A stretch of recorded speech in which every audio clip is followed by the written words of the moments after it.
And hopefully we're going to get through this tonight. I'm definitely going to push and at the very least get to the end of Act 4, and then hopefully we can run through Act 5 for tomorrow and finally finish up. First time ever playing Diablo 2 and having an absolute blast. It's become one of my favourite games of all time, very, very quickly. And tonight, we're going to do a couple of things. We're going to start gambling a little bit because I got a Deeds charm that gives me cheaper vendor prices, and I'm going to make the free word for the bow. That's going to give us even more cheaper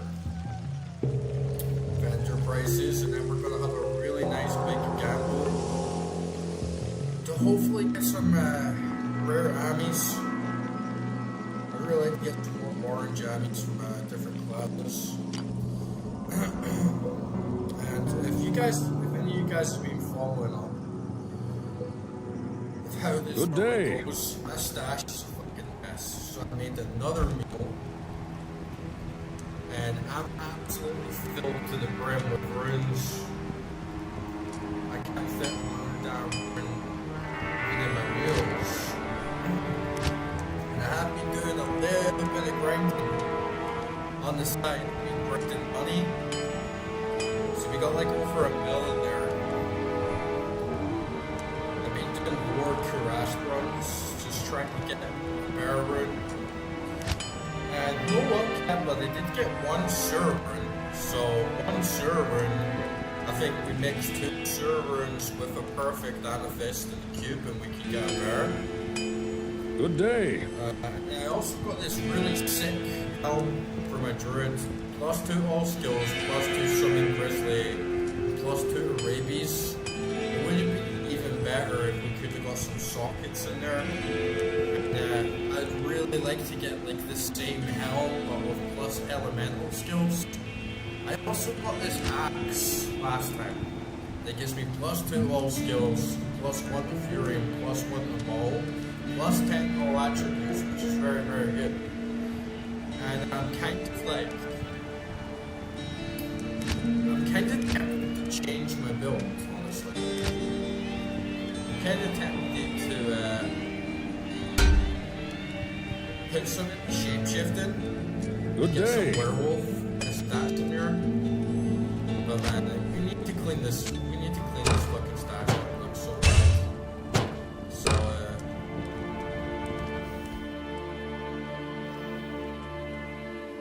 what should I put out? What should I give this guy? I guess I give him a bunch of shields and a bunch of weapons that basically aren't getting used anywhere else. Yeah, make him a weapon meal. Just keep him gear and shit in there. So I can go to Amazon.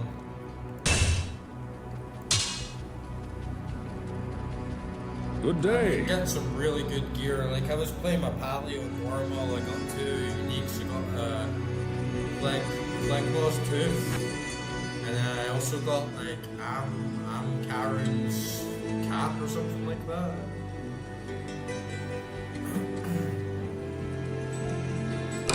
Let's just get as much as we can in this match and have some fun with Gate on my main.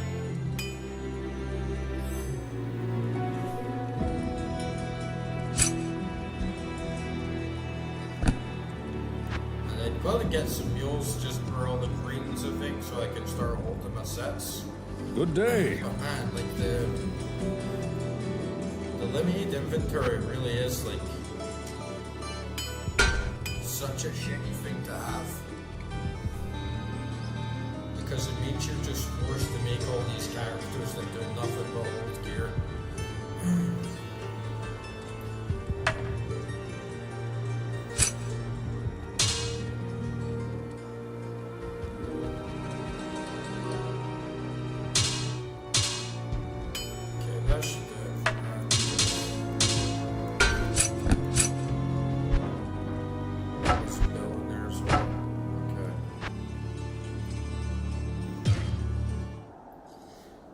gonna be a little bit slower first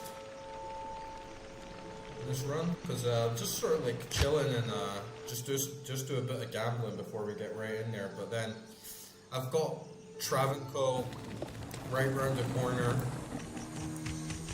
so we're gonna do Mephisto and then push on Diablo, which Act 4 shouldn't take too long.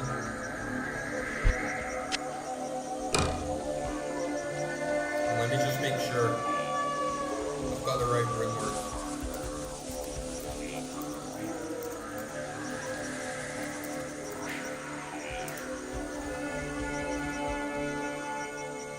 Kirtal, okay, that's easy enough. I got a shit ton of runes now. Right, Kirtal.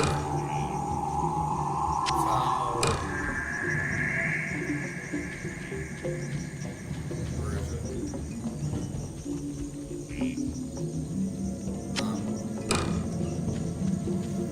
Alright. Reduce all vendor prices by 16. That's not much.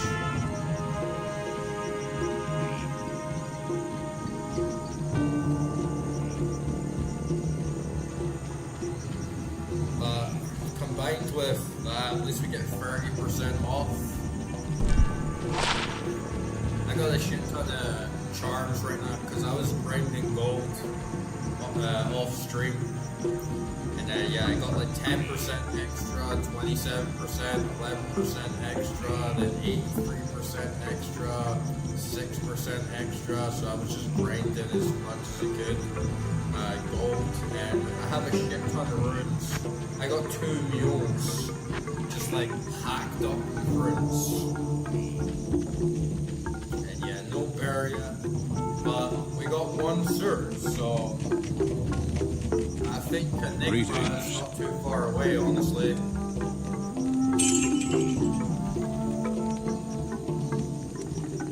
Yes, like, I'll put on my runes, I'll put on my charms in my stash.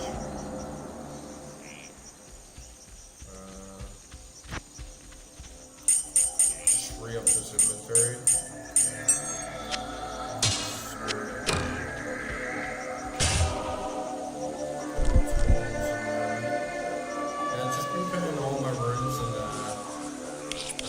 Cube, getting a full cube, and then running back comfortable.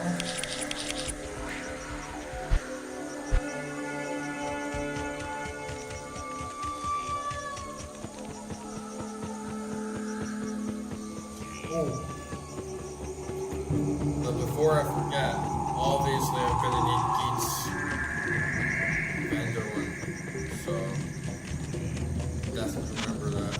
Right, what the hell am I doing? I need to go to waypoint instead of getting the gold.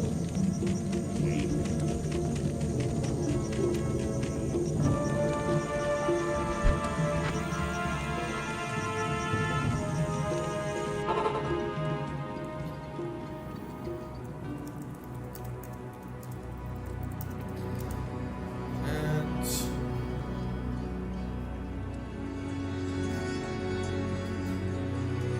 I'm gonna be gambling for gloves, boots, amulets, rings, and circlets if I see them as well.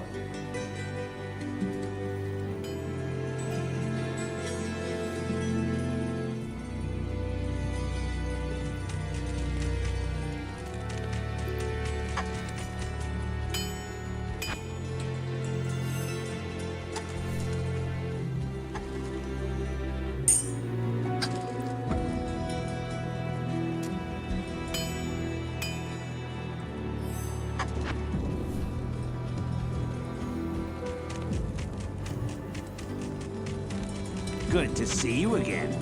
Since the rogues have been moving back into their monastery, they haven't been buying anything from me.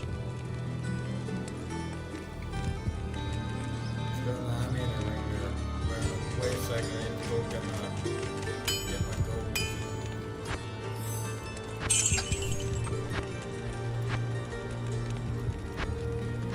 Well, apparently I'm at max gold I can hold. For some weird reason it's at like 830,000. 830k.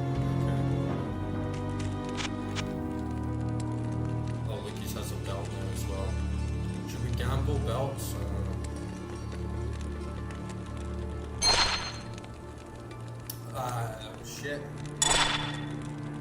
+1 Amazon skills, 7 life. Meh. Should we gamble belts?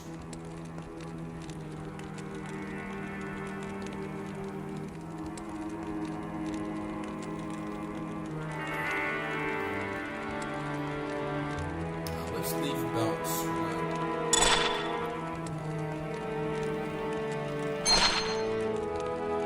Okay, these rings are being shit. Worm's amulet of a jackal. That shit. +1 maximum damage, man. This is not a good. Oh, the casino is fucking killing all the money, guys.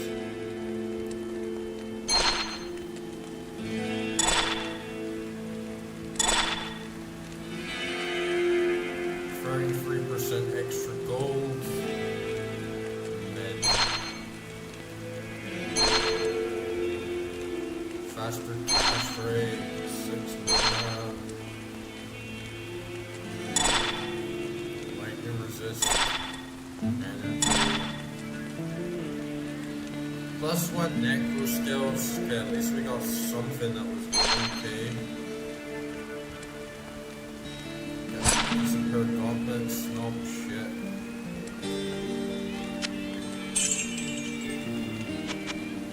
Fuck.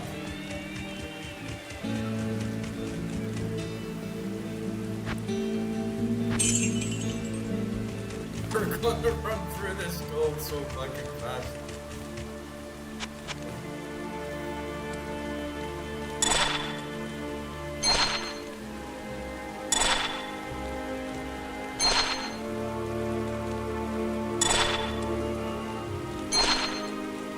Holy shit.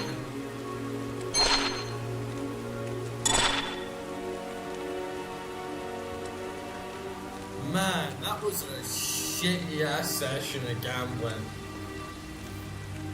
Like, that was fucking trash, man. Like, 4 times.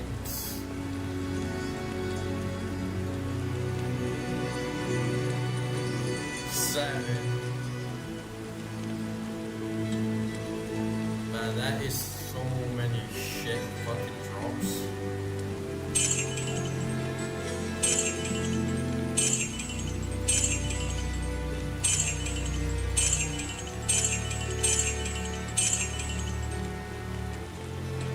Like, +2 poison bonus skills, I guess is okay. +1 Amazon skills with 7 life is okay. I already have an amulet that gives me that, so. But at least I get +7 life. Damage reduced by 1, like. That is pretty shit even for a rare. 10% faster cast rate, like. +1 necro skills is okay.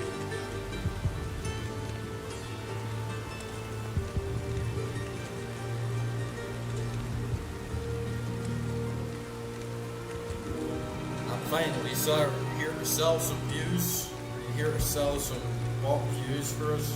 Okay.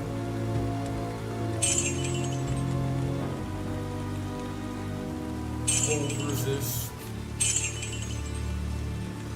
Oh man, such a bad drop. Can we at least get 1 pair of shoes?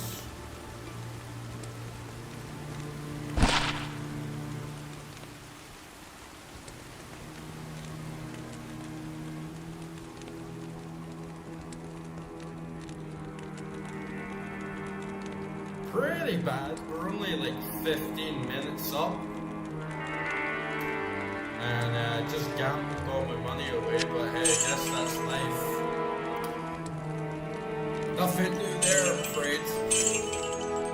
Gambling all that fucking money right down the drain. Story of my fucking life, man.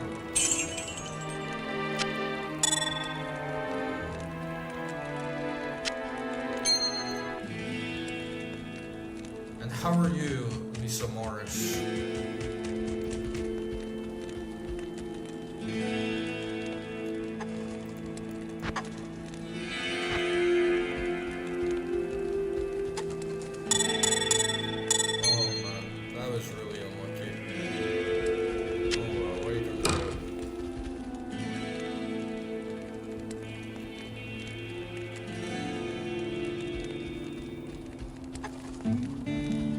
pretty good drops on the rest of this gear. I also got this circlet that gives me plus 20 resistances and a teleport, which is going to be really good for my necro. But I was using teleport for doing quick like 4 crash runs. I'm going to take that off. I'm going to put this on. They give me +2 to all skills, +2 to my bear. And then I guess it wouldn't hurt to get these gold charms back on. At least for now, so we can just make a little bit of money back. I'll put my charms back on. Just temporarily.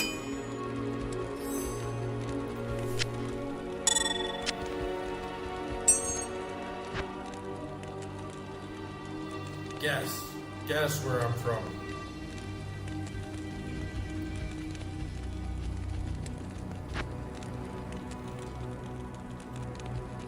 I give you 3 guesses. To identify my accent. Ancient pledge, spur sword.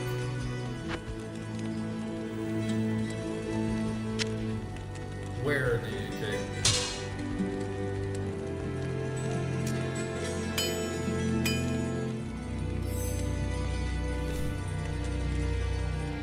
This axe is good because you get 26% chance of crushing blow, plus the 10 attributes, plus 60 missile defense.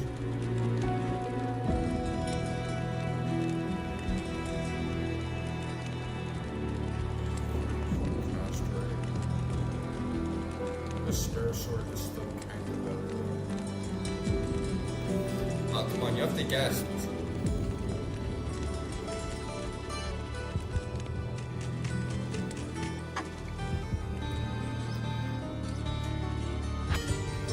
Where are you from?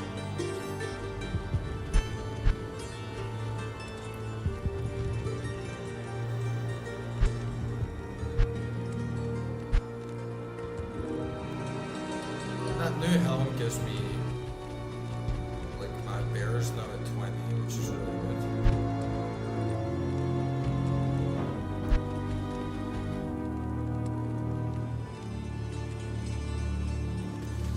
This is tempting with this sword, with this axe, because I could get +1 to Fury.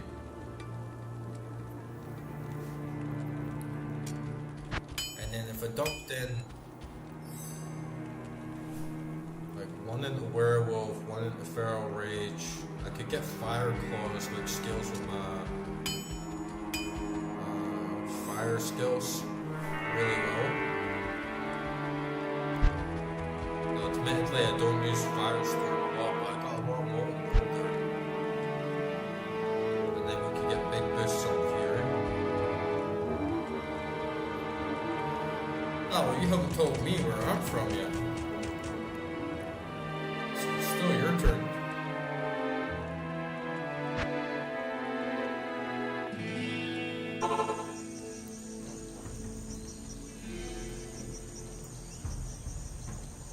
I think I have enough for my merc.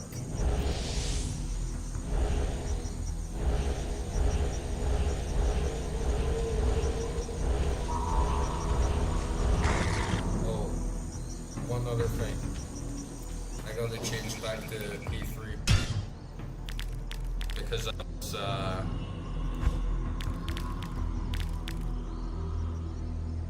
was on P8 for farming Caressed. Oh, you can't give up, you have to use your free guesses.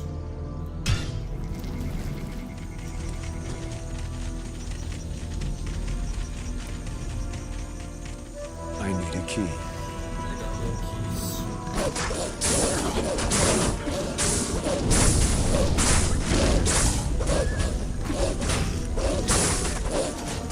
Let me run back and get some keys. I just do couple really slow lower Cuirass runs to get that gold back because I was getting crazy gold. I was getting like 10k gold a run.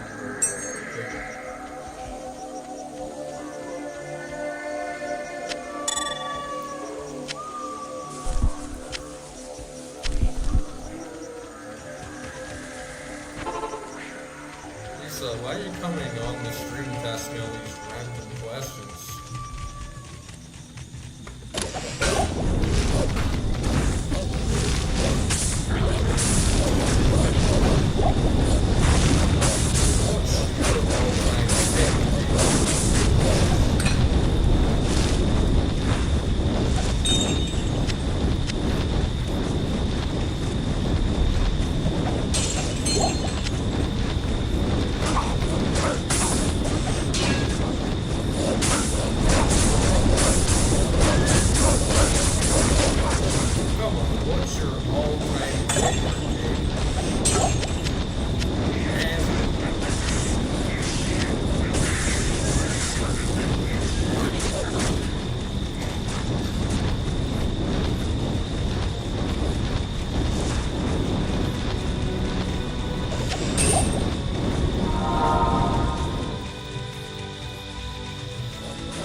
just use the rest of the money to like pay someone to drive it for me.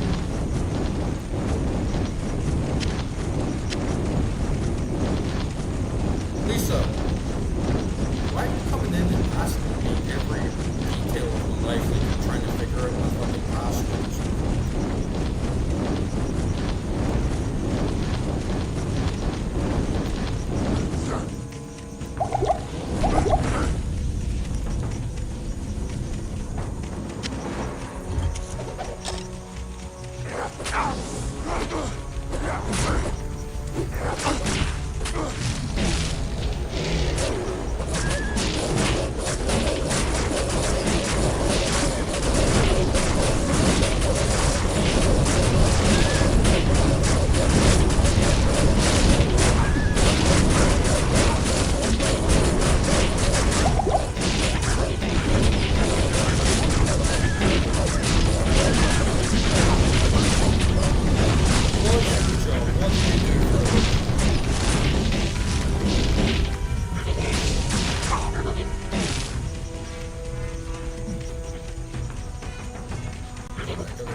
Hello.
What can I do for you?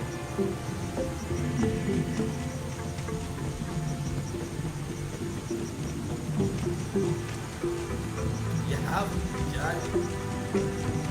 No, you don't. You don't have a Bugatti.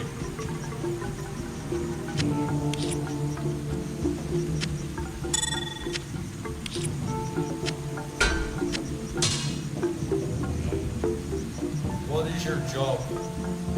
What is your job to afford the Bugatti?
similar sorts of things. That did not pay me anywhere.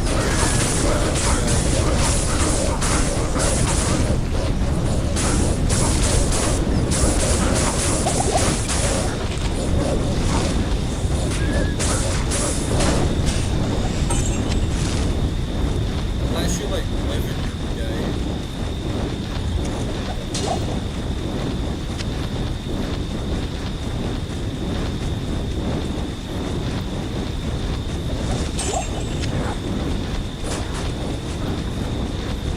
But yeah, AK company. Yeah, $3,000. Not about what I would expect. Or something like that. Did you take any oil? Any oil?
I can't carry anymore.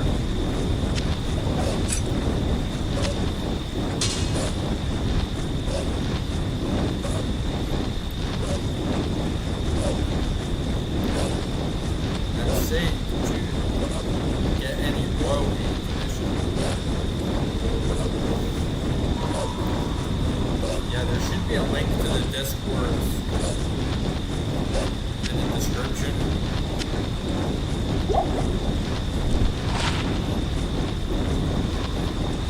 %40 chance of crushing gold. The link is in the description for the Discord server. Plus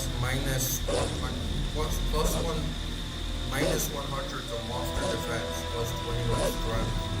That's pretty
You can just message me anyway.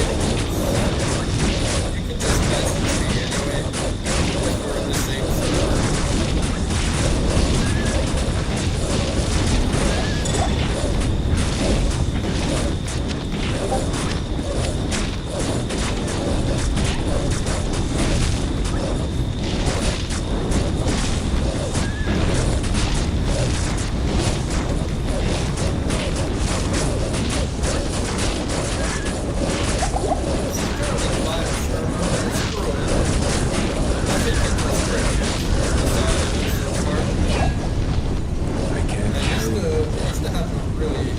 big one.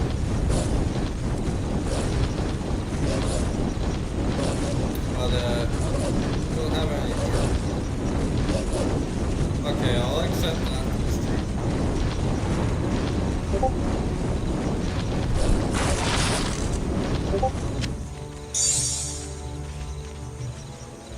I won't be replying on there obviously because I'm like on stream.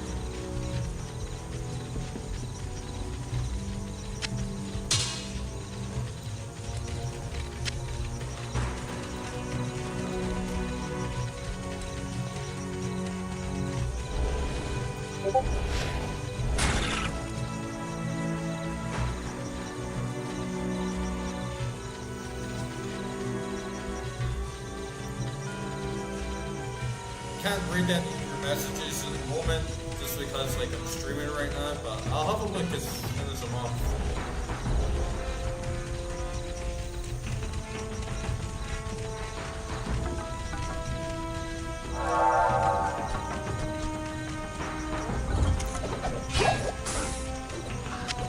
It's a good job, but I really enjoyed that job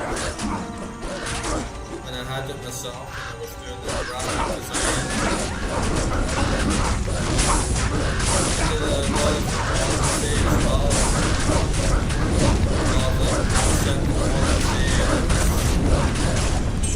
Trying more to get like consistent clients,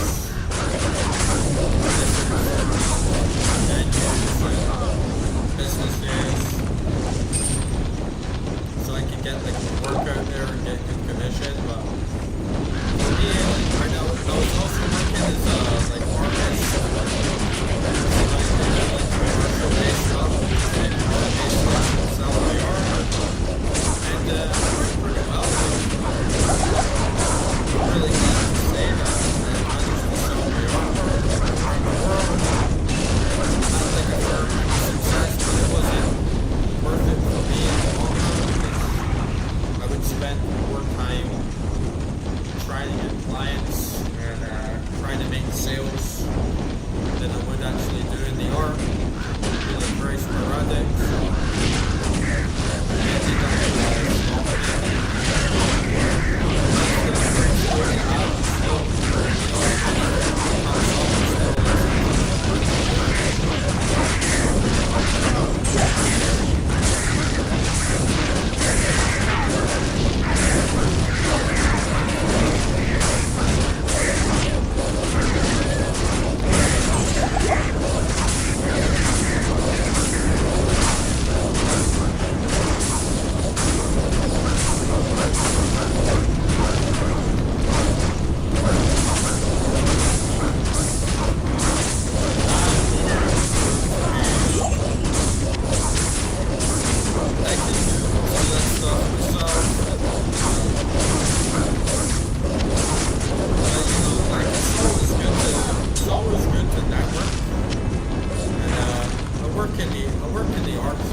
I still need to do flare jungle.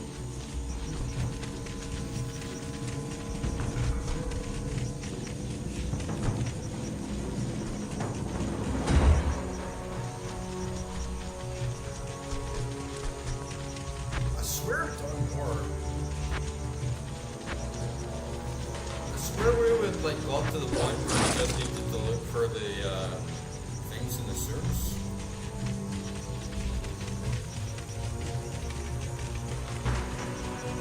Let me get Travis to a waypoint and then we'll go back and see.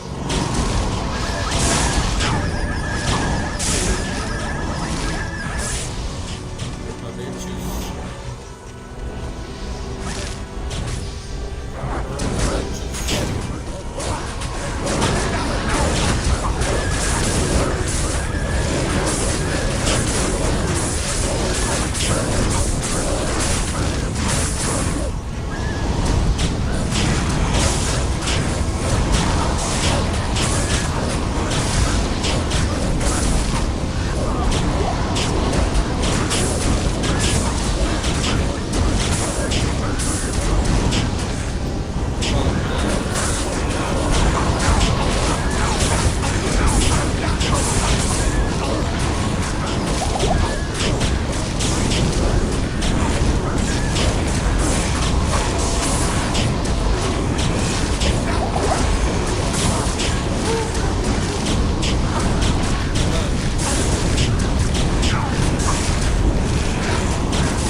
Because another thing I have to do tonight in this stream is I need to go to OBS and record a couple things because I'm so close to finally finish my Diablo 2 soundtrack video, like the in-game soundtrack video.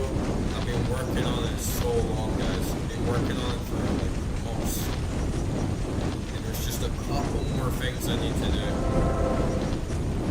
So I need to get sound effect when you put the flail in and open the portal. The sound effect when Digital dies. When you kill Diablo. And then the sound effect for when you kill the male. And then once we've done that, we'll have all the sound effects, all the music, everything ready to finalize the big compilation.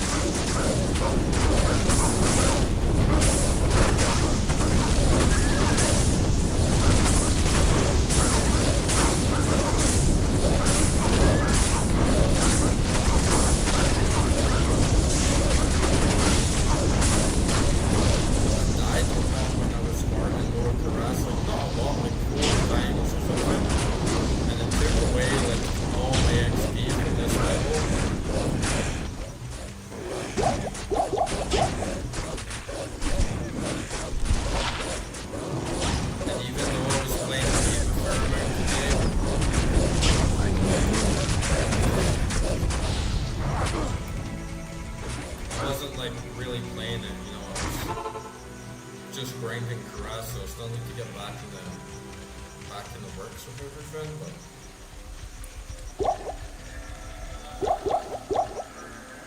I don't know, like something feels off tonight. I don't know. Yes?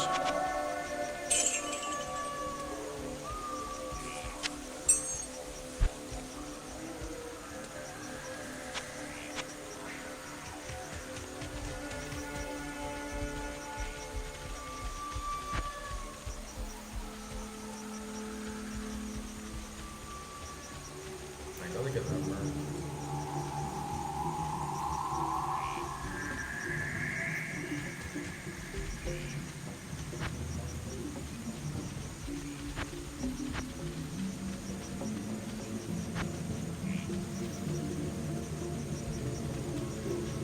Kidman and Flare jump. Man, I swear we did all this shit, right? Like last time it was on.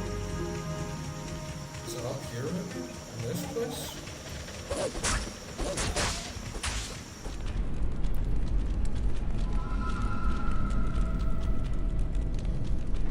Let me double check.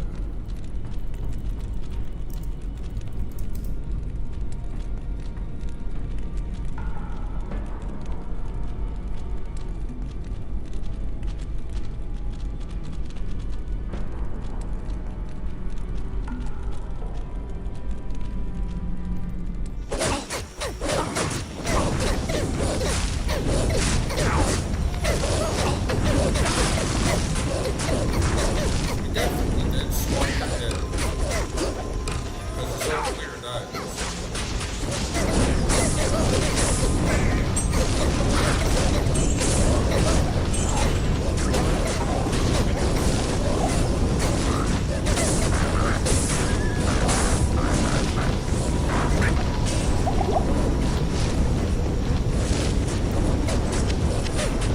Not enough mana.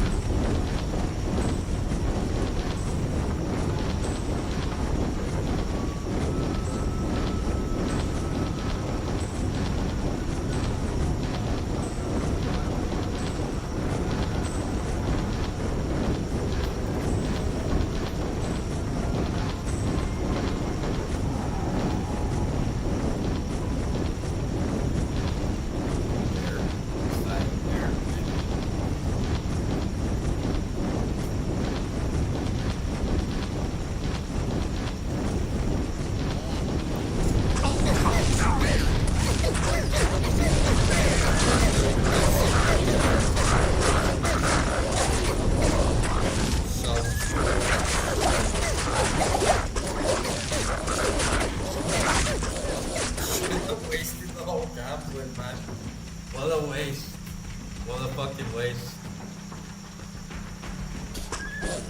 The other was 0 point in it as well because I already got that really nice amulet, right? I already got that really nice amulet. It's pretty much as good as I can get for my class. So yeah, trying to gamble.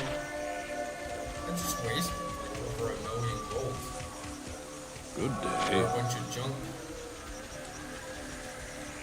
Look at this. Look at all those stats. They sell it for 4.7. It's like what?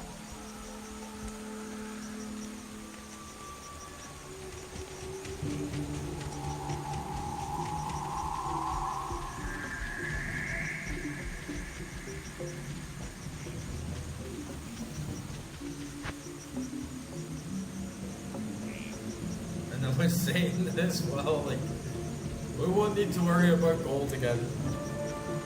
We got over 1 million in the bank, we won't need to worry about gold again, and now I'm like back in this position of...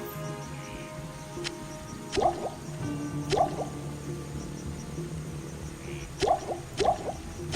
I'm not even having enough to buy fucking...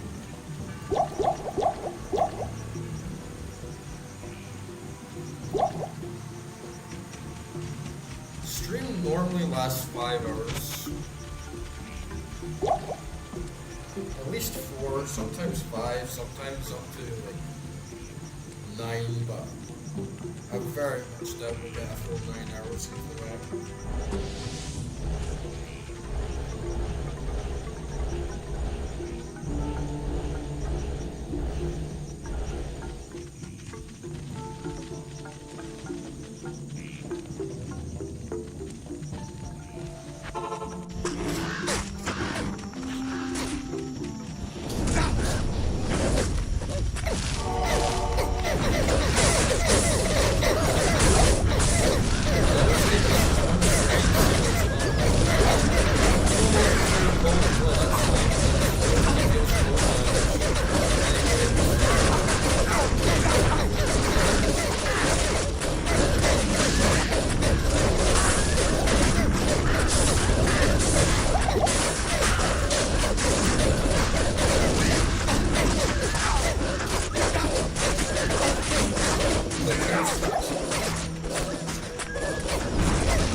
Hello. Oh man.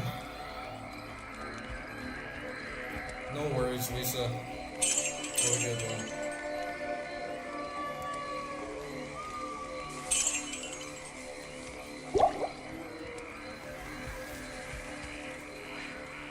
Oh man.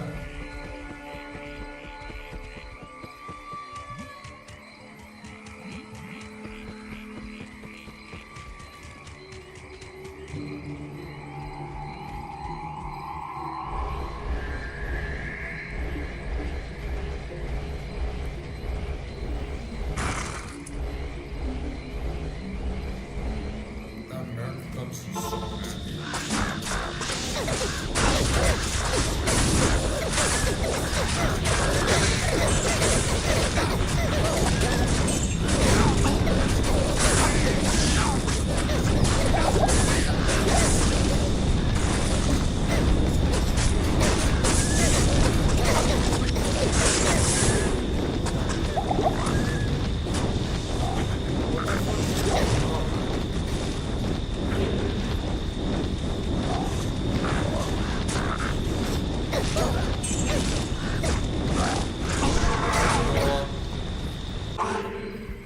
I need Tower Ashes playback. Good evening.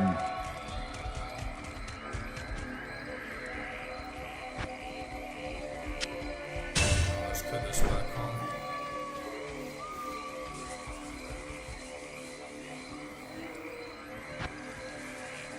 We should have put Raw War back on.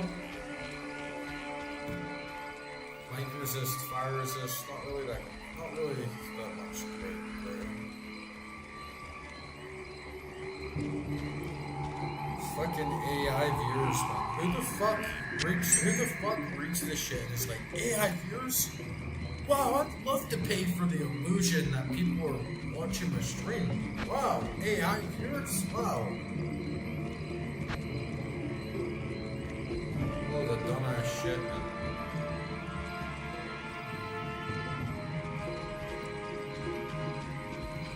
You can sell this.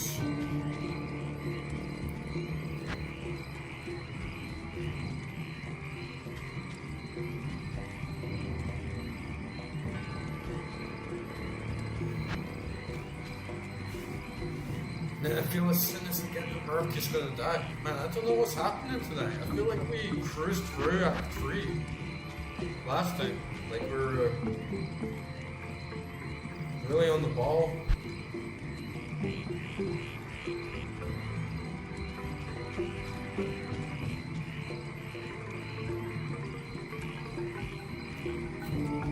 Never get fucked up. Running back through flare jungle, it's like, what the hell was he doing last time? He's talking about Jesus and shit, that's what was happening.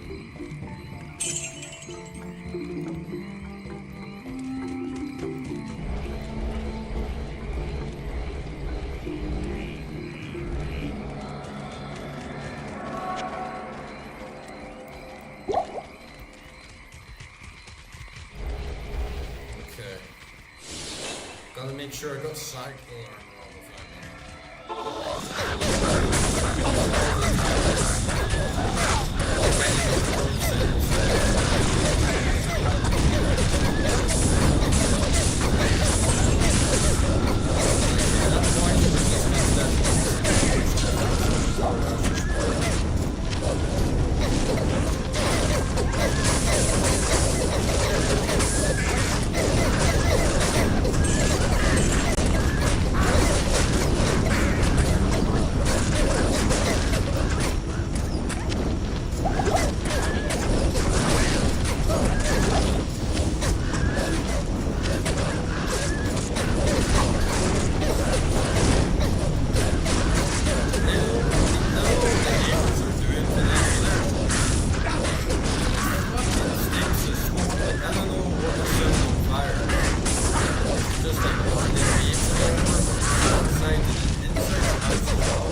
I keep smelling the air. Is my house on fire?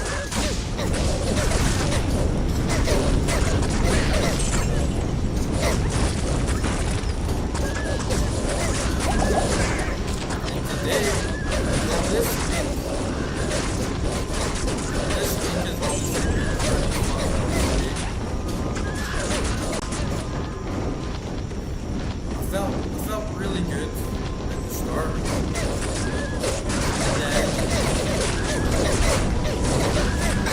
And then by like Thursday, Friday, I was feeling fucking depressed. I was feeling so bad. I like fucked up my job so badly. It's fucked up work. It was soul destroying. I'm not gonna lie. It was fucking soul destroying.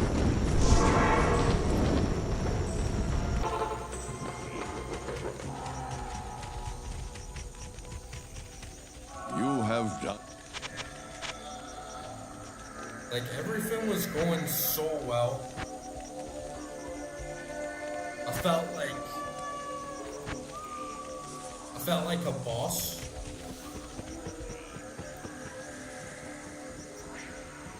Really, it's still draining out. Like I'm looking at my mixer, Corey, and like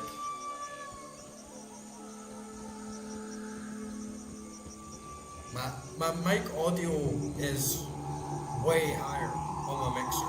Like way higher. But I can turn it down again. Let me know if you can hear me alright. How you doing, bud? Good day. Now that fewer of the Iron Wolves are needed to guard the dockside, some of them have volunteered to accompany you. It's ironic, she's like, oh, free of charge, and then Durga needs like 50k.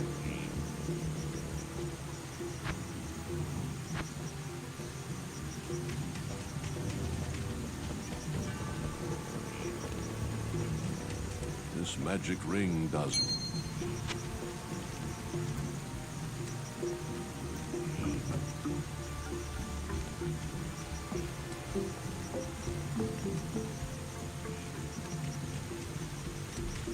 Good day.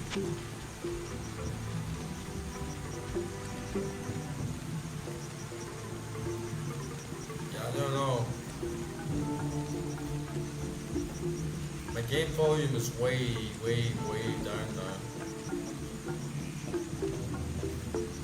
By the way, I got this druid helm, +2 druid skills, +2 summon grizzly, +2 rabies. And I tried gambling, you know how you said we should get that bow, 3-socket bow for the edge rune work. I got that, but then I gambled all my money away. I gambled like over $1 million gold away on Amis and rings, and they were all shit, like they were all trash. So that didn't go very well. But I also got this axe. I don't know if you saw that last time. +2 druid skills, +1 fury, +1 to maul, +26% chance of crushing blow, +10 all attributes, +60 defense versus missiles.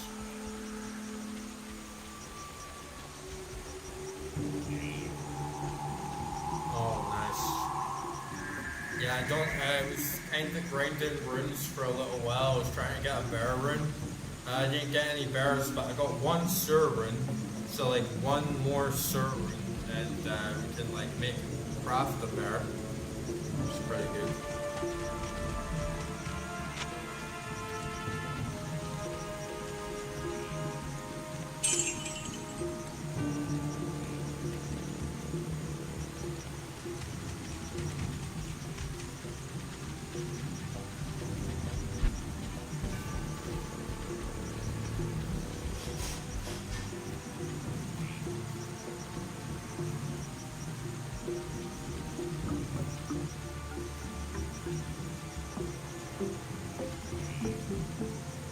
Everything in there is not for sale.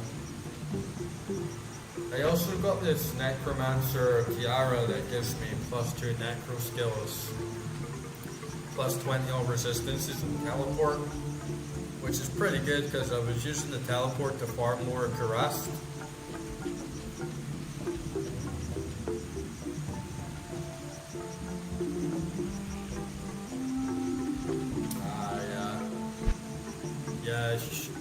Should have tried to farm the tiaras. I was going for like some good rings and amulets, but I didn't really get anything good at all. Just kind of wasted all the cash.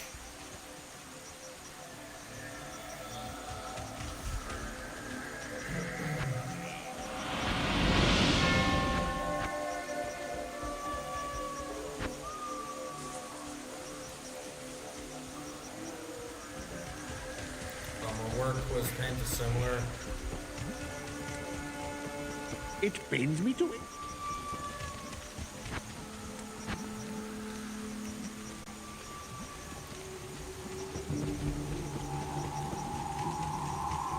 I was doing so well, man.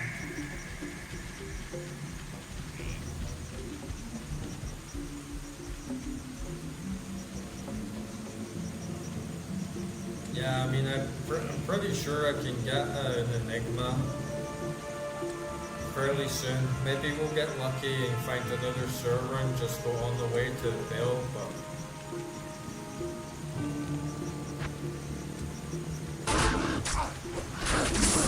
we can get an Enigma easily,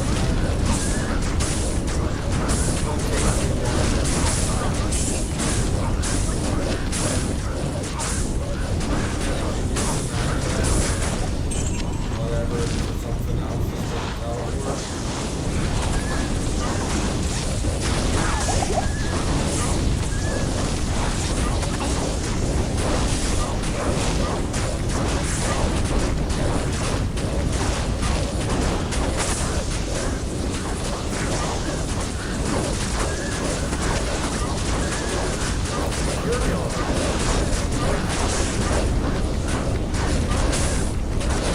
turn the fucking sound effects down.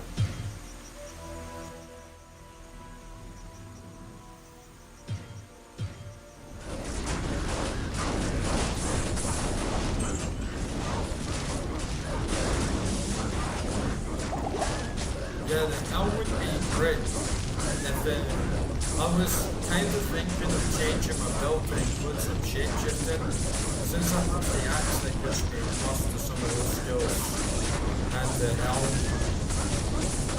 I'd make the most out of it if I had like some shapeshifting skills, but then I can't have the axe. And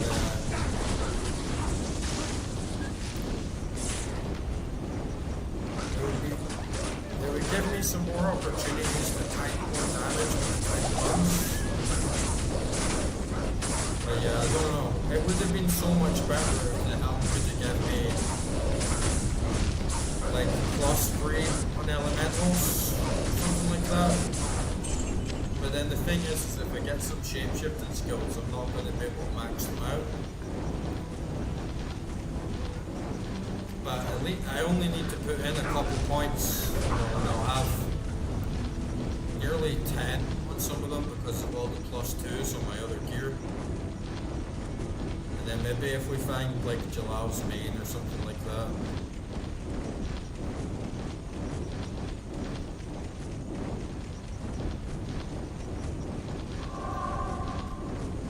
But yeah, work this week was cruel, man. It's really, really tough. I was doing so well at the start. So focused. So like in tune. I was up like really big money. Did like such a good job. Scaling in and out and everything right, getting really good wins. Even when I was getting some losses, I was quickly recovering and making profit again. I felt really, really good on Wednesday. And I said, man, I really need to start acting like more of a professional. You know, I need to be getting up the same time every morning, getting in the real routine, making sure I've got the right things to eat in my body, that I'm getting some exercise, quick meditation session in the morning, make sure like shower, dress, like everything ready to go, all systems go, an hour of analysis, an hour of like calming down my mind and prepare myself. So I set my alarm early tomorrow morning, get right on work, and then I had the worst trading day of my life. I don't have enough money, that's what I'm saying. I have enough money now. Just got enough, but I wasted all I got. And then fucking... Oh man, it was so tough. It was so fucking tough. every trade I was making just wasn't working. And then I would get one that worked, and it was giving me a profit, and then as soon as I'm like telling myself in my head, bro, you should just take this money. Bro, don't let this one run. Just take it. Just recover your losses. I held on for it, just maybe it'll go up. And then bang, straight into a loss, man. Straight on tilt, you know. It goes against me, and then it shoots right back the other way. Once I'm sold out, try and get back in again. Getting like crazy FOMO, like feeling like the only way out is to trade more. Just caught in this really fucking nasty cycle, and then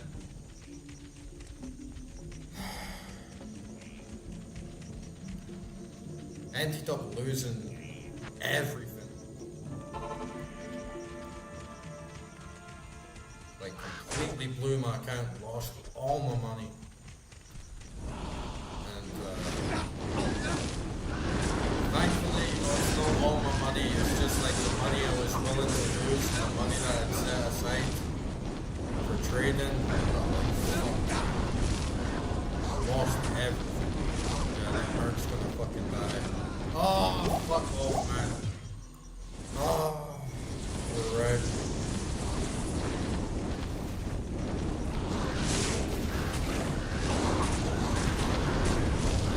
Lost absolutely everything. Like I lost, you know, 95% of my capital,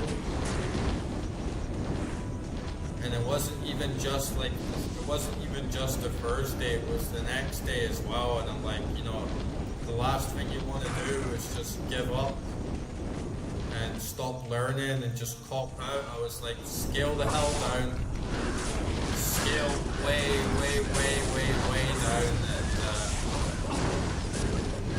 and only try and trade like the best setups, and don't overtrade. Just try and start paying attention to the market and get really serious, get really focused. And I swear, in the first time in my life, like I've been trading for 3 years, and this was the first time in my life where I was trading and genuinely felt manipulated. I genuinely felt like the banks were engaged in some sort of like really like illegal tier market manipulation, doing forced liquidity sweeps and manipulating the price action, doing all this weird shit on purpose to like bait people in. And even though I was skilled, I ended up still losing quite a lot of money because the banks were playing this really fucking weird game, and I'll never forgive them for it, man, because they like literally stole from me, and they were bumping the price up like crazy in the blink of an eye.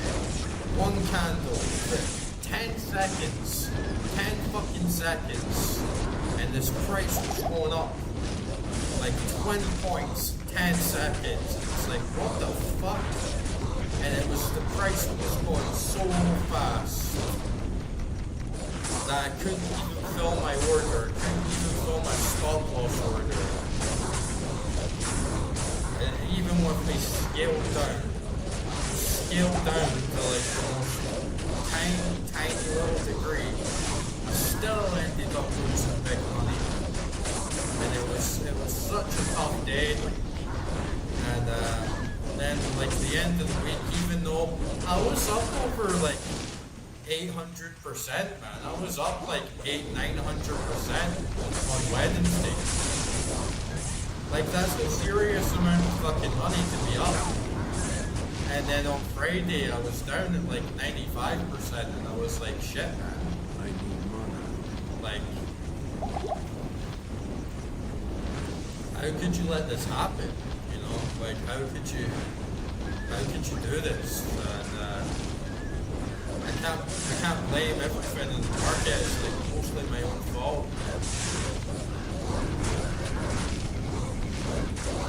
It was just like that realization kicking in, you know, that you work 14 hours a day, the past like 3 weeks, 4 weeks, and you're walking away with nothing. And like it really stung me. It really stung. I felt so depressed. I felt like I was a total failure. And I felt like I was never going to be able to achieve my goals. And I felt like everything that I tried, all my effort was just like completely wasted.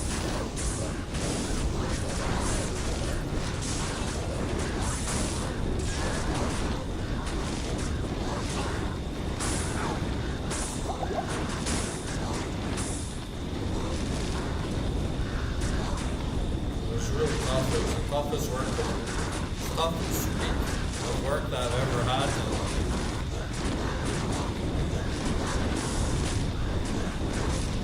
Once it really kicks in, that's it.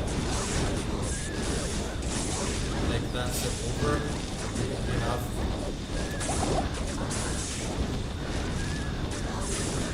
no money left. You just grow your whole account.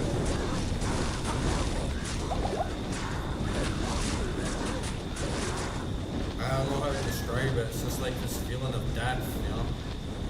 Total annihilation, total destruction.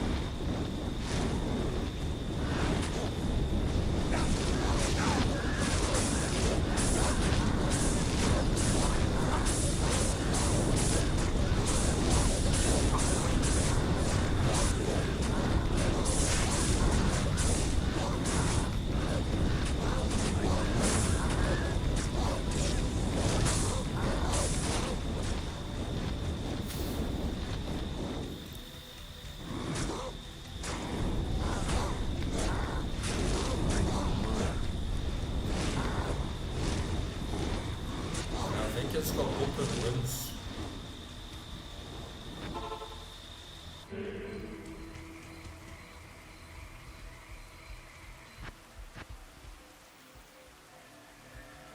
No, it's crushing blow.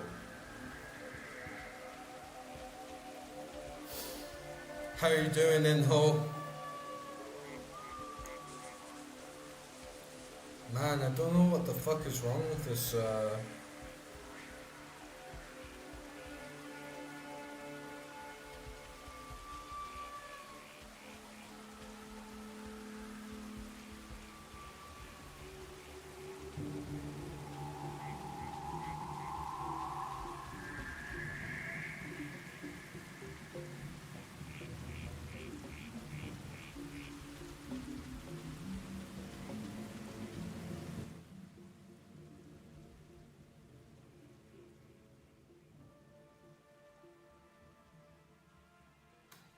What about now? I don't understand why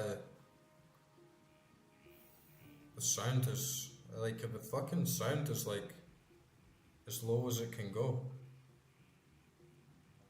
Oh, maybe it's picking up the fucking sound twice.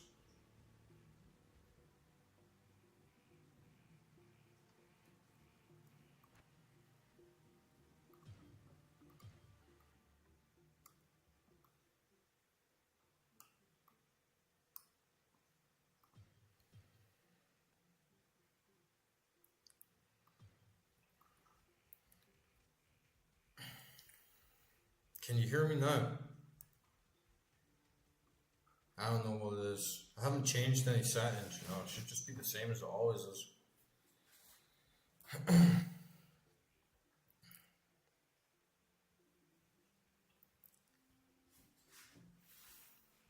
But yeah, man, I don't know, like, I don't know what was heard and what was not heard, but I was trading. I had a really, really good start of the week. Like really, really good start of the week. I was up like 800, 900%. And it was a hard graft. It wasn't just a couple big wins or something. It was a really hard, strong work effort. Like on the ball, scaling in and out perfectly. Watching the market, like even when the market's closed, getting off chart analysis all night, keeping up with all the news, everything that's trending, everything that's going on, marking up my chart, being ready for like the next fucking thing. Wednesday, I was up really good. I was really, really happy with myself. I was like, I need to start acting like a professional. I need to start taking this to the next level. You know, I need to be getting up at the same time every morning. Same routine, shower, meditation, breakfast, bit of exercise, pre-market analysis, like before I even start trading. So I'm honing my mind. I'm not acting on impulses. I'm protecting myself emotionally. So I'm not getting wrapped up, and I'm accepting that what I've got now is enough. And I don't need to keep on, I don't need to keep trading. I don't need to be working so hard. And yeah, the room echo's always been there, Corey. There's nothing I can do. And then I got up, I set my alarm for Thursday morning.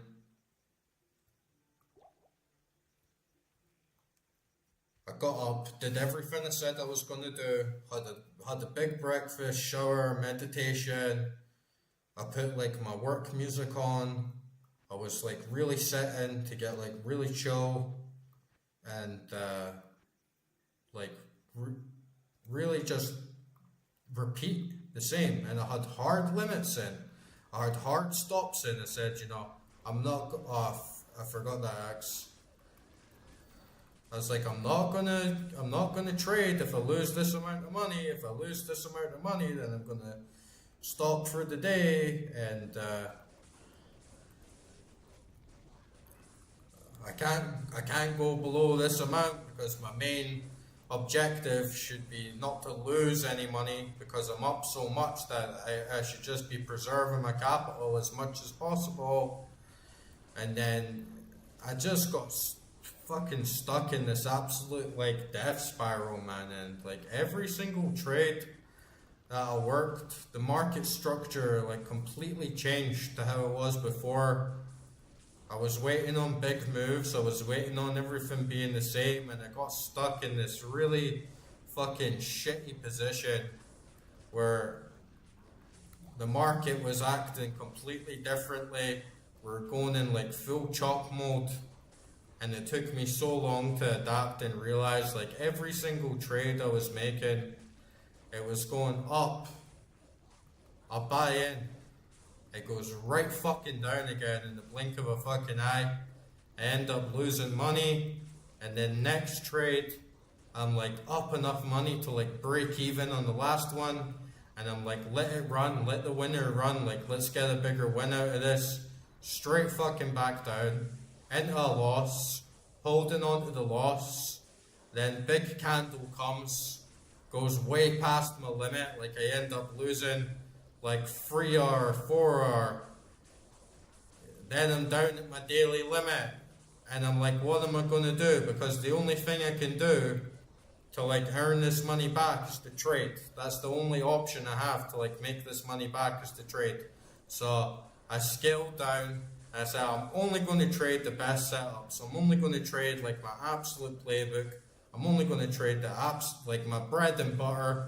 You know, I'm not going to try anything else. And then scaled in when I saw the opportunities. Immediate whack. Right back fucking down. And then I was down even more, way past my daily stop. I started getting frustrated. I started getting like wound up, like started getting really mad, like angry. And then I'm like, what the fuck is going on with this? And then it gets overextended. I'm like, this has got to be it now, man. Like, this has got to be it. Like, how much further can we go here? Like, we're looking for a big breakout to like the other side. Then the signal comes, I jump in, immediately back up, and then I'm like, right, this isn't going the way I thought. It's a different type of market. We need to try and trade the range, trade the tighter. Fucking, I'm sitting on winners that can get me another 100 here, another 100 there. just completely goes the other direction again. I don't sell them fast enough because I'm still convinced, I'm still in this old muscle memory that we're going to get a bigger move, and every time it gets to that like sweet spot where I should sell, I'm looking at it and I'm thinking, no, it looks like it's going to keep going, and if it does keep going, I should, because I'm not going to get another opportunity to get back into this trade because the action's so choppy.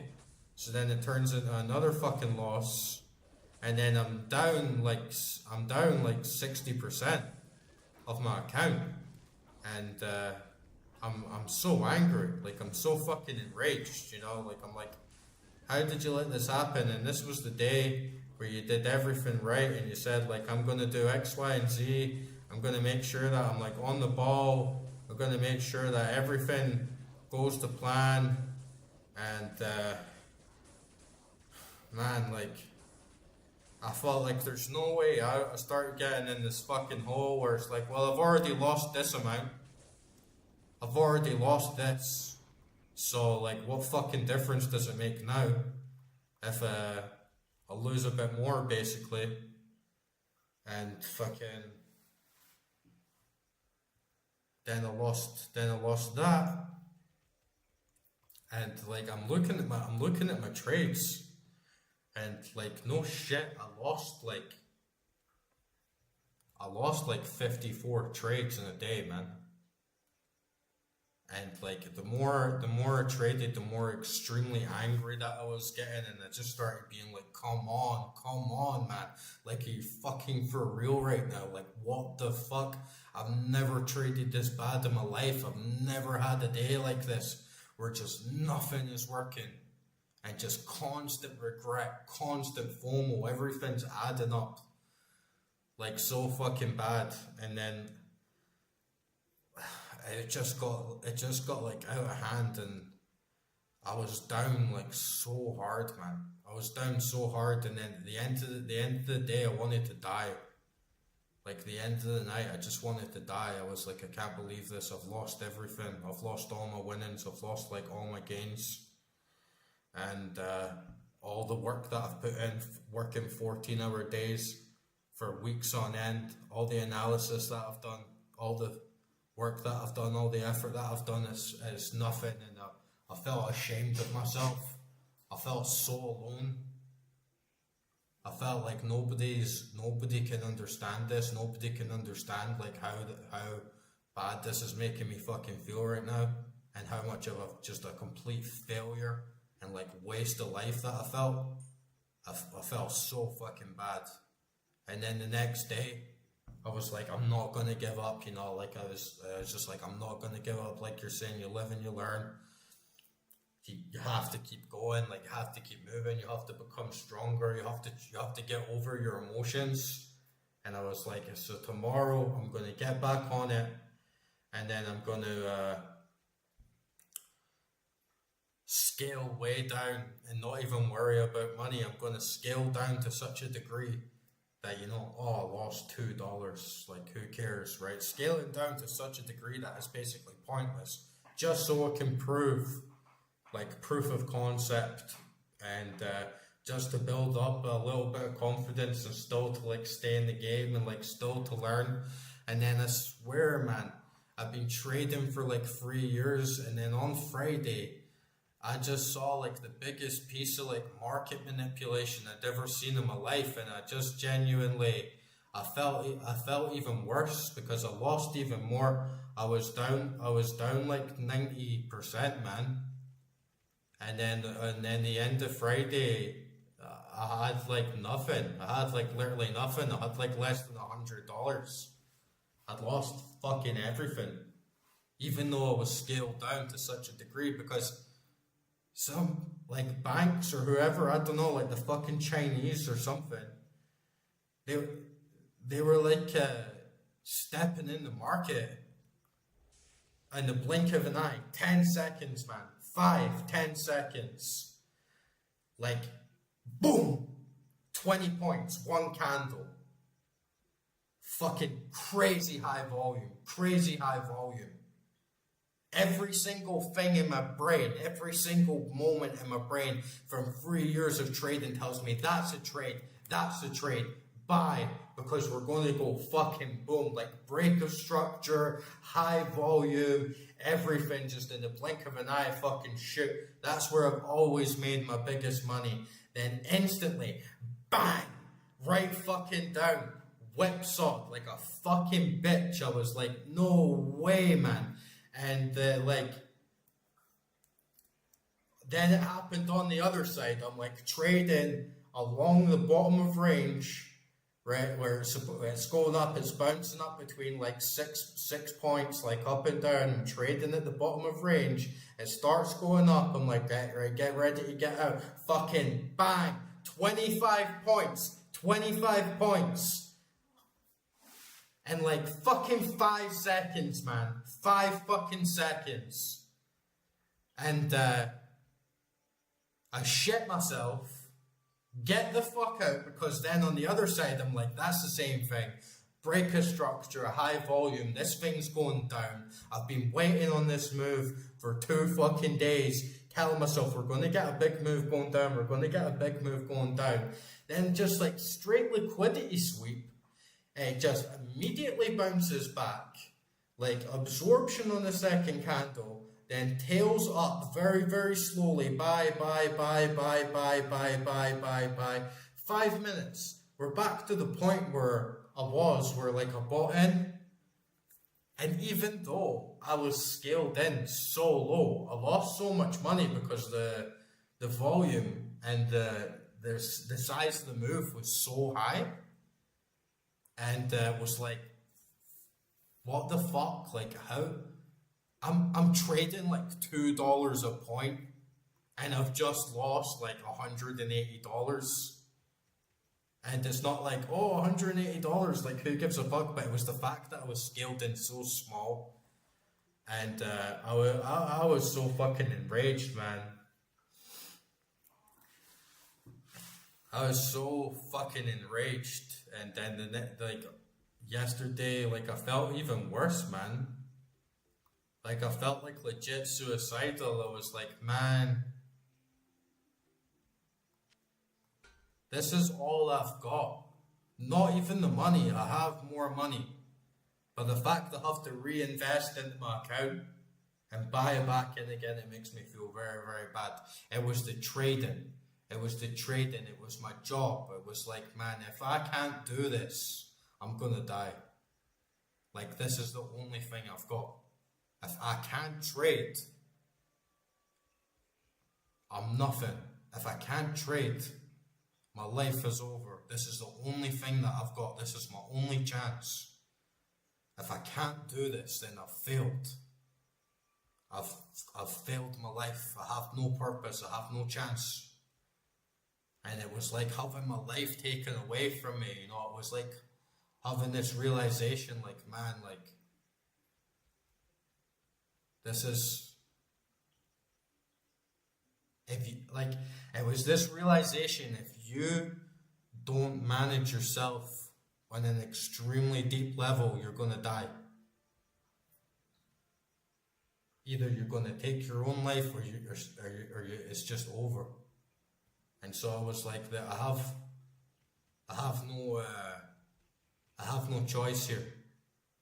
Like, I need to meditate. I need to do some extremely deep emotional work. I need to go like deeply within myself and transcend this shit, because I can't let this pull me down. And like, I can't go until I just do not have the option in my life to like go until, because it's gonna fucking end me. You know what I mean? Like, I do not have the option. And so I need to sort myself out. I need to sort my emotions out. I need to sort my discipline out. I need to like make sure, like, if I make rules, then they're getting followed no matter what. And that's like why today I've been fasting, just as an exercise of discipline, right? Like, just to be able to say or do something. It's like I need to make a rule and say I'm going to do something and follow it through.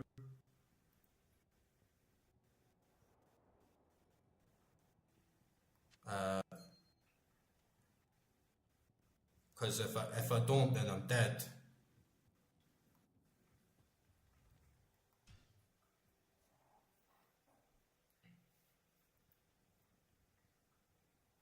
And yeah, you get stuck in this fucking bind because I'm like, take a break. It's like, what, take a break and then come back and see that the fucking things just rolled away without me. I would feel even worse.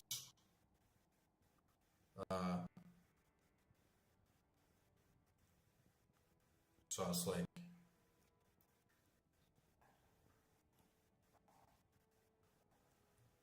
it's fucking tough, man. The hardest day of work I've ever had in my life. Hi there. Easily.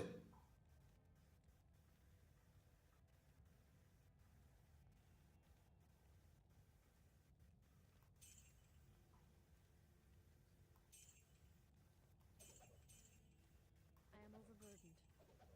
How the fuck am I overburdened with gold?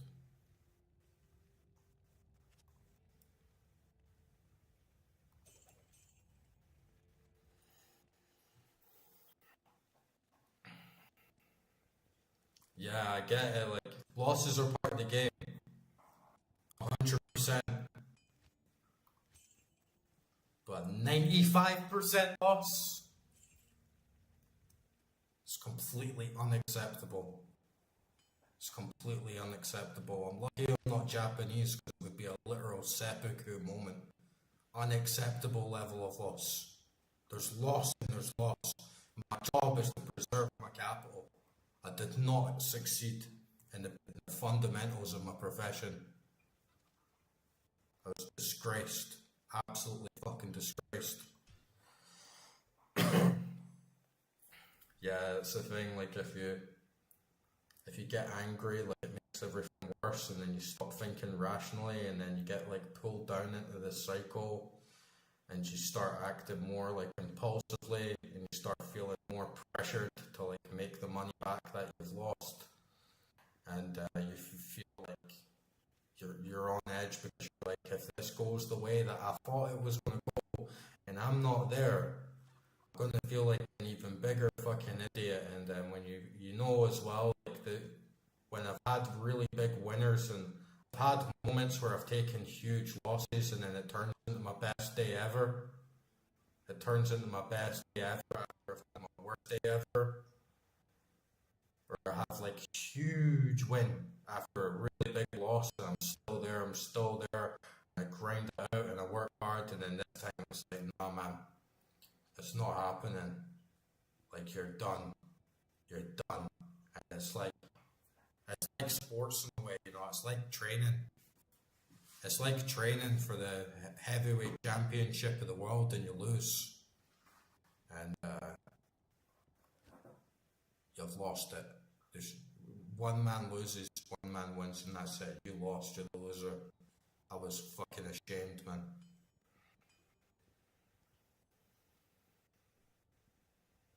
Yeah.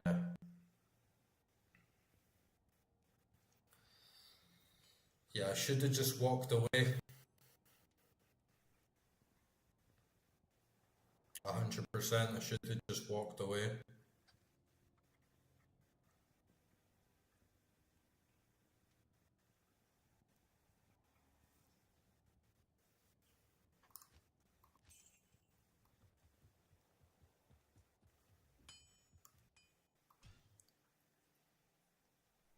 And that's why I had to do something today.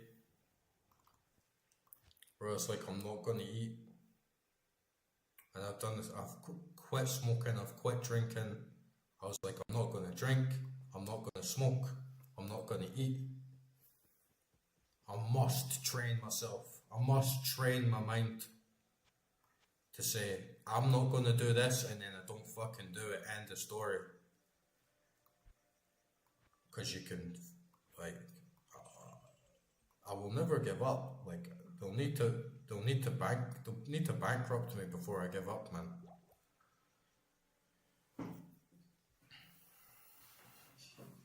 and I know it can come back.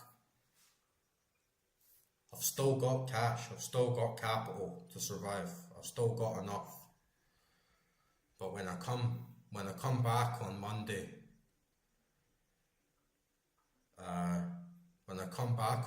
it's going to be different, because I've been filling my head up with shit, man. I've been pulling in these days, 700-800% days. I'm like, man, I'm not talking about scaling up proportionately. I'm like, I would just imagine making that same amount each day, like making a few thousand each day. I was like, you'd be very, very happy. Like you'll be free. Like you'll be able to do what you want. You need to abandon. You need humility. You need to abandon your dreams, and I need to just say, when I come back, I'm gonna make $300 a day, and that's gonna be enough. I'm not gonna be like the richest man in the world or anything, you know what I mean? I need to just be slow and steady and scale up really slowly, really safely, really reasonably. And if things don't go my way, I just need to walk away and come back and recuperate and get back in the right mindset, because not losing is the biggest win. And if I can't like preserve my capital and I can't like preserve my wins, like it's pointless, because what the fuck is the point in having the skill to make like 800-900% in a day, making 700% trades, making these god tier trades, man, god fucking tier trades, like the best trades a man can do, right? If you're gonna lose 90% the next day, like it's fucking pointless. Like, so I 100% need to come back stronger, and I need to be more humble, and I need to just be like constantly aware. Like, look, man, this is it. Like, we're not fucking around here. Like, you know what I mean? I not got any family. I not got any like friends. I'm like out here on my own. Like, this is it. Like, there's nothing to fall back on. If that happens again, I'm fucking done. I've got like 4 months of security.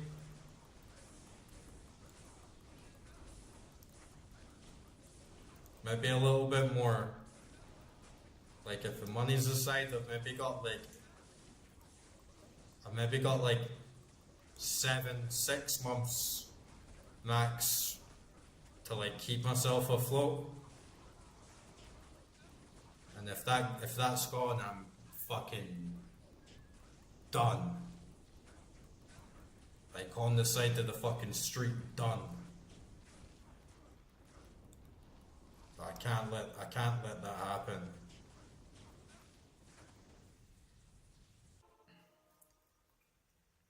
Yeah, I like going out in nature and meditating and stuff, and I've been wanting to do that, but you know, it's so fucking hot, man.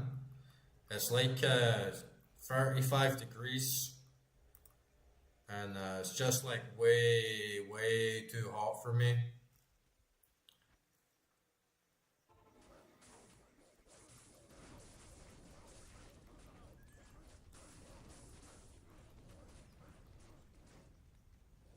Yeah, that's what I've done.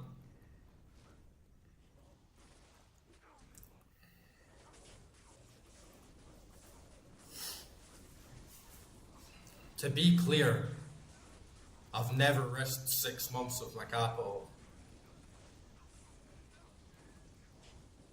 To be completely clear, like I've never, like I put like 1,000 in my trading account, and I got it to like,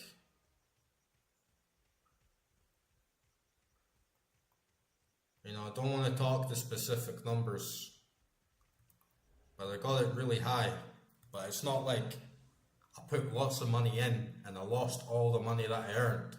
I put a small amount in, and I lost all the money that it took me to work, if that makes sense. So it's not like I've been putting all my money in the account and now it's gone. I've been keeping, the vast majority of my money out of my account on the side, like ready. It's just the fact that I lost all the money that I earned.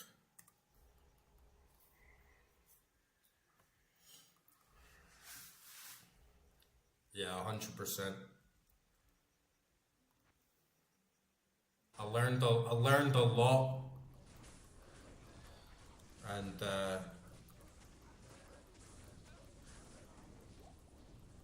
it's completely reworked. It's fucked. It was only 2 days, right? I've been trading for 3 years. And it was only these 2 days that I feel even unjustly, I'm even starting to think like, man, maybe this is just the most fucked up 2 days. And like, you're gonna go back to work and things are gonna go back to normal. I'm feeling like these 2 days have just completely reworked my entire perception of my expectations and trading, of everything that was working fine and everything that worked out well before. And I feel like I'm starting from zero. And it's like, man, you've been doing this for so long. Like, how can you have 2 days that completely reshape your entire worldview of your fucking job like this? But I'm understanding it's not even so much the job, it's not even so much the market, it's me, it's myself, it's my psychology, it's my spirit. It's like the way that I handled it. It's like the way that I lost control of myself, the way that I like disobeyed my rules and went on tilt and just kept performing so badly and just didn't know like when to stop, and I felt blind. You know what I mean? I felt senseless. I felt like I can't walk anymore. Like I was having nightmares. Where I'm just like stuck in the ocean in the dark. And that's how I felt like when I was there. I was stuck in the ocean in the dark, and I can just feel the waves crashing over me, and I can't swim. And I'm just getting thrashed about by the waves in the dark, and there's no land in sight, there's no light in sight, and I can feel monsters.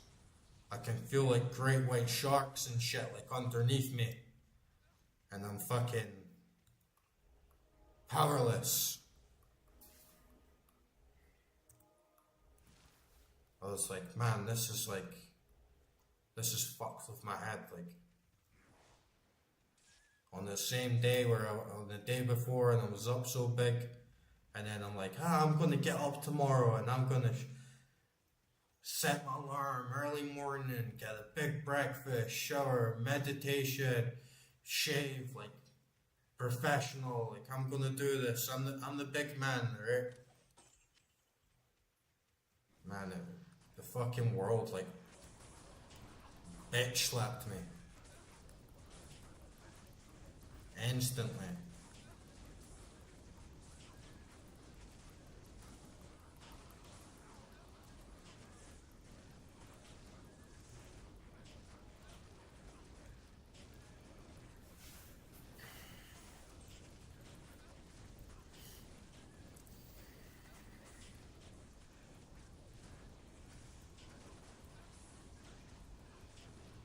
Yeah, that's what I do as well. Like a journal. I go through all my mistakes, and then when I was doing that for the session on Thursday, it made me feel like I don't even know who I am, because I'm looking at these trades and I'm like, what the fuck are you doing, man? And then it wasn't, it's like you're ending the day, you're ending the night, and you're going to bed. And it's not even like I've lost this much money. It's like, me, personally, I am weak. Like, I'm stupid. I'm an idiot. Like, I've failed. Like, I've got serious problems. Like, and then you just have to swallow it, pull yourself up, and like get back on it like the next fucking day. And then the next day just didn't go well either. And like that's part of the realization of like even the next day it's like I did everything right. And it still didn't work, and that's just part of the job. But when it compounds with other days like that, it like wears you down, man. And when you've been working 14 hours a day, and you've been like committing like your whole life for this, and you've been training, and then it just gets pulled away from you, and then you've got no one around you, right? Like there's no one here, like. If I have a bad day, there's no one here, there's no one around, there's no one like to say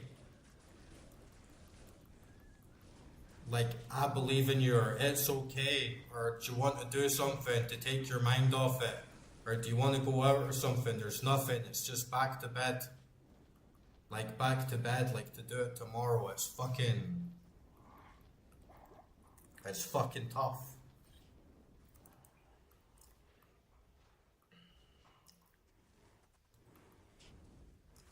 Yes.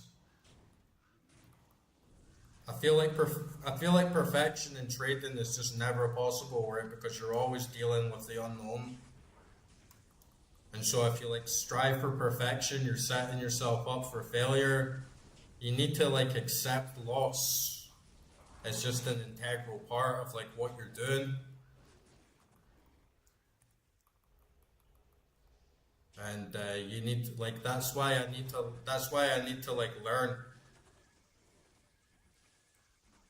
That's why I need to learn, like if I'm at a loss, I need to have safeguards in place so that my loss doesn't turn into like a crippling loss.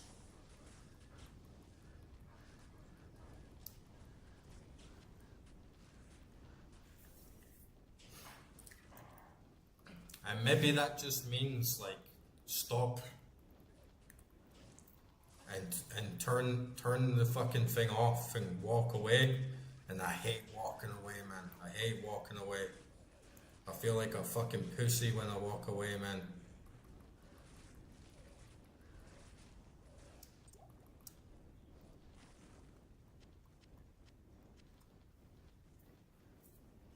But maybe I just need to swallow my pride and say, look, like that's it, like I'm done. Before like this thing gets even further out of control.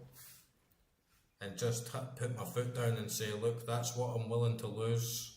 I cannot lose any more than this today. And so like that's it, like I'm gone.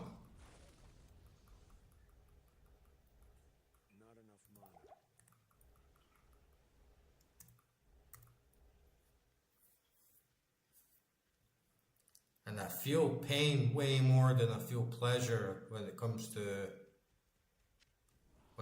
my job. If I'm up 700%, I feel nothing. I mean, I feel satisfied. I don't feel euphoria. I don't feel like over the moon. I don't feel happy. If I lose, I'm really fucking angry.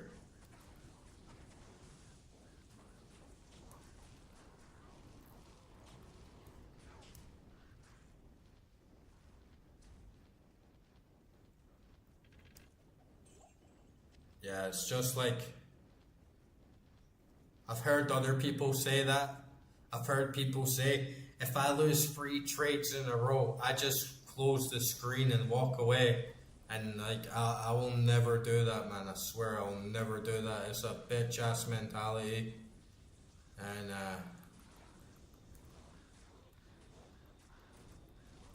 I can't tell you how many times I've clawed my way out of a hole. And if I ever did that, I walked away after free trades, I would have lost. I would have never made the best trades of my life. But at the same time, I definitely need to say, like I already said, like, look, if you lose this amount on Thursday, like, you need to stop trading. Because you can't lose that much in a day. Or at least, you know, if you do stop trading, like, you can only trade this one setup. And then that setup, my best setup, like my 80% win rate setup, happened twice on Friday, and they completely whipsawed me in the worst way imaginable, like I'd never seen before. I was like, man, the fucking, you know, when you start thinking like God is like watching you or some shit, or the market is like reacting to you, and you feel like you're just being like played. I had this weird superstition the other night when I made that like huge trade on Wednesday. I just automatically like scrolled my limit, and it came to like return 666.66 at 66.6 points. And I was like, that's creepy, man. And I had it like in my head, like the devil is doing something here. I didn't like seeing that. It was just a random sweep pull down, like I'm putting my limit right there, and I was like, that's fucking weird, man. I don't like that. And the trade worked out like amazingly, and then the next day it was gone.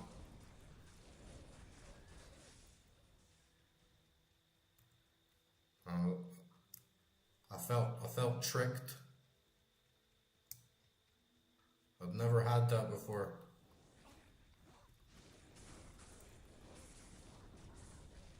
But you know, to be honest, like,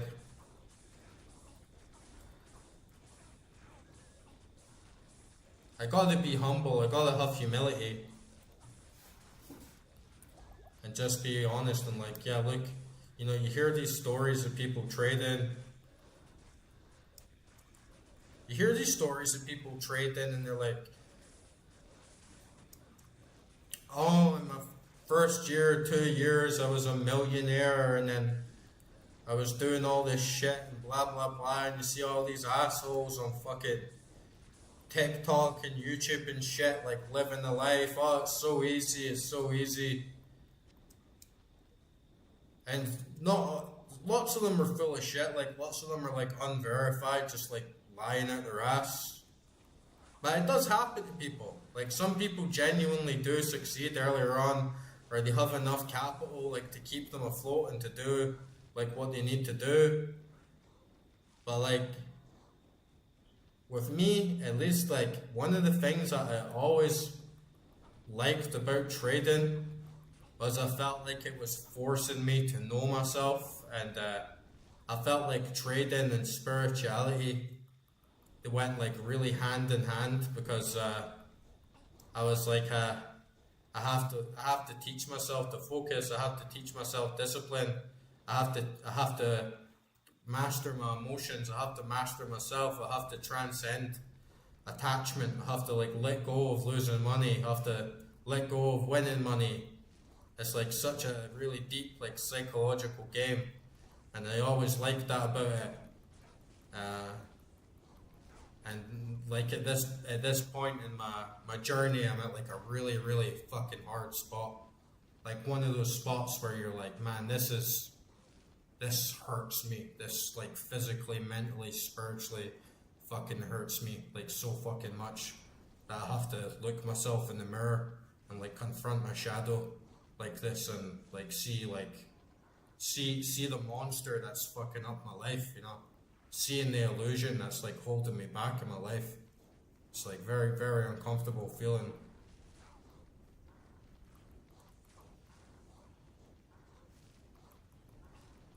Man, these council members are fucking hard, man.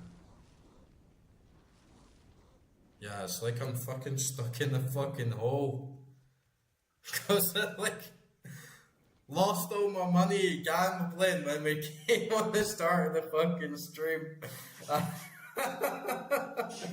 had I had like over $1 million in my stash, and then I got that like edge rumward bow, and then I got like my reduced like vendor prices, and then we went gambling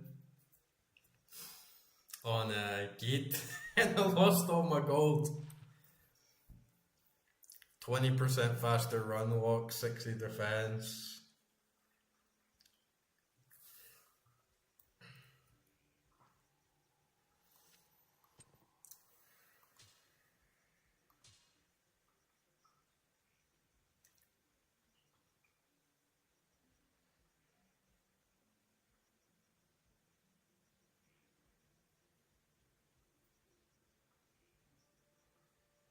Yeah, I got Geet's Grand Charm, but it's a fucking troll item.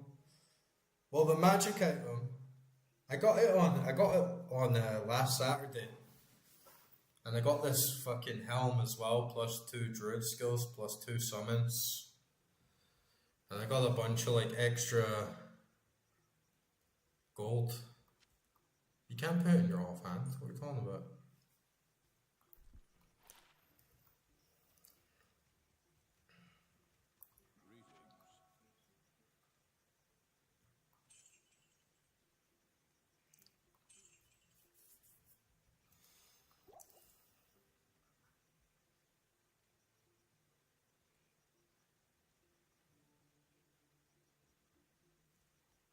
Yeah, I just wish that the pelt had like plus 2 elemental or something, because the rabies isn't very good. And I got an axe. I got like this really good axe for like plus 2 to all druid skills, 26% chance to crush and blow, plus 10 to all stats, and plus 1 fury, plus 1 maul. But I don't have any shapeshifting. Yeah, I should use the bow for everything, I guess, now.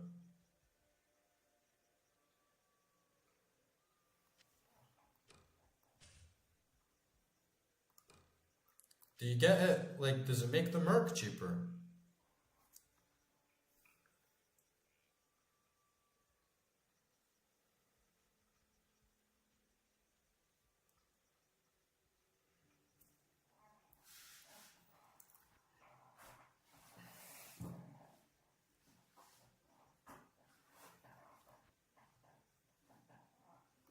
I got this teleport circlet as well for the necro, and to be honest, I'm just gonna fucking use that again.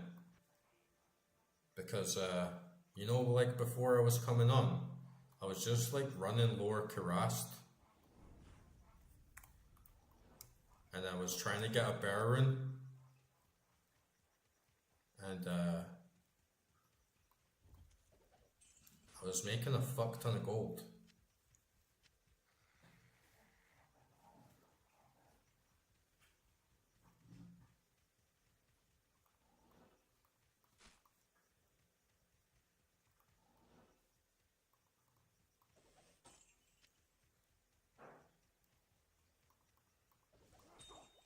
I was making really good money just doing lower Karast runs. Oh shit.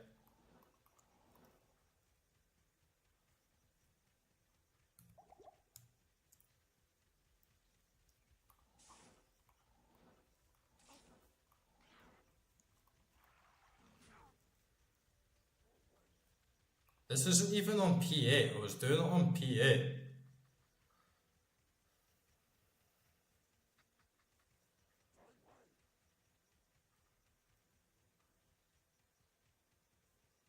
Yeah, it wasn't even in the super chests.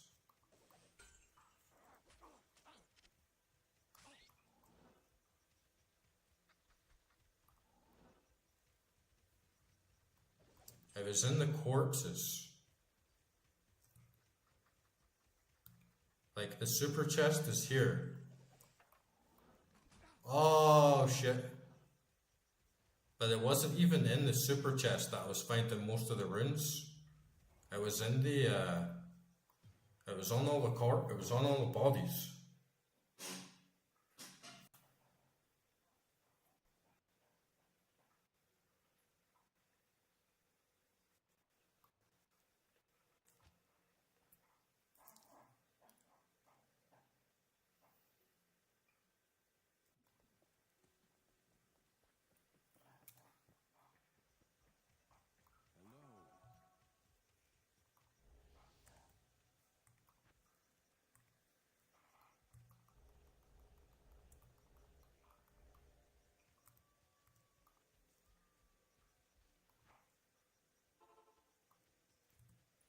It's only 15%, like on the charm, so it's not too much. Sometimes you get lucky on the roll on Curasto for the enemies, and there's like hardly any enemies, and you kind of just walk around picking everything up. The teleport it's only charges, so you don't get like too many before you have to recharge. But the recharge was costing me like 60k, and I was making the 60k back like really fast just from doing like some basic runs.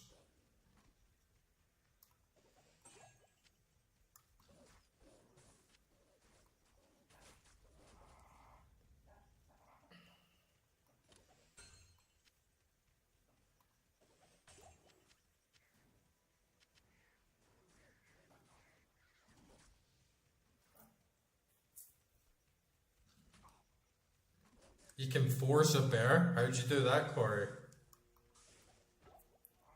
To be honest, I thought like the bear was going to be really far off. I was aware that it was probably gonna take 20 hours at least. So I was more just getting the laps in. But I got I got one Servant. So if I get one more of those, I can like cube a bear.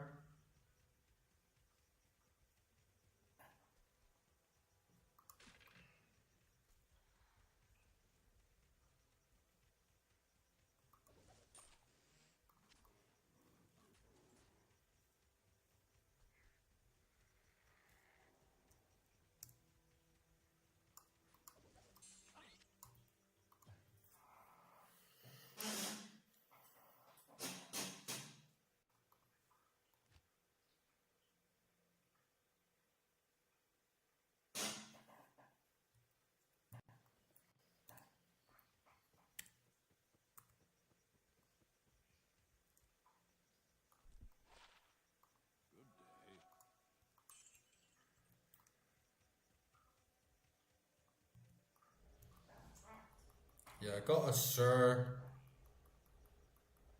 I got a lot of runes.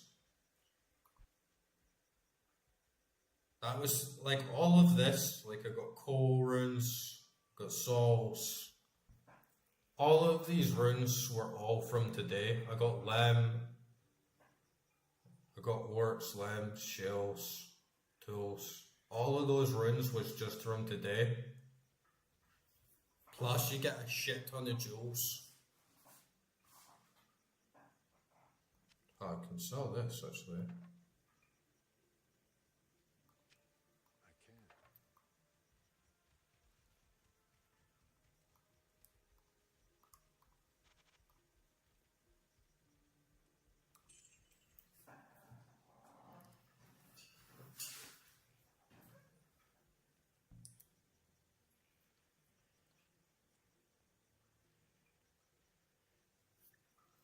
But yeah, if I get a second Servant, then it'll be fine.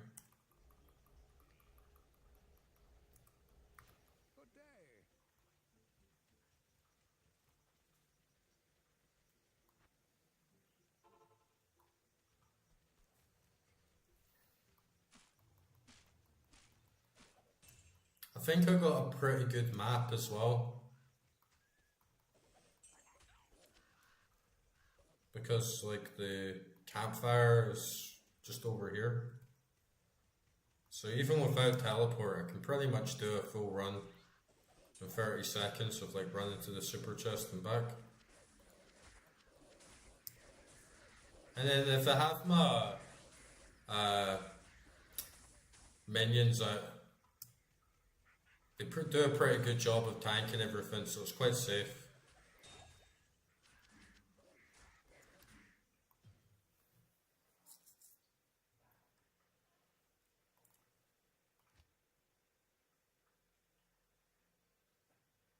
But I made like 1 million gold just doing the runs and like, see, I'm already at like 58k.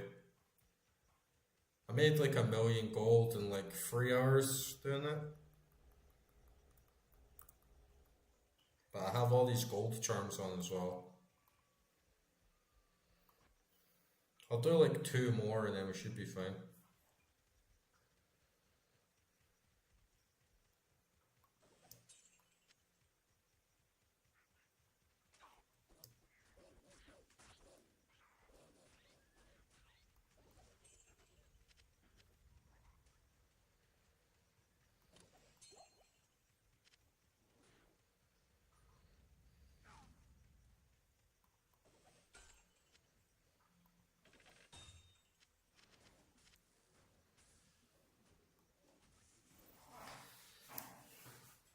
Yeah, I need to do this. I need like something with like open wounds or something.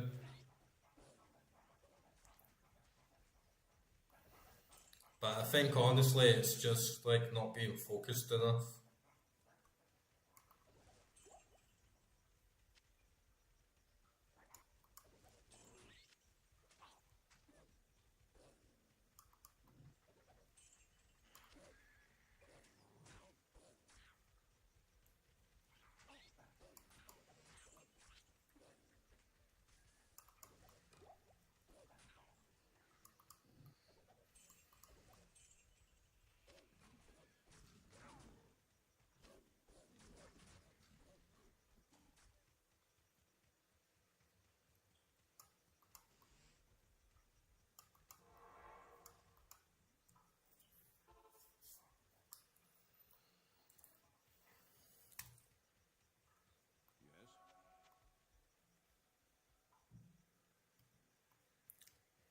I'm just gonna get a drink of water.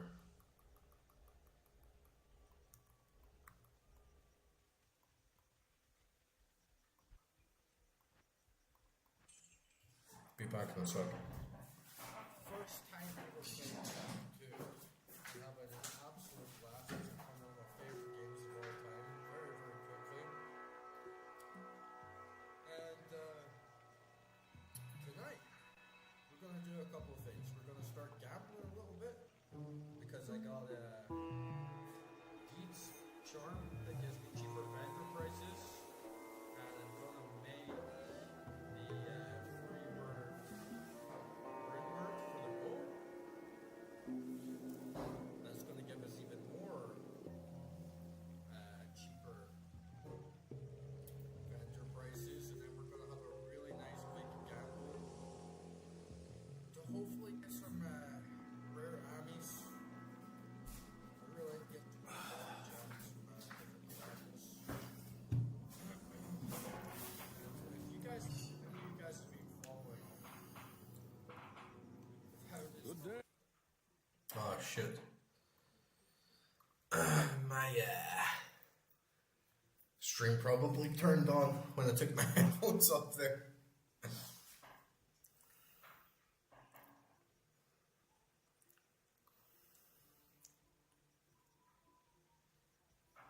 Man, it sucks when it's so fucking hot outside that even like the water at the tap is hot. At fucking night.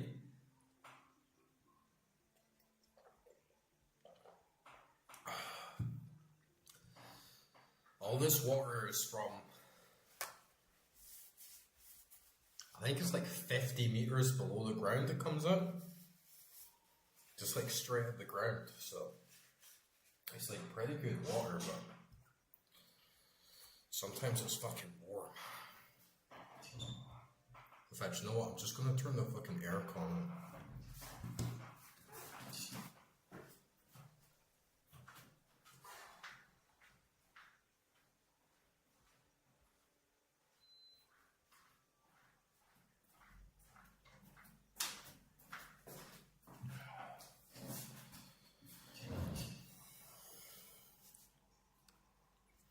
It's crazy fucking hot here.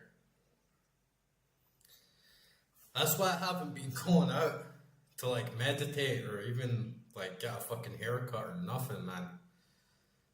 Cause it's like 35 degrees outside and it's just like way too hot for me, man. Like seriously. I walk from here 10 minutes down the street and fucking my whole t-shirt is completely soaked in sweat. Cause I just start sweating and sweating and sweating and it's really high UV, so I get like burned easily and it like tires you out. Like I just stay inside. I only go out for shopping at night when it's really dark. Oh, I'm doing more pressed. Right, we need to go back to Trav. And I'll leave the merc for now just in case he dies. But yeah, like, let's fucking do this. Fucking council. Fuck you, council. You fucking Zionist fucks.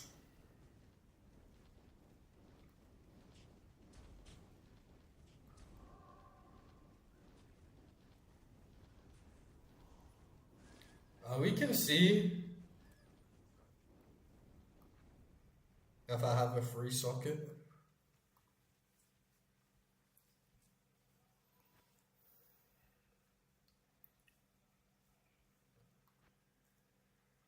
Yeah, I don't even have any free socket weapons on me.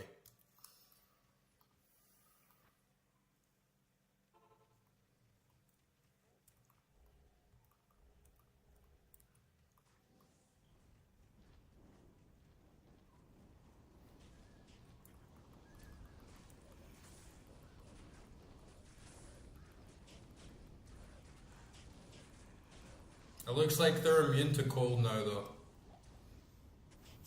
Yeah, they're immune to cold.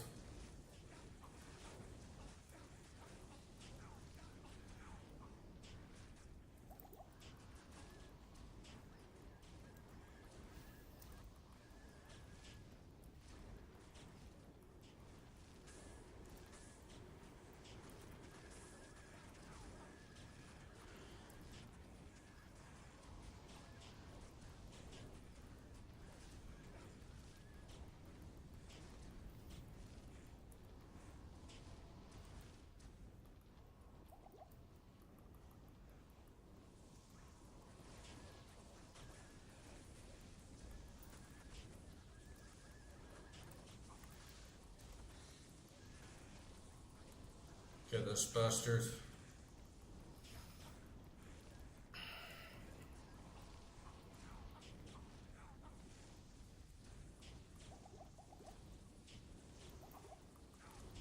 Fucking hell, man.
Oh, do I? Thanks, man. I totally forgot about that. Let me just kill these guys first. But yeah, I totally forgot that I had that tele circlet on.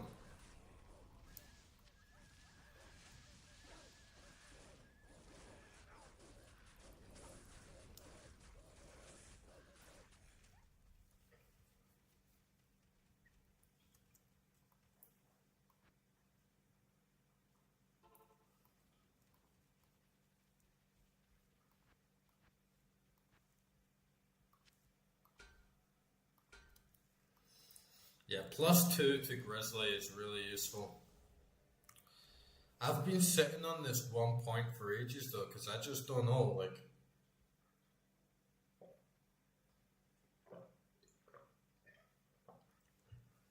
I feel like I could either roll for another rare pelt that potentially will give me like +3 elemental skills with the +2 druid skills, but the chances of getting like +2 summon grizzly again are like so small. And then I have that axe that gives me like +1 to some shapeshifting skills. On the off chance I could get like something like Jalal's Mane, but that gives me +1 to Fury.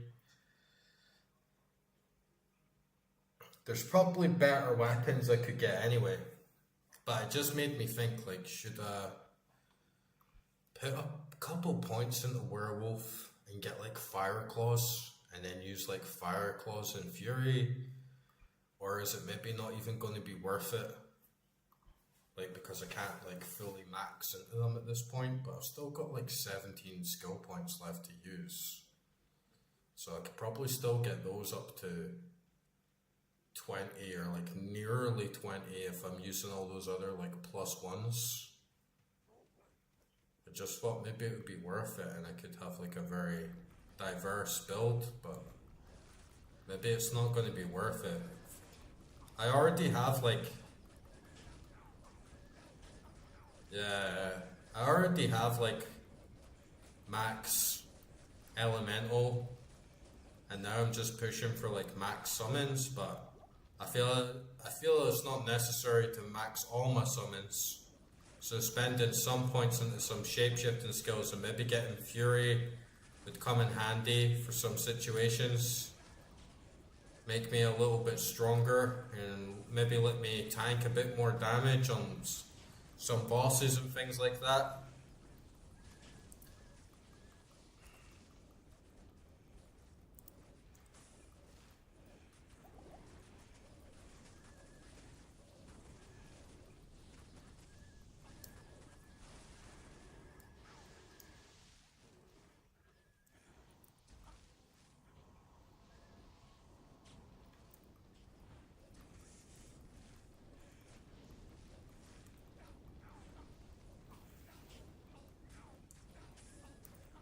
But these guys are packing a serious fucking punch. Like all these flaming tentacles coming out of the ground, like those are fucking heavy, man.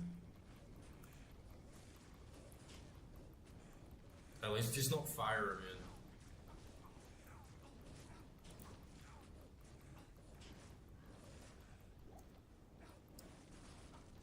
Yeah, we got him.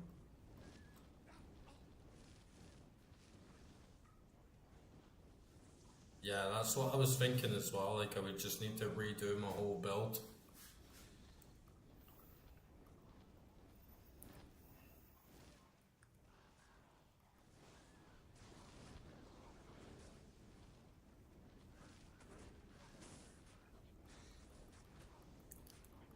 But I'm kinda now banking on getting an extremely rare, right? Like I'm banking on getting another pelt that's just as good and gives me like +3 Ellie or like +3 summoning skills, and that's gonna be so fucking rare, especially when I've already got one. And pretty much all the, like, you can get Raven lore, which is pretty good. That would give me +7 to Ravens, which is quite good. But it's not as good as Jalal's Mane for the other things. And then Jalal's mains feels like a bit wasted because it, again, like gives plus to the shape-shifting skills. So I kind of feel like my build isn't, like the game's not giving enough items for my build to be like the best compared to others, because it kind of relies on shape-shifting. But I wouldn't have to put in a lot in shape-shifting, you know. I have 17 points left. Plus with the items I get +2, +1 to some of the specific ones like Fury, which are probably the best. So I just thought like maybe there is potential to actually have like a good all-round build.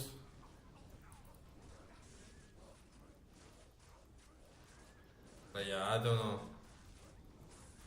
Maybe not, because I feel like I'm just never going to be able to min max, so.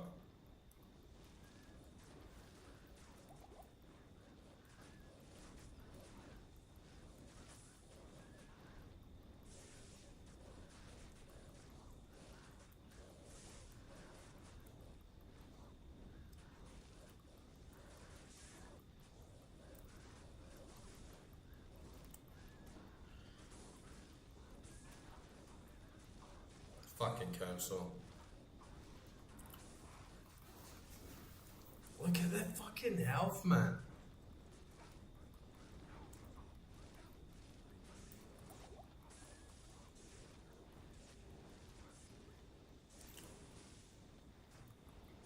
Like, what the fuck, man? His health, like, absolute sponge, dude.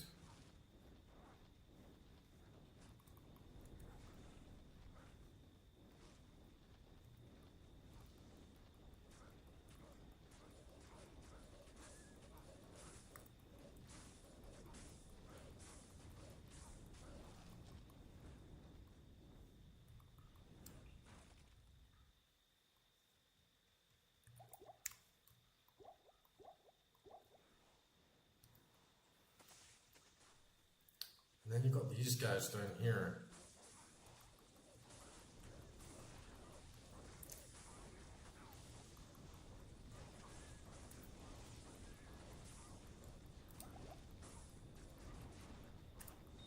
Yeah, wind armor, I keep forgetting that.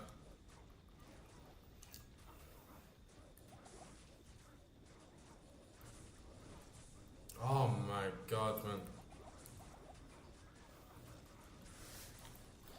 Yeah, I don't feel like I'm in the same spot where I was when I ended the stream on Sunday and Saturday, because I felt like I was pretty honed in, and I had like a really good rhythm and everything set up, and I was even playing a little bit earlier today, just doing more Karast runs, and I don't know like what it is, but like for some reason I just feel a bit off tonight, like when I came on.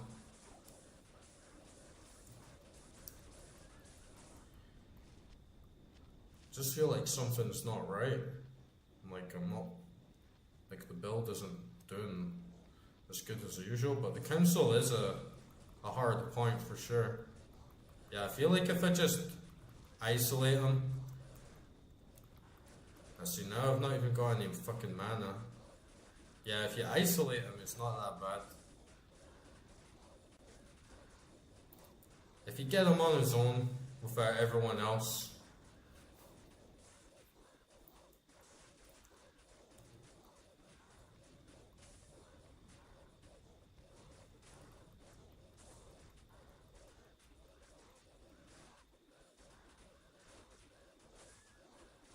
Yeah. That's the thing with the Merc, is it's so useful. Like keeping them alive can be really difficult.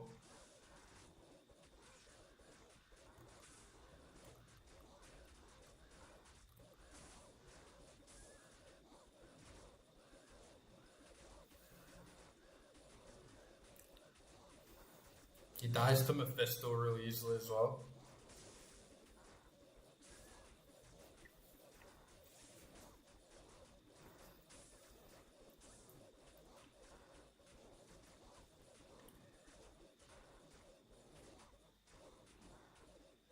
Yeah, keep in mind, like Molten Boulder, Volcano, Armageddon, they do physical damage as well. But yeah, I think sometimes the fire resistance is just too high, and you might as well just hit them.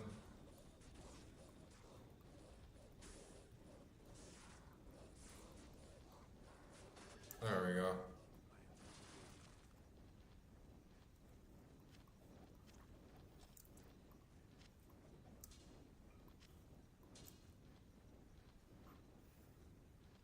Yes, their resistance is far too high.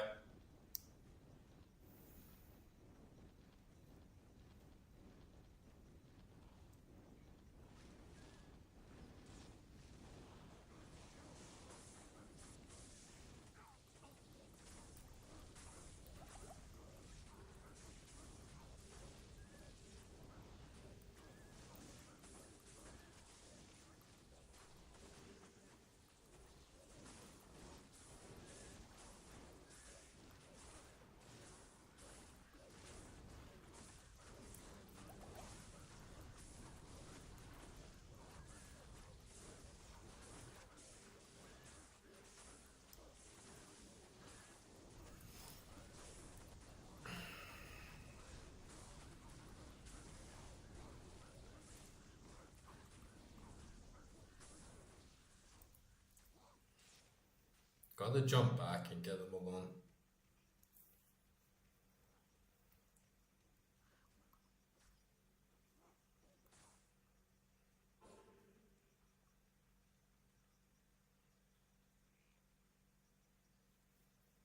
Yeah.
I feel like if you get them alone, like they're not too bad.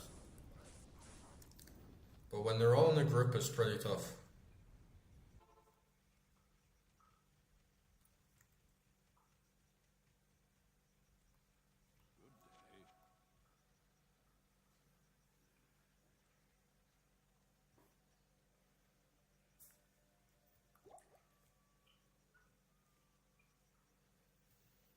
I think it's just one of those moments where it's just slow as fuck. It's like the main weakness with my build. Sometimes it's just slow as fuck. And it's all like... It's all to do with the minions as well. I see, now we've got him kited off on his own.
easy, like, they're easy when they're on their own.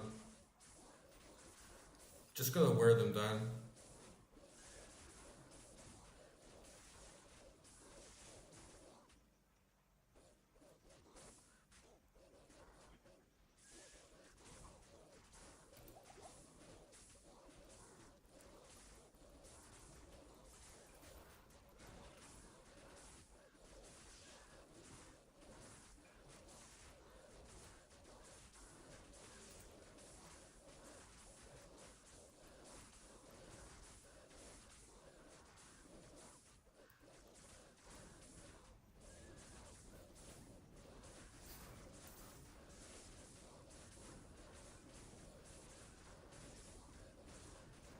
I gotta get my little sound effect in as well.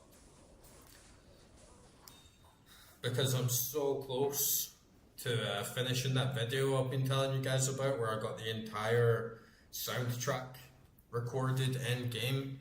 And then I had like most of the tracks. But then I started to get I really wanted to get all the little sound effects and all the little transitions. You know, when you defeat Duriel and she explodes into fire and boulders, or all the bosses have got their own little effects when you kill them, and like the Countess chest opening and stuff like that. I wanted to get all those little moments involved too that go in between the tracks with a video, like all recorded in game. So I've been doing runs on different characters and trying to capture all the animations and get like the best shots for when you're standing in game to get like the best vibes. And I only need to get like a few more now. One of them is here. I need to get the sound effect when you break the seal open with the flail. I need to get the one where you kill Mephisto. And I need to get the one where you kill Diablo. And then I need to get the one where you kill Bale, and then I've got them all.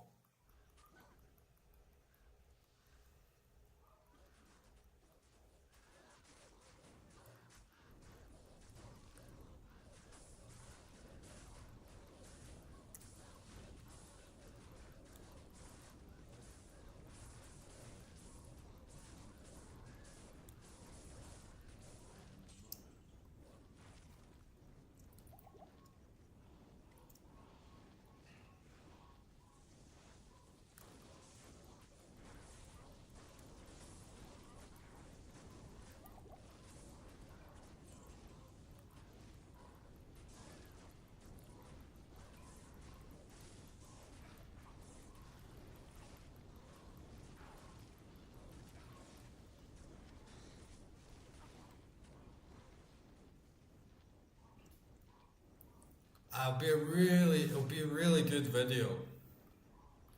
It'll be a really good way to listen to the soundtrack because it's got, like, you know, my recording for Tristram.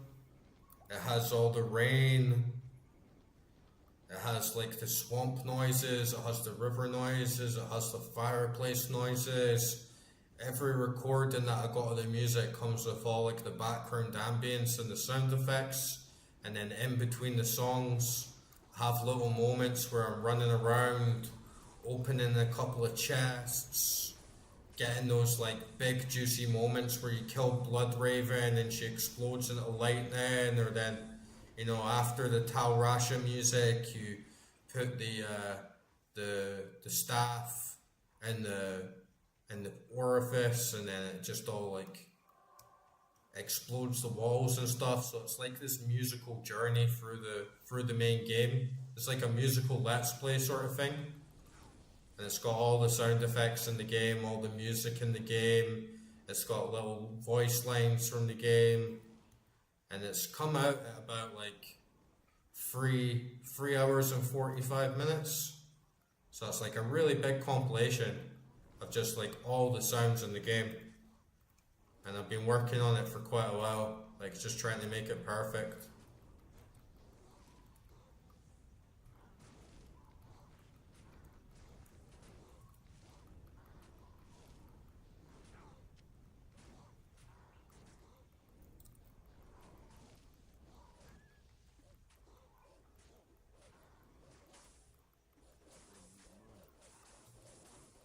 The soundtrack's fucking amazing on Diablo 2. I feel like it kind of peaks around Act 3. I don't think it's as good as it could be. I think a lot of tracks didn't get as much love as they could have, and some are like a little bit short. But I mean, come on, it must have been a hard job. I mean, I feel like Tristram music alone is like such a banger.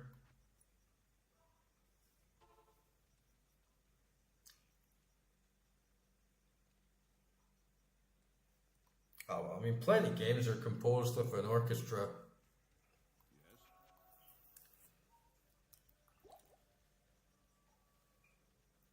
It was rarer for the time though, like to have an actual orchestra.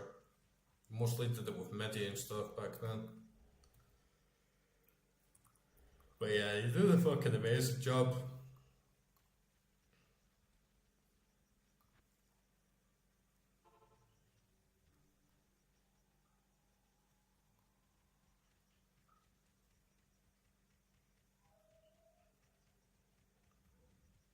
Gaming music in general, like music in old games was way fucking better than it is today.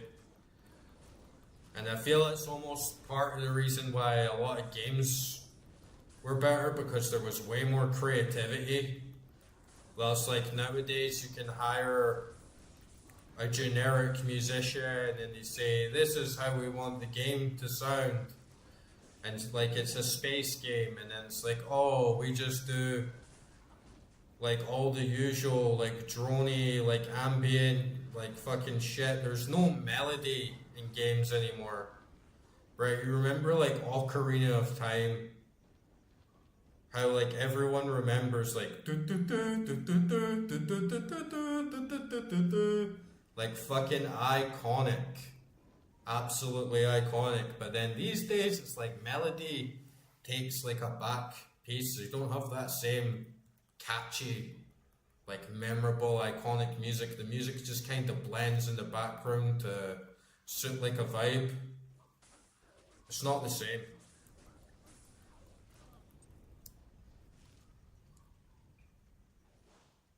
It's more of an afterthought. Plus to feel like, especially for games like Final Fantasy, you know, all the old like JRPGs, they needed good music, right? Because like the graphics were nothing really to write home about. The pre-rendered graphics were amazing, but even for the time, like they weren't like the best graphically. They didn't stand on their own graphically as well as they could have. So the music really completed the vibe. And even like, especially on the PS1, you might have not been able to get the most photorealistic graphics, but you did have CDs and you could get the highest quality music. So it really does make like a huge difference when you've got like really, really good high quality music.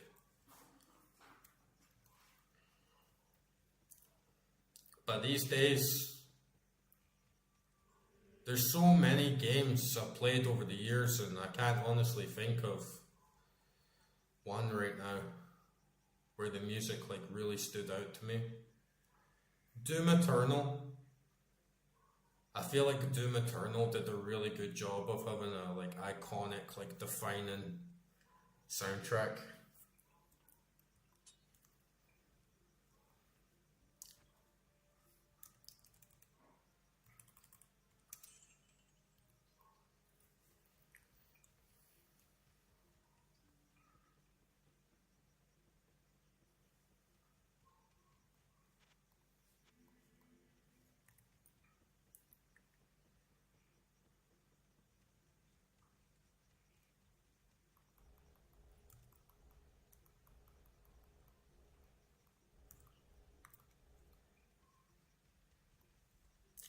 I was playing this old PS2 game. It was like a really early From Software RPG. It was like a JRPG. Wait, no, I need to get more health potions. And man, even just the opening cinematic, like the opening intro cinematic before you even get to the main menu. Holy shit, man. the music is fucking unreal. Like, it's so, like, experimental and ethereal. And, like, it's so, like, whoever composed it is a fucking genius. And you can tell they had, like, such a good time making the music. Honestly, the music in Evergrace is something else. It's, like, goes above and beyond. It really, like, pushes the boundary on, like, how a video game, how this fantasy setting can be expressed musically, like through sound, and it takes you on a huge audible journey. It's really a masterpiece. The soundtrack is an absolute masterpiece. The game's not that good, but the soundtrack is absolutely peak. And it's sad that for so many these days, I mean, I would absolutely kill to get a job writing the music for a video game, but I'm not going to put it shortly. Like, if I really wanted to do a good job, I'd have to be like masterclass musician. And so many musicians, so many like music composers for games these days, they just went to fucking school. And someone told them, this is how you write this type of genre, and this is how you write this type of genre. And that's why it all comes out flat and generic and the fucking same. But man, the Japanese in the 90s, early 2000s, they fucking knew, man. They fucking knew, like, this is how you write a game. Fucking shitty Merc, man. What the fuck is the point in even saving up the money for him?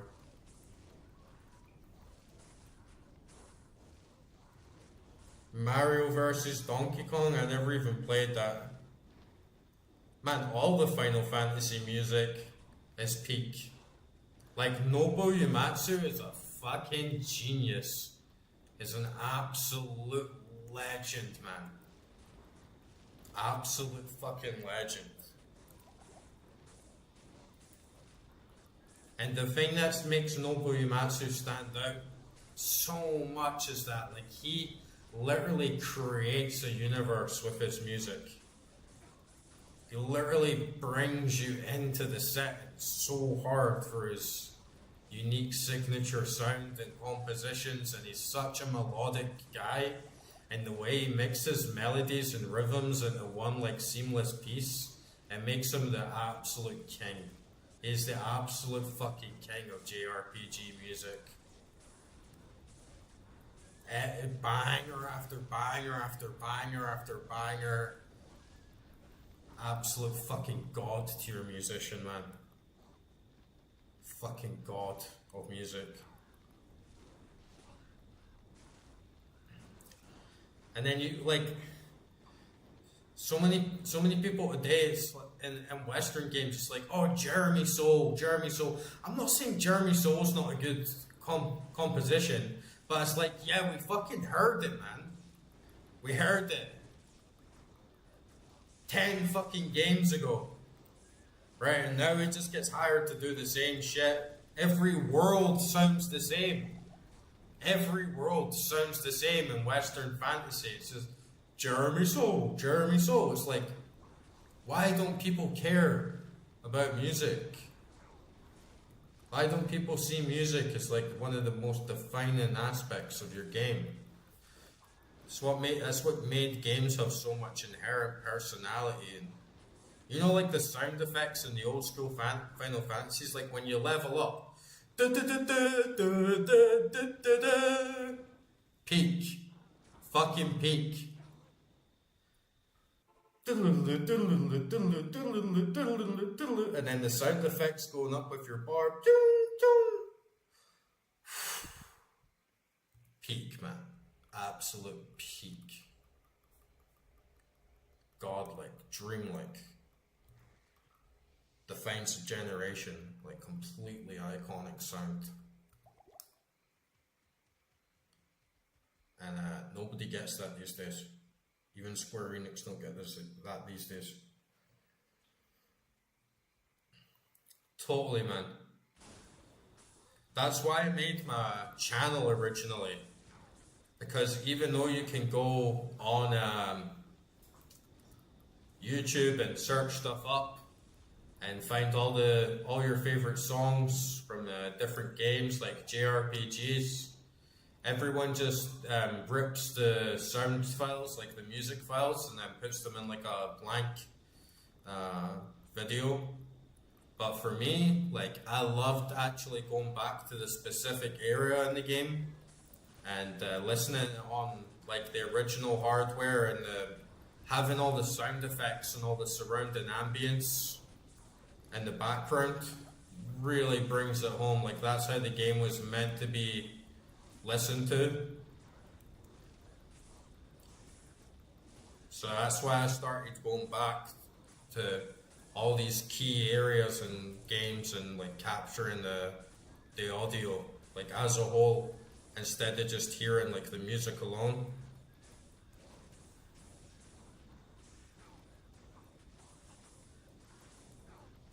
Like Final Fantasy, as soon as like everyone says the same thing about them, like, oh yeah, 1 to, or 4 to 10 are very, very good, and then 12 is okay, but it was never really quite the same thing after 10. And what's the main thing that changes after 10? They never got Nobuo Uematsu to do the music again after 10. That's the biggest change. That's the biggest vibe shift, is the music and the sound effects are not the same.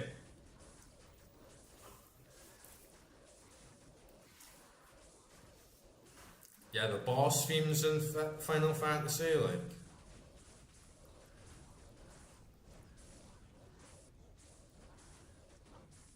I play a lot of JRPGs, and I go back to a lot of old ones. Some of them that I never even played before, growing up or whatever. And, there's a lot of games that are technically better than Final Fantasy from like a gameplay standpoint. They do a lot of things better, and they're more in depth, and they're more like engaging, or they have like better pacing, or more like addictive gameplay loop.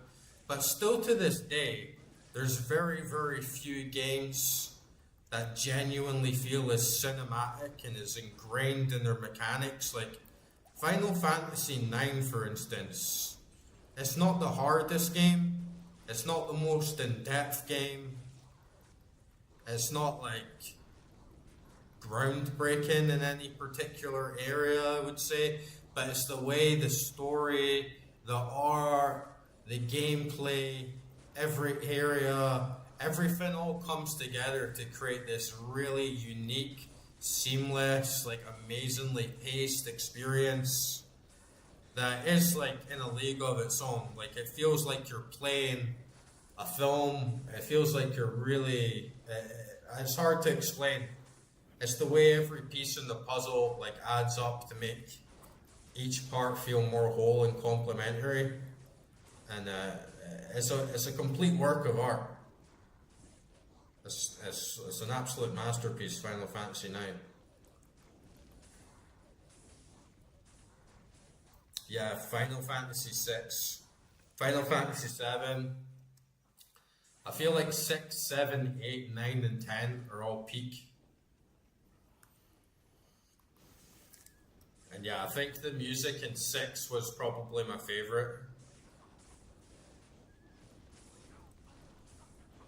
Like, how epic is the music in Final Fantasy VI? You know the song March to Narsh?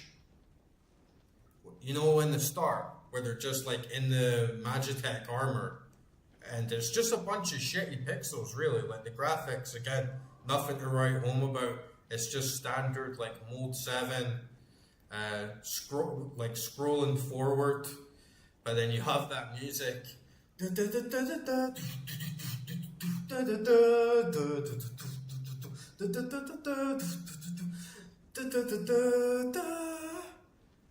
oh man, it's so like deep.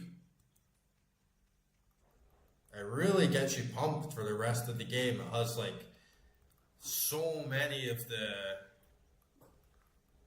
tonal qualities in the story embedded right in the music, like the marching of an empire, the sweeping arpeggios with like the magical like floaty synths.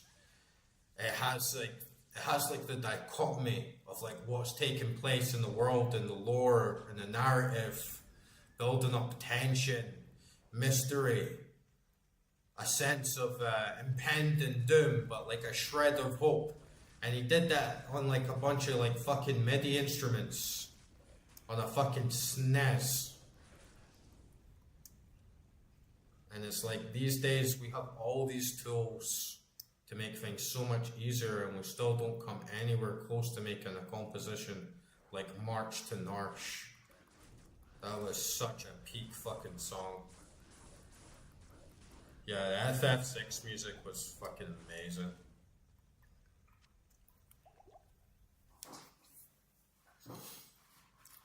The whole soundtrack from start to finish is amazing.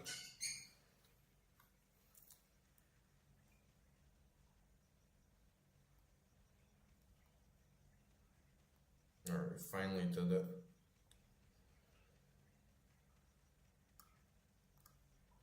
Let me capture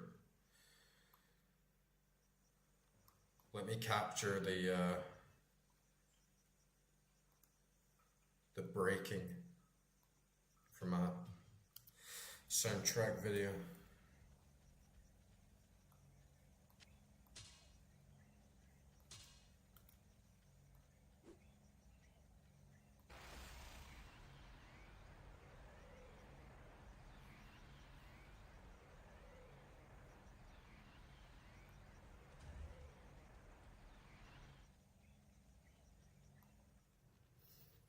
See, just like little intros like that, transitions, and then you come into Durance of Hate, and then you listen to the Durance of Hate music, and then you like have a transition after that where it like takes you to Mephisto exploding, and then the little like one-liner that your character gives. Just little things like that make the soundtrack feel more real and like the way you remember it. With those little like affectations. Maybe we can get the druid back now.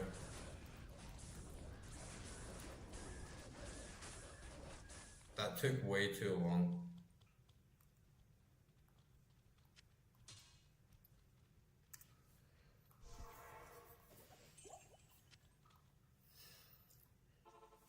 That took way too long.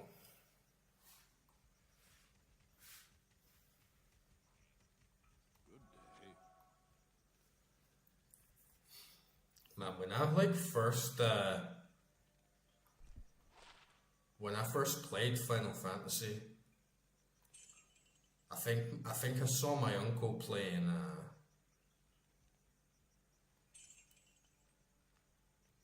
Final Fantasy 8, and I was just like, what the fuck is this? I was like, oh, what's this? This looks absolutely amazing. Like the art, the music, I was like instantly hypnotized, like watching this, like what is this?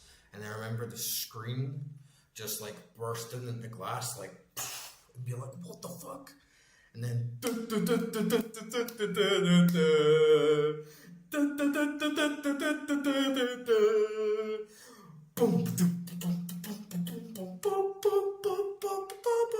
it's like a fucking autistic seal or something. I'm like, what the fuck is this?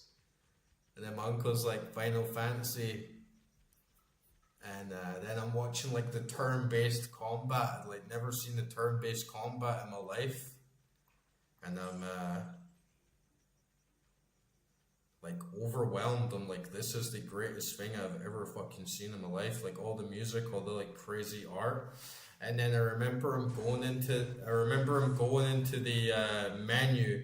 You know, when you press triangle and you go into the menu and you have like the little white glove as the cursor, and it goes like beep beep beep beep beep ching ching ooh ooh, like exit and like Squirt Man. It gave me such, I don't know what it was. It made me fucking feel so good. The sound design. Like the sound design in those games just has like this very amazing quality that makes it like very engaging to just go through like basic micromanagement.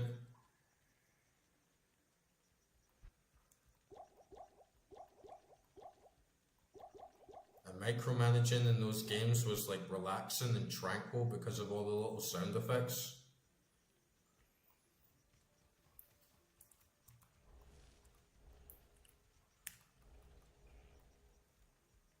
And that was like a defining feature for me. That was like one of the main things I loved is I loved going into the menus and just fucking around with shit and equipping a weapon. And you like equip a piece of gear and it's like ching! It's like whoa, that is such a lovely little sound.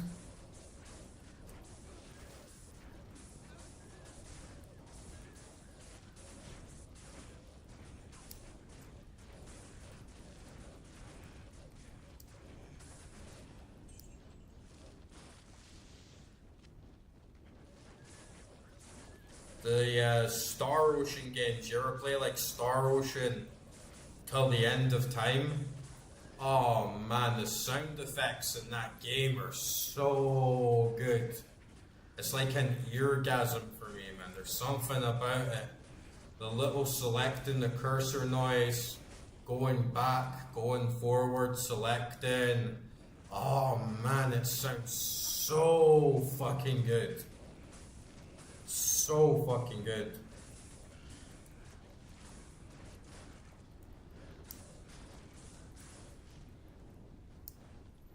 Yeah, I never played Warcraft.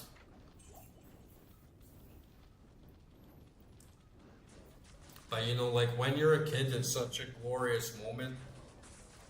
I feel fucking sorry, like if I ever have a kid, I'm going to preserve those moments for him or her. I'm gonna make sure like the first time a kid ever gets to see a video game, it's gonna be something like Final Fantasy, or I'm gonna whap. Oh, fucking Merc, man, you useless piece of fucking shit. Like, you useless fucking cunt, man. What the fuck is the point in your fucking existence, man? You just wasted like 200 grand on this stupid fucking retard. Oh, fuck off, man. Now I've got to do fucking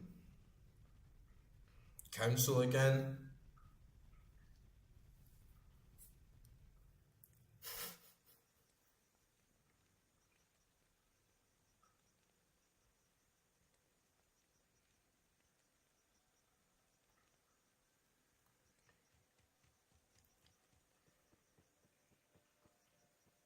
Yeah, I played World of Warcraft, but I didn't play Warcraft 3.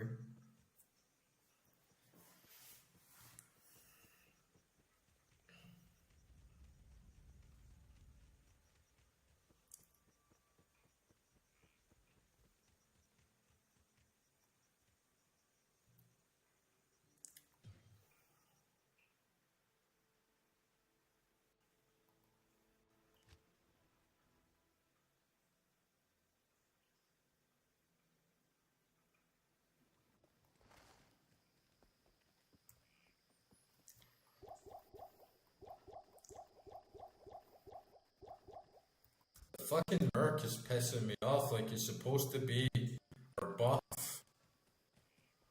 It's making my build feel like shit because like I'm relying on him so much. And now he's just like worthless. Like every time we get him back, he just dies right away.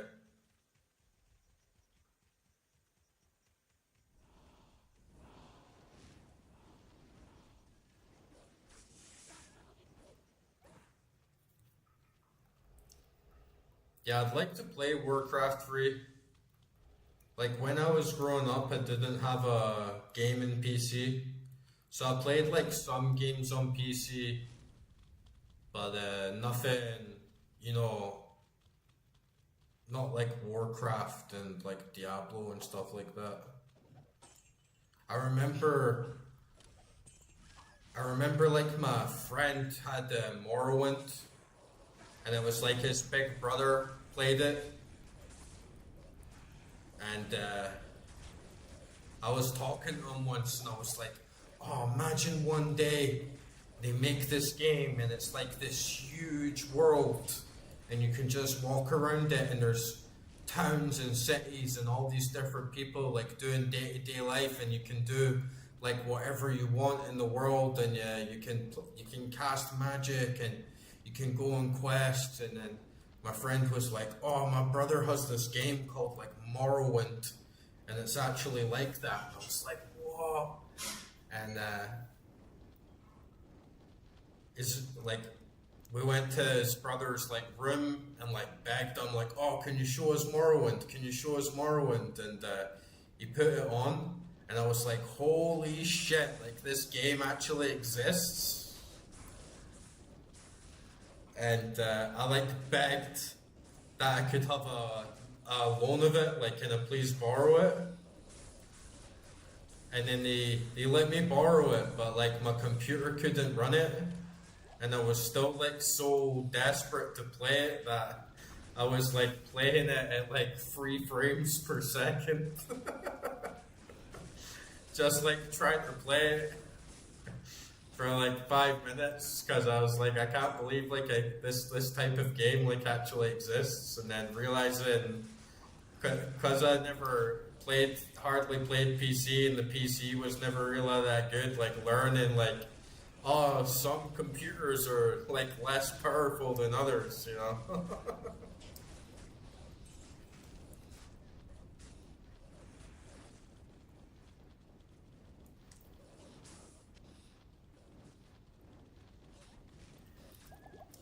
Yeah, but it's like prayer that actually gives me the mana regeneration and shit. That's like that I actually make good use of them for.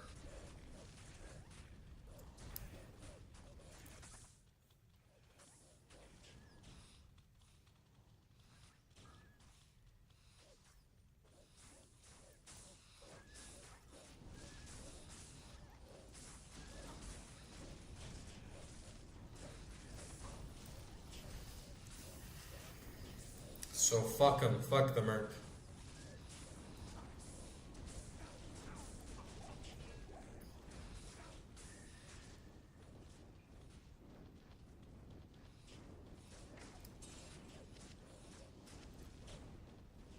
Ah, like recharges your mana as well. Recharges your health and your mana.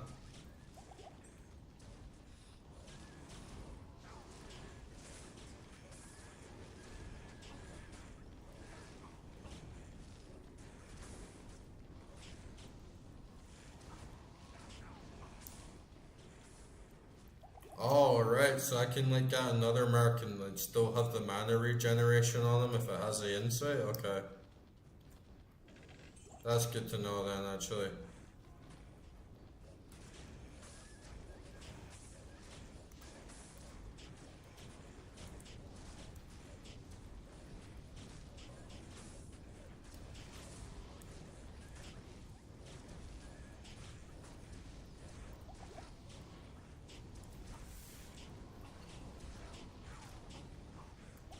but then if we get them on nightmare, it's gonna be way lower health.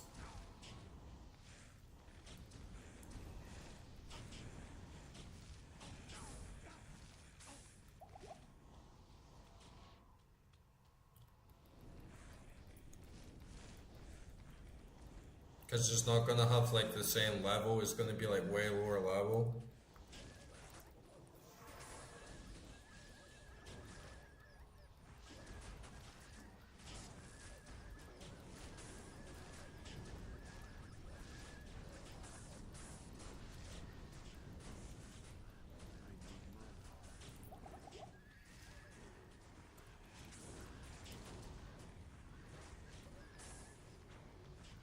Man, I don't know what it is tonight.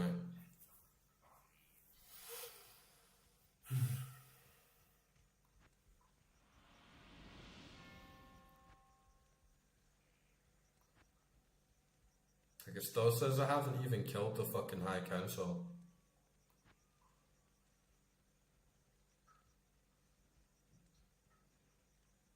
Hello, Jenny Lewis.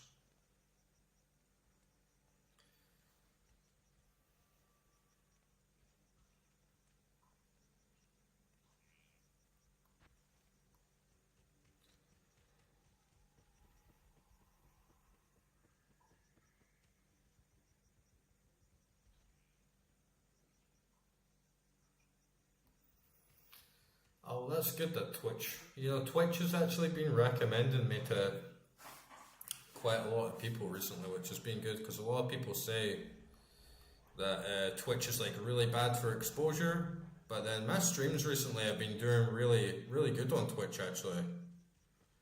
So it's been like good to see that it's actually getting my stuff out there. But yeah, this stream has been pretty brutal to be honest. Like so far, the stream has been pretty rough. Ah, that's a good rondo though.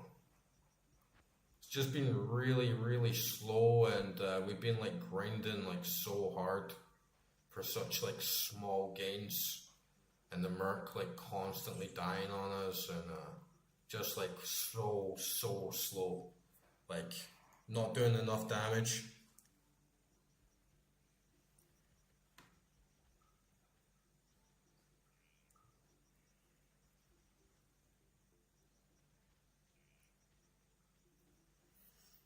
Yeah, I'm a noob at this game as well. I'm like just about to come out of that noob phase because I'm about to complete the game on Hell.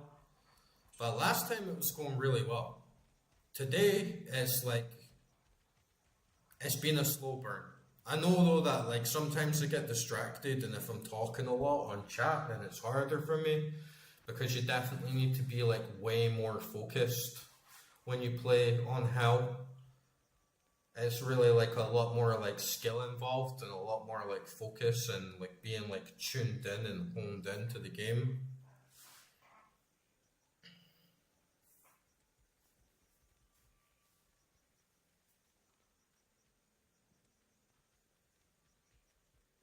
Rattle cage? I don't know what you're talking about, Jazz Under. And my stash? And yeah, I'm not sure about like how to get Mephisto fast, but actually like someone in my server was doing pretty good at it. They were doing like Mephisto runs, and I think it's basically just using teleport. Like you gotta use teleport if you want to get it done fast. And if you can get like a teleport staff, or you can get like a tiara with teleport on it, then you just gotta memorize the map and keep going forward and forward and forward as fast as you can. Yeah, holy freeze something. We need to do something with this merc.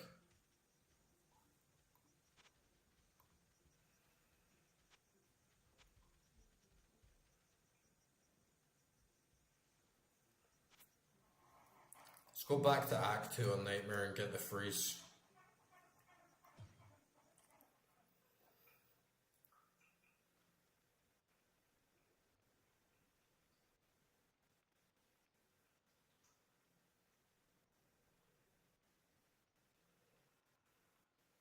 Yeah, I use Streamlabs,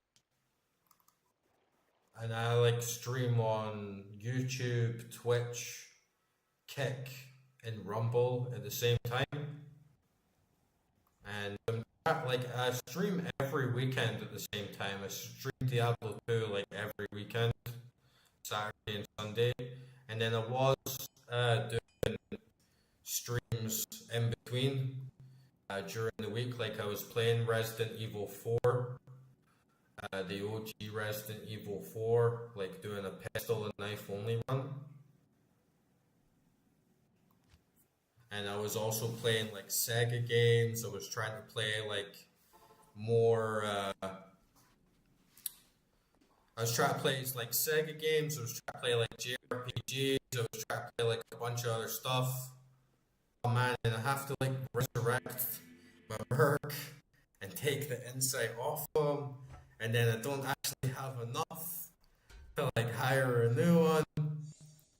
Like this is. Oh man, this game is killing us tonight. Like this game is killing us tonight, man.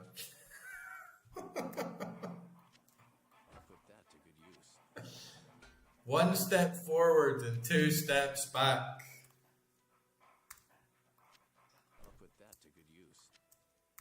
God damn it.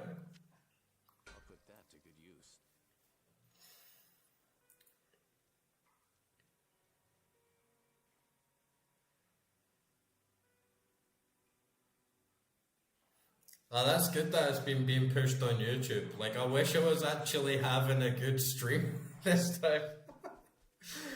Like, people are going to be logging onto this stream and then just, like, seeing me have a mental breakdown, talking about how much I'm, like, dying in real life and trading and how I feel like I want to end it. And then just taking like tiny baby steps, getting absolutely annihilated at the console, to like making these pled mistakes, losing all my money on gambling. Like, it's not the best stream tonight, like, not gonna lie. We've had finer moments on stream. And then I need to go back and get my potions, like, oh man, we're like noobing it up tonight.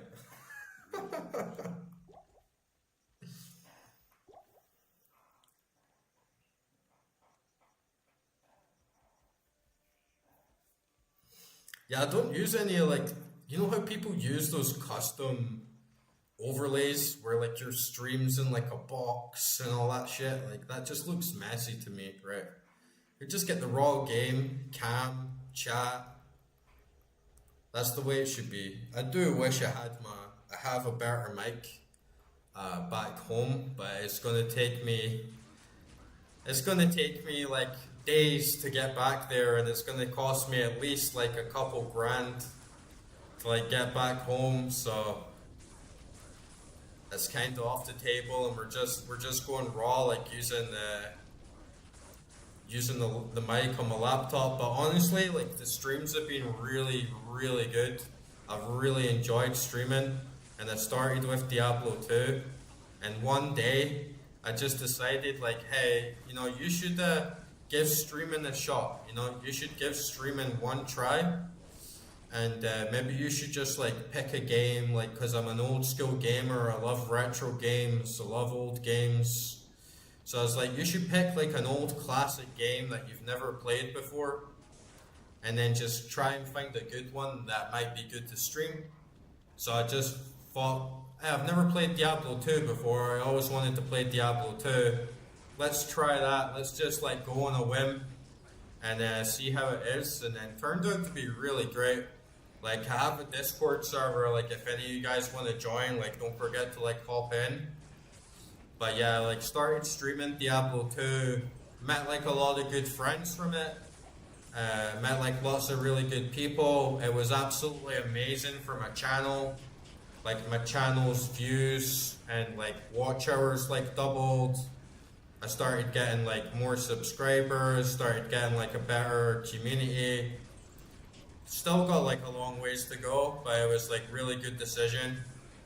And yeah, I got like Streamlabs so I could start going on like Twitch and Kick, and hopefully like reach out to others and then put all the chats on the one stream. It was a really good idea.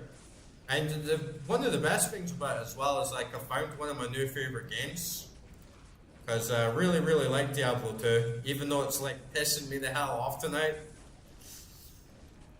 Like, it's getting on my nerves tonight, I'm not gonna lie, but yeah, I got to discover one of my new favorite games. I got to experience it in the perfect modern way, because it's so nice having some of you guys having a bit of insight to like help me on my way without me having to look everything up myself. And yeah, it's been like really nice, organic.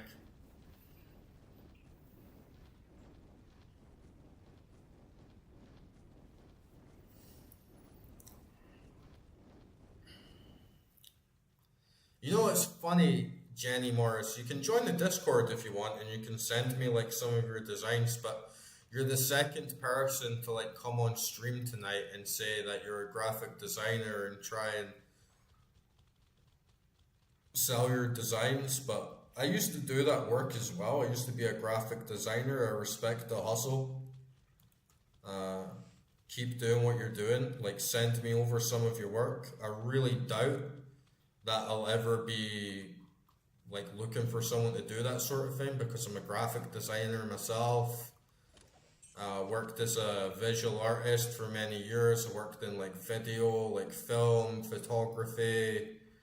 Uh, but it's always good to connect and it's always good to like see what other people are doing because sometimes people have different styles and maybe your style's perfect for someone else that I meet and I can't meet their needs so I can send them your way or you can do the same for me one day. So yeah, like join the Discord and like send me over your stuff and let me see and you never know. Like good to network, right? Good to like exchange ideas and help each other out sometimes. And the link for the Discord's in the description.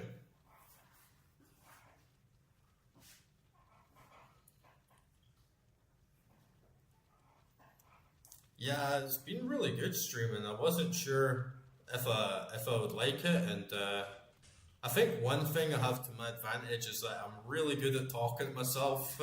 So if there's nobody on stream and I just get like a dead stream, which happens sometimes on games, I just manage to like still talk to myself, and I'm not very shy. I'm not very nervous. I'm like easy talking to strangers, like easy talking to randoms, and I think it's really good. I want to expand my channel more. We're still like in the early days.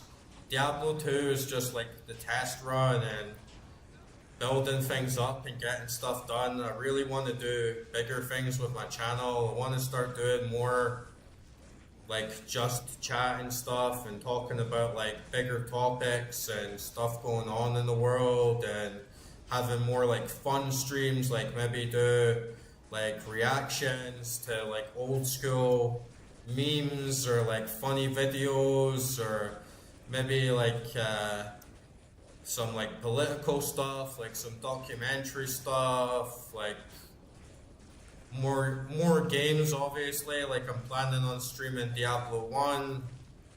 Once I finish Resident Evil 4, I'm planning on streaming Bioshock or maybe like King Kong the game or something. I've got loads of stuff planned.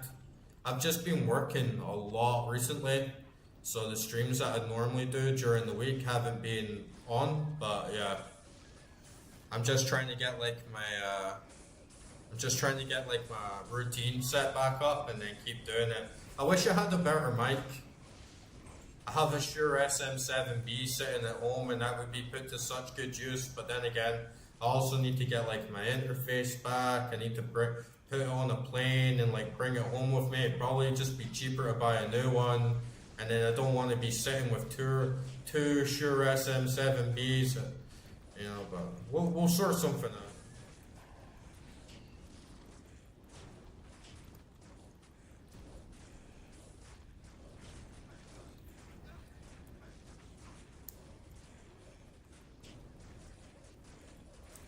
Yeah, if you like, I like streaming old hardware as well.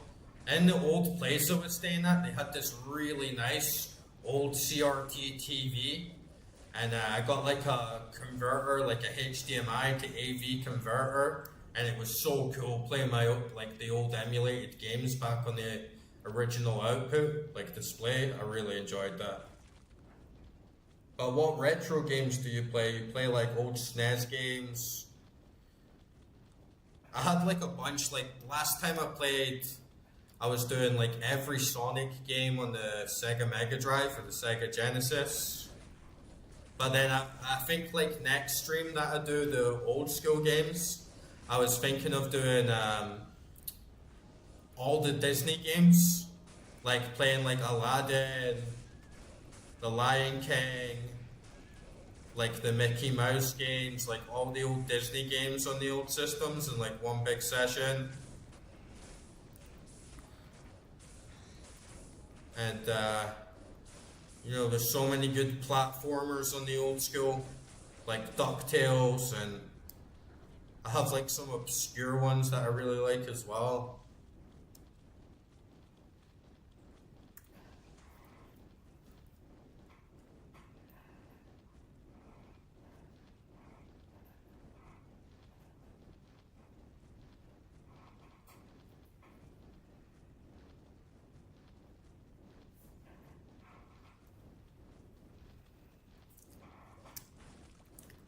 That's like your serial number, Buzz. That's like your identification code from the man. It's like your slave number. Your Google number.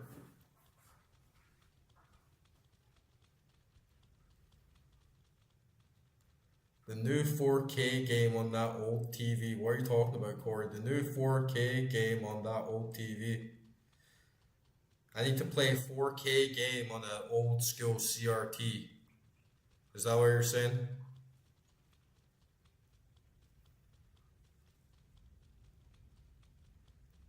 Play Avatar. That's like, I don't know about that. It'd be interesting to see though.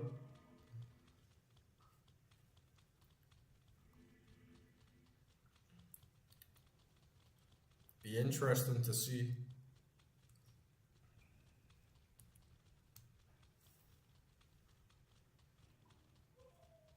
I used to have like such a good setup. Now I have like my laptop. I have like a really nice pair of headphones. Like my headphones are really good. But man, I took a bit of a risk coming out here and traveling and moving country because obviously I can't take all my stuff with me. But sometimes, especially when I'm having a down day, I like miss all my stuff, man. I miss my huge 55-inch 4K TV with my massive Rocket KRK speakers, like my Samsung Galaxy 4K 120 refresh rate, like curved monitor. I miss my big massive like office chair, my walnut, like L-shaped desk. Like I had such a nice setup back in Scotland. And yeah, good mics. I had my guitar, I had my amps, I had all my keyboards, my piano. I had a really good setup, but like I just couldn't sustain it anymore. Like the UK just started getting so fucking expensive on rent and housing and tax, and it's just like culturally dead. I was just like, I need to get out of here, man. So I just like packed up a bag, took my laptop, took my headphones. But at the same time, it's so fucking amazing, like how far like technology has progressed, because I'm just taking my laptop to the other side of the world. I got a dual monitor laptop. I got an Intel T graphics chip. It's not even a GPU. It's like a tiny little chip, and it can run pretty much any game. We've got like, we're getting streams on. Can do like DaVinci, can do like video editing. It can do everything I need with just a little laptop and a nice pair of headphones. I got all my music software on here. Like that's all you really need. But it does suck in comparison to what I used to have.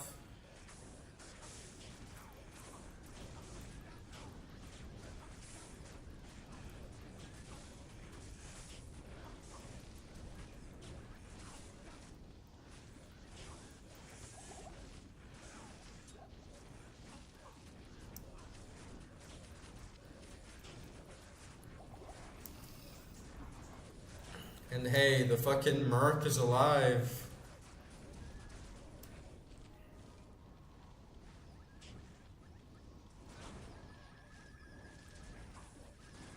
What the fuck are you talking about, man? Everyone's going back. Oh. What are you talking about, man? Watching 4K and 240p. This is the future.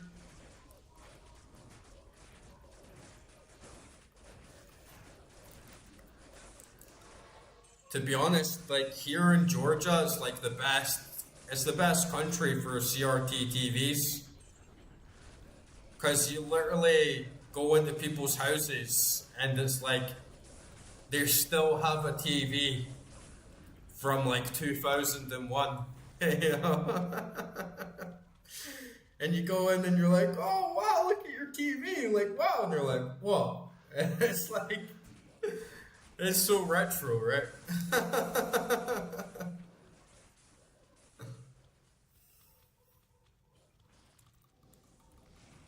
And you know how like it's weird to not have social media, or at least it was. Now it's a little bit more common, but you know, back in 2010s, and you're like, I don't have Facebook. Especially women. Women would be like, what a fucking weirdo. Yeah, what a fucking weirdo. He doesn't have social media. Like, that's suspicious or whatever. It used to be like that with TV. If you said, like, I don't watch TV, people would be like, what?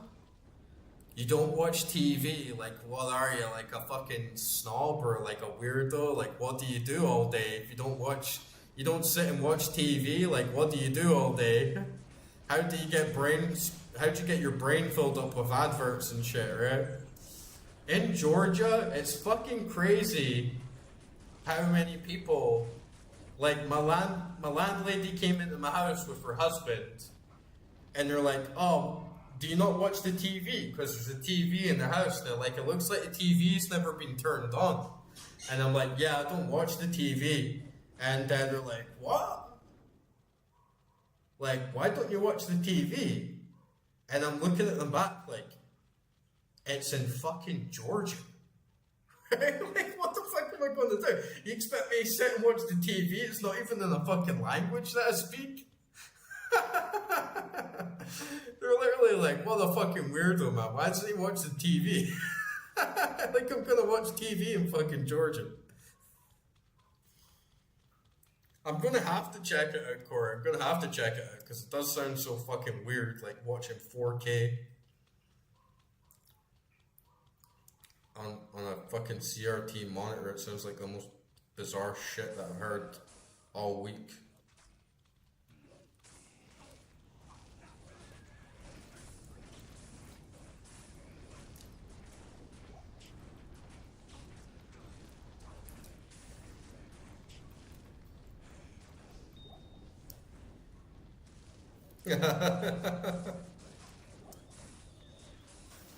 I don't get it now.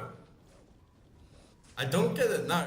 Like, I used to get it back in the day of when, like, a girl would ask me, like, oh, why don't you have Facebook? And I'd just be like, that's weird. That's, like, weird. Like, such a weirdo. You don't have Facebook. And then it would just get even worse because it would turn it back. And I'd be like, you know, you're like a brain dead fucking thought. Like, sit on Facebook, sit on Instagram all day like a brainless fucking twat. Like, why don't you read a fucking book once in your life instead of just sitting on social media all day? So I wasn't like a good fit. But then in the past like 5 years, I would say, past like 5-6 years, it's been totally different. When I tell women I don't watch TV and I don't use social media, it's actually like a bit of a flex, because they think I'm like a fucking high earner or some shit, and I don't have time for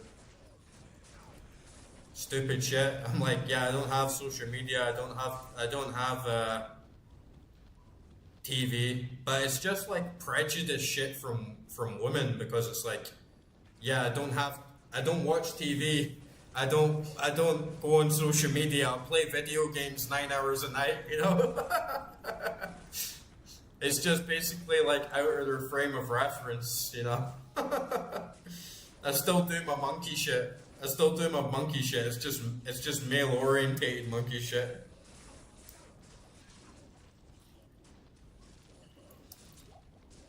Fucking dude.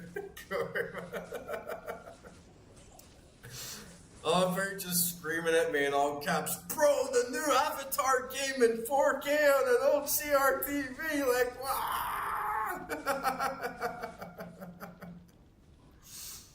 By the way, Avatar 2 and 3 is fucking peak cinema, man.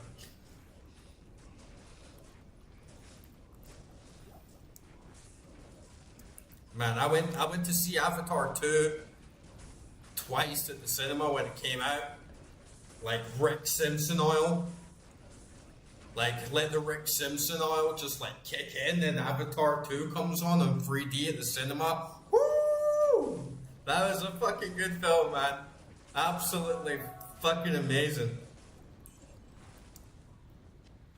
And then Avatar 3, like really enjoyed that, but like unfortunately, like when I went to the cinema to see it, it was like one of my last nights in the UK, and I went with like one of my few friends in the UK to see Avatar 3, and there's these fucking African immigrants sitting like a few seats away from us, and they're just talking like loud as fuck for the whole fucking film, and I'm just like, fucking immigration, man. Fucking immigration in the UK. Like, you need to send them all fucking back, man. That's what's like running through my fucking head.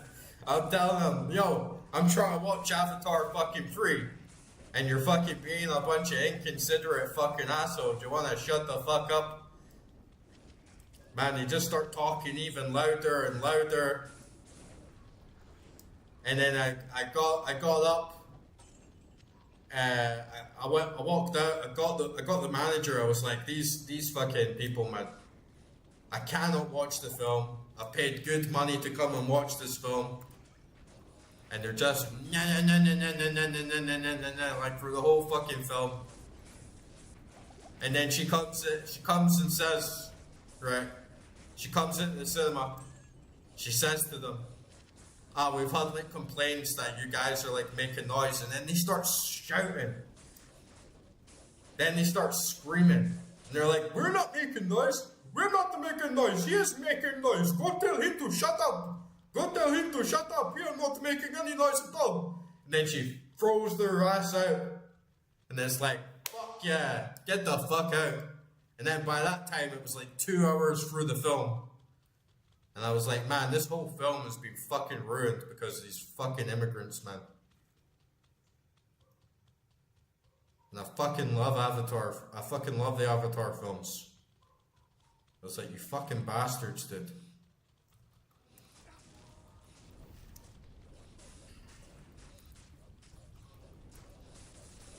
Yeah, well, I don't anymore.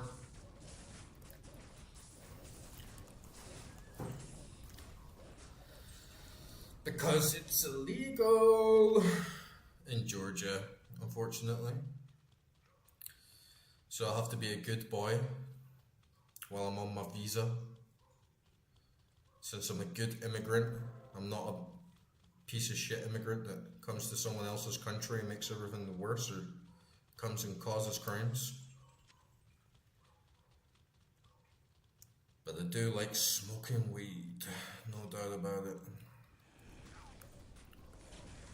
And the Rick Simpson oil. The Rick Simpson oil is one of like the finest creations of man.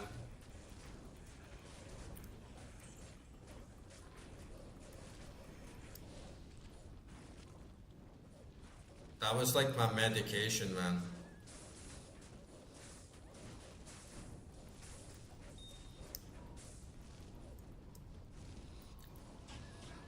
I used to go swimming every day. That was like my routine. I would wake up. I would have a banana mushed up on a piece of bread. Oh wait, there's this big fucking centipede on the wall, man. Fuck you. Dead. Yeah, I'd wake up. I'd have a mushed up banana on a piece of bread with a pistachio spread on it with all like the fats, and then I'd have Rick Simpson oil, and then I'd down that with like a little bit of milk, and then I'd have some orange juice, and then I'd go up to the swimming pool and I'd swim 50 meters butterfly stroke for an hour on Rick Simpson oil. Oh man, it was fucking peak, man. Back in Edinburgh, they used to call me the Butterfly Man. They used to call me the Butterfly Man because I just swim butterfly stroke every fucking day. All the fucking time. Sometimes 1 hour, sometimes 2 hours. Then I'd go to the gym for like an hour. I'd go get something to eat. And then I'd come back to the swimming pool and I'd swim like another 2 hours, butterfly stroke, 50 meters, high in my mind, man. That was my favorite thing to do, was to take Rick Simpson oil and go swimming 50 meters. And I started to get ripped, man. Started to get lean as fuck. And I could not have done it without the Rick Simpson oil. Like, the Rick Simpson oil was like my performance enhancement, because the overwhelming stress and cortisol that was running through my body would have been completely unmanageable without the huge amounts of THC. But like with the Rick Simpson oil, it was almost relaxing.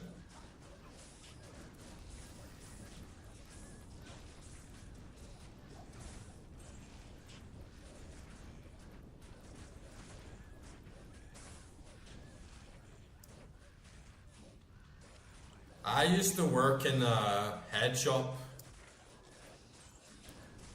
So I used to work in a shop, and we sold bongs and pipes and extracts and like CBD and like distillation equipment and extraction equipment and just like seeds, vapes, like weed vapes and volcanoes and just like everything. So I learned like everything there is to know about that stuff. I didn't make it. But in Scotland it's chill because all drugs are decriminalized. So in Scotland it's not like a big deal, you know. But in Georgia you can get like 12 years just for possession, so I'm not gonna like fuck around with that, you know.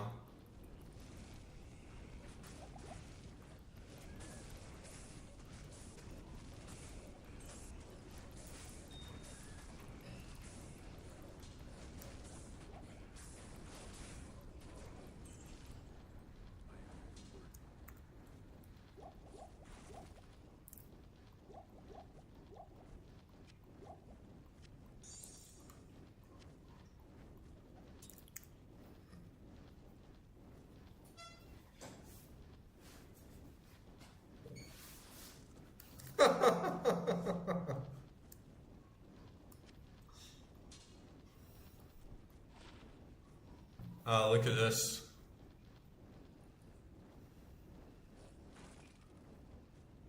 One socket in that as well. Adds 260 to 600 fire damage. Plus 6 lightning absorb. 213 attack rate against demons. It's really good against demons. It's not really ideal for anything else, but yeah, pretty good find, especially with a socket in it.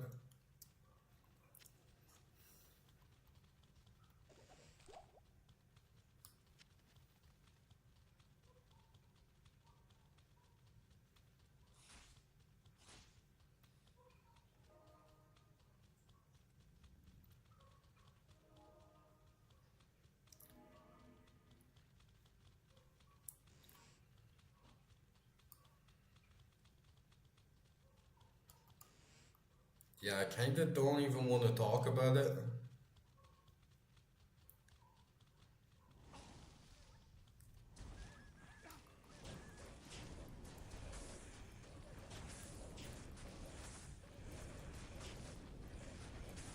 Yeah, I've already got a shit ton of fire damage. But I'm not gonna use it on the weapons. Might be good for someone else though. Especially in hell.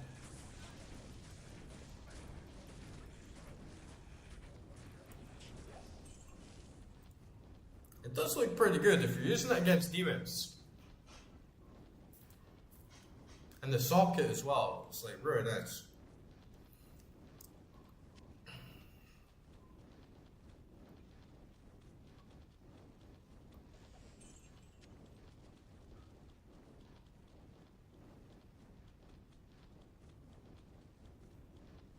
Yeah, it is a little bit too like fire heavy.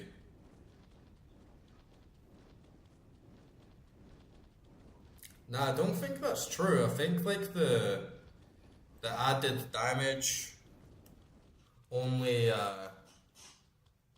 only affects like if you hit them with the sword.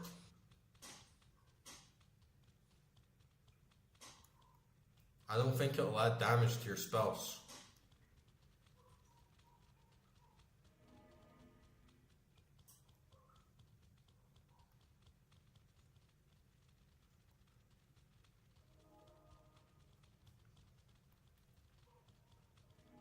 Pair Mage Fist. Is that like a item that will make like your damage from weapons, like your elemental damage from weapons, also affect your spells?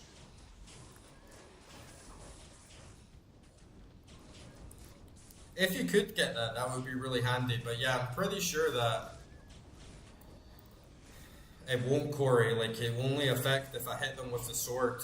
It won't actually give me plus 630 damage to my spells.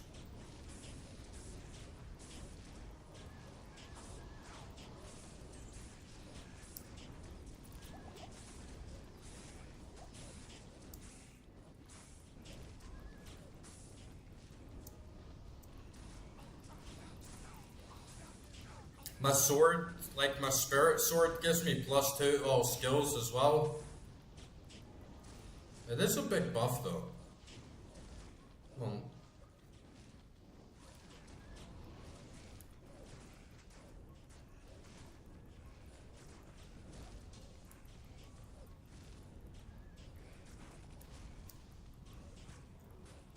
what is it? A pair of gloves.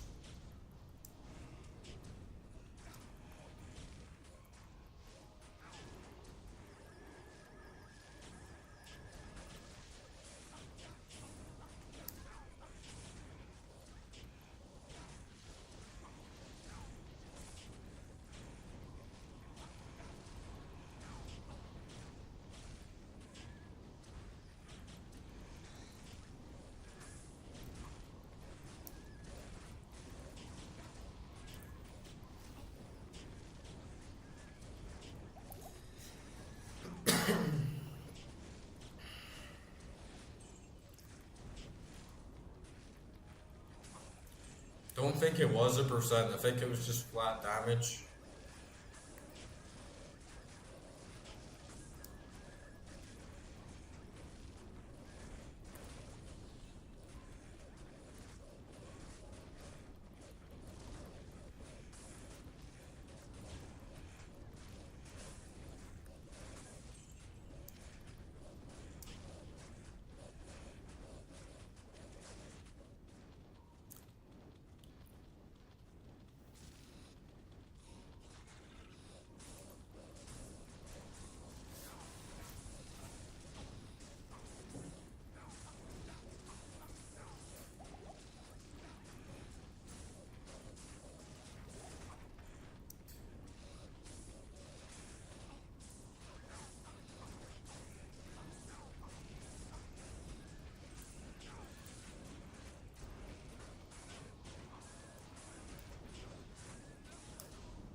Even if it does, I probably still wouldn't use it because I'd have to lose my +2 to all skills. But Mage Fist sounds pretty good.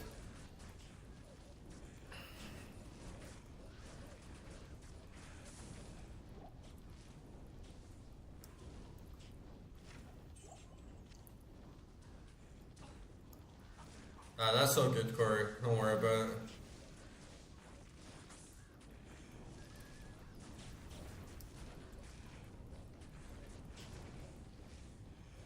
The chat there like 10 minutes ago, there's like so many people talking. I'm like, wow, this is like a real stream. Where there's just like a fucking pile of people talking so fast that you can hardly even read what everyone's saying.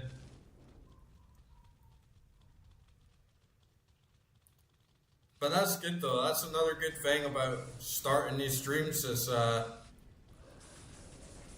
A lot of people really struggle with that, right? Like a lot of people go on stream and you just get 0 viewers and like 0 exposure. But to be on the front page of people's YouTube and to like actually come up on Twitch feeds and stuff, it's like that's really, really, really good.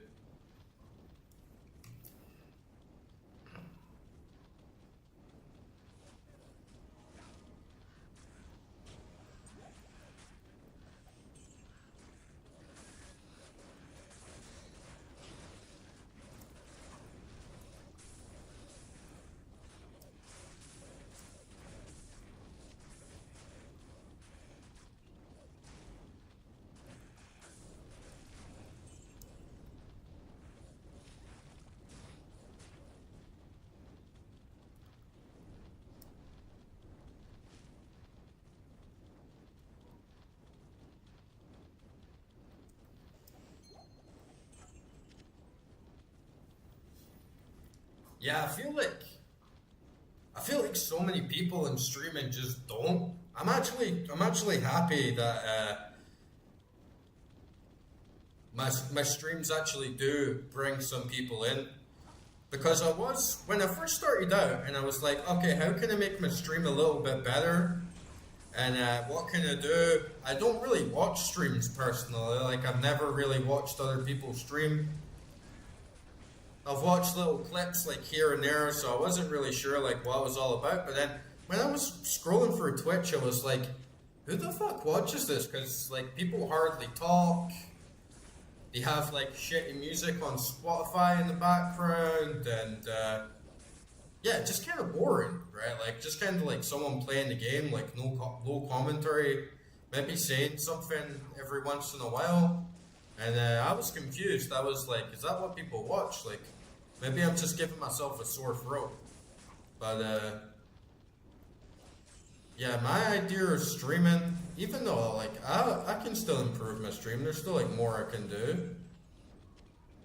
But sometimes you can talk too much. Sometimes people just want to chill out and, like, just watch a game for a bit.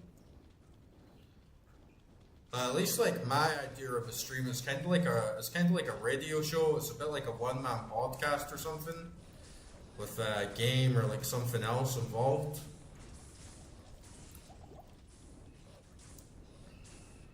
Oh nice, got a little Nefer in there. And that's why like challenges can go a long way.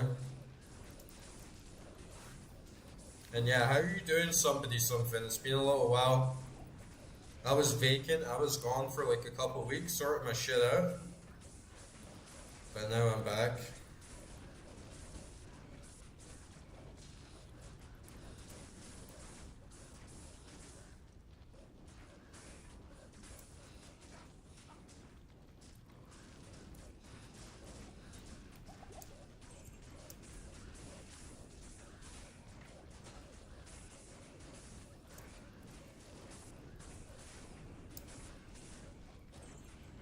Yeah, definitely want to get that mage fish. That looks like an epic item.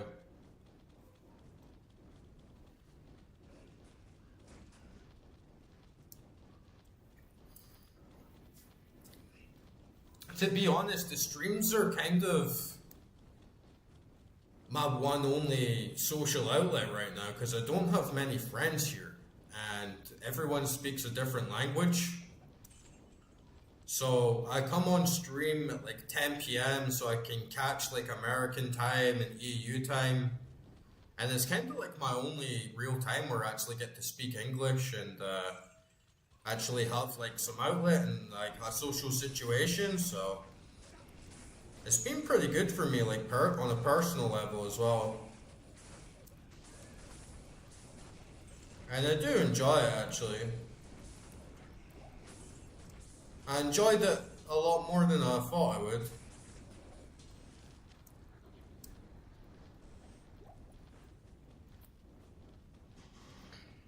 Oh yeah, gambling, that's what we need to do. After we just lost 1 million gold and then got stuck in a fucking hole, not being able to afford the merc. That's exactly what we need to do, Corey. We need to fucking gamble. No. No gambling. No gambling. No gambling until we get to like 10 million.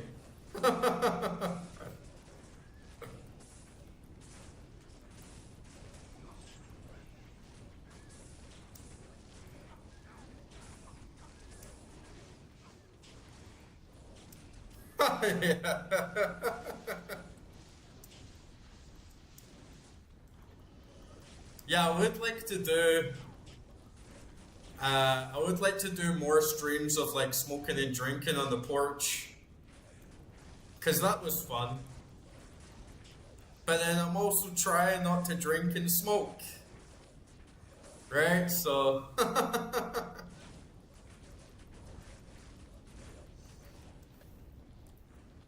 I'm trying not to drink and smoke so much.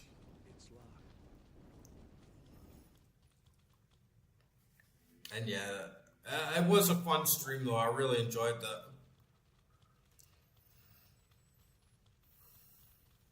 And I do need to treat myself good every now and then as well. I do need to like get a cigar and a bottle of Cointreau. But man, did you even like? I drank like nearly 3/4 of a liter of 40% proof fucking spirits straight. Like I was fucking annihilated, man. And I had no idea how deep down the bottle it was until the next day. And I'm looking at it, I'm like, oh shit! Like I've drank like half a bottle of Cointreau and half a bottle of cognac. I was like, oh no. And I was like raging at the NPCs.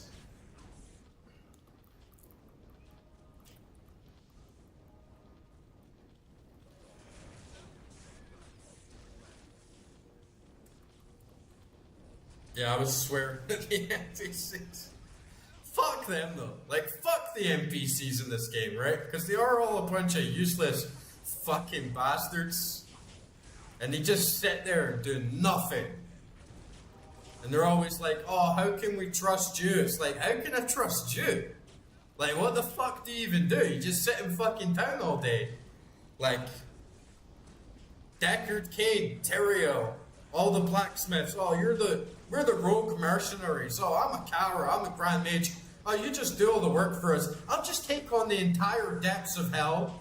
I'll just take on thousands upon thousands of enemies on my own with a shitty mercenary and my animals. Like if my ravens are more powerful than Terrio.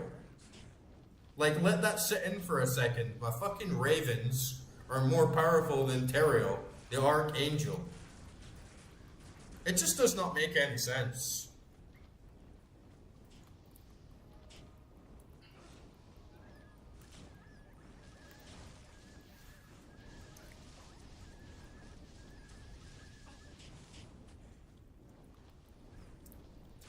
Yeah.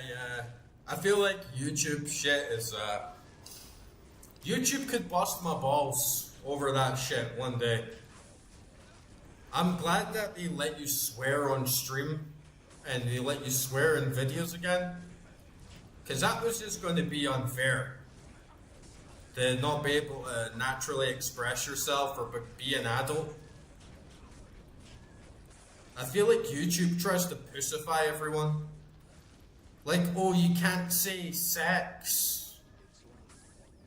What? It's like, why are they trying to castrate us? Oh, you can't say suicide. It's like, what are we? A bunch of little babies? Like we're restricted in what we can and can't talk about. It's like I don't like that shit at all.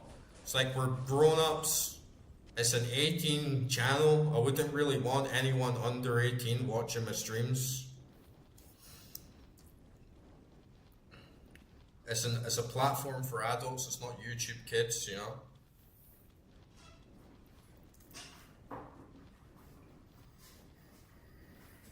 And yeah, I should get a cigar and a bottle of Cointreau again and sit on the porch sometime soon. Trade in on stream, that would just be...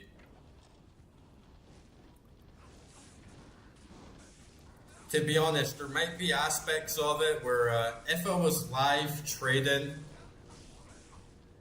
maybe, just maybe, there's aspects of it of like, because I'm being watched, I would have to abide by my own rules more, and maybe, just maybe, I would be less likely to go on tilt, or not less likely, but I'd be able to control myself on tilt. But yeah, like, if I was in a bad situation, I could end up raging, like, so hard.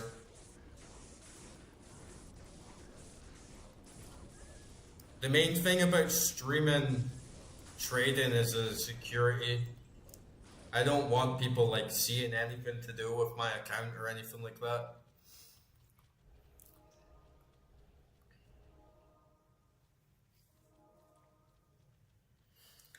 Yeah, but don't you think that companies like YouTube are trying to turn us into a bunch of little pussies, and you can't talk about real shit? I feel like it's part of the agenda, honestly. It's like, oh no, you can talk about everything that doesn't matter, but if you start talking about if you start swearing, or you start talking about drugs, or you start like talking about like suicide, or death, or like self-harm, or like rape, or like real world issues that affect people all around the world, then you get demonetized because advertisers don't want to associate with you. It's like, what? It's just a bunch of corporate shit. Like, we're all being groomed to be like nice little tidy consumers, but then at the same time you get all these true crime channels, and you get all this like Elsagate stuff on YouTube Kids, and like the rules aren't applied equally. They should just let you say whatever the hell you want.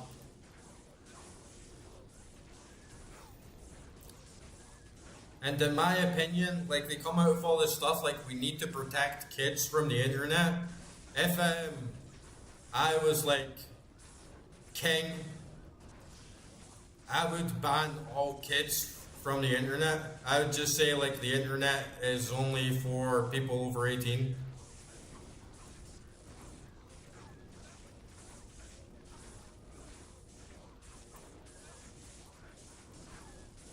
And then problem solved.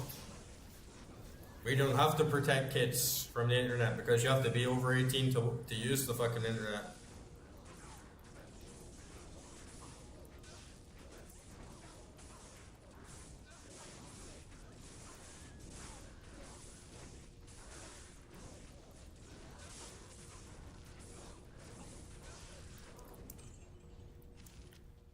Yeah, ban kids from the internet, protect them. What I was thinking about doing, Corey, is I always wanted to do like a podcast sort of thing.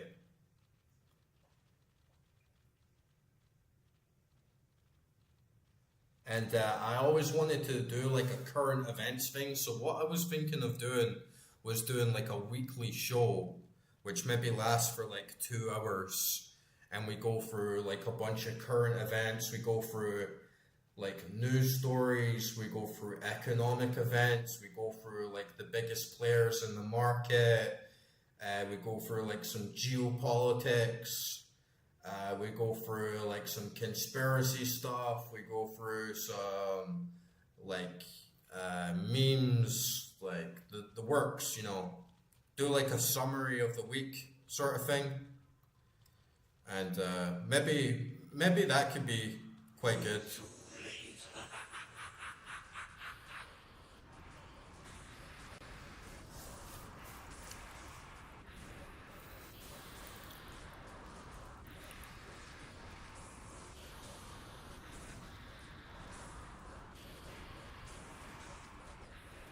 Oh, stupid Merc. But even though we are on different time zones, I'm kind of on American time. Like, I trade American market. So I go to bed like in sync with American time, like Eastern Standard. That's kind of my life as well. So I am on the same timeline.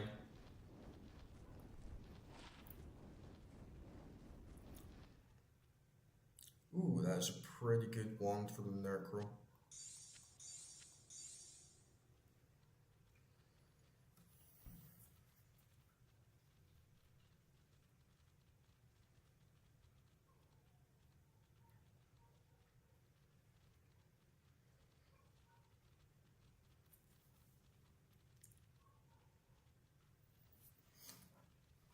Yeah, all the stuff of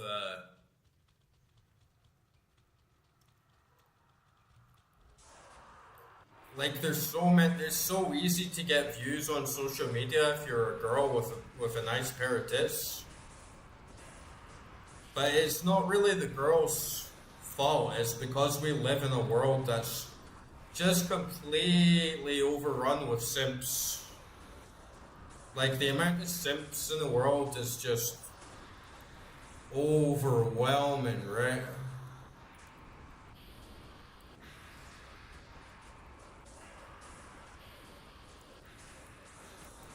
The amount of simps in the world right now is just absolutely crazy, and it's so much of what's wrong with the world right now. It's just like men are the biggest bunch of fucking loser ass fucking simps. Pre-order Starfield. Pre-order Starfield and send money to a bunch of fucking hoes online for $10 a month for like paying for like cam shows and all this shit. It's like, come on, man. Fucking losers, dude.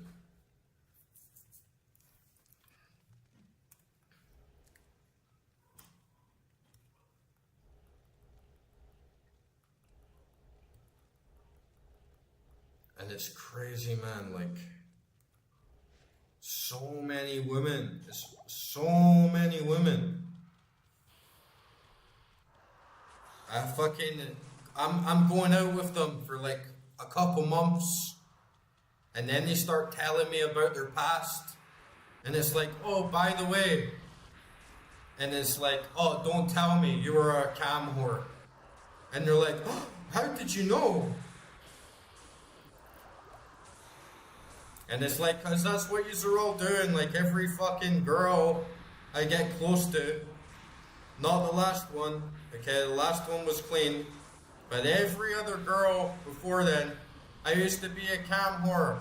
I used to sell my ass on stream, and it's like, God fucking damn it.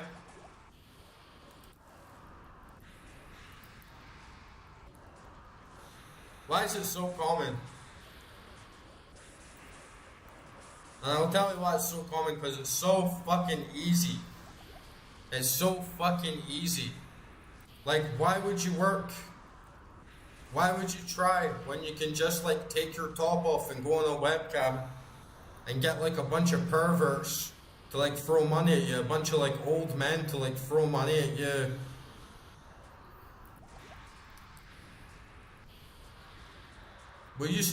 We're told that we live in a meritocracy. We don't live in a meritocracy. We don't live in a meritocracy at all. You ever hear of Hermes Trismegistus? He warned of these times, man. He said there's going to come a time where the wicked are rewarded and the good are punished, and that's the times that we're living in now, because our society does not reward good. Our society rewards evil. It applauds evil. It applauds degeneracy. It applauds sensationalism. It applauds filth, depravity. That's why Bonnie Blues are successful, and so many like honest mothers are struggling to pay the bills and keep the heating on at night, right? Like, that's the cold reality of the world we're living in right now.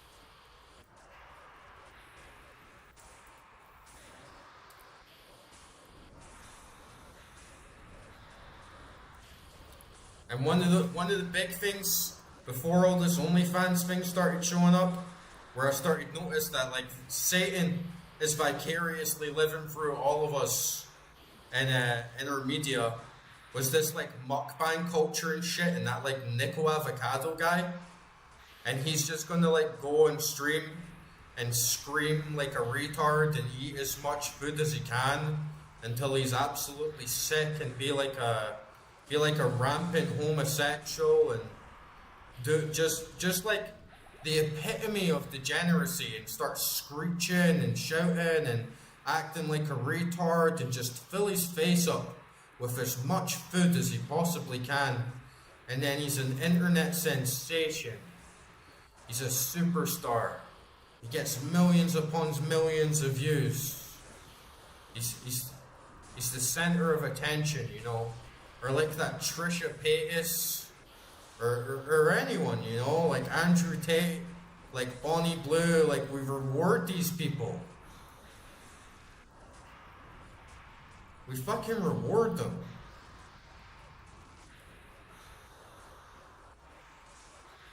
And Clavicular is like the latest example. Everybody hates him. Everybody watches him. Everybody loves him.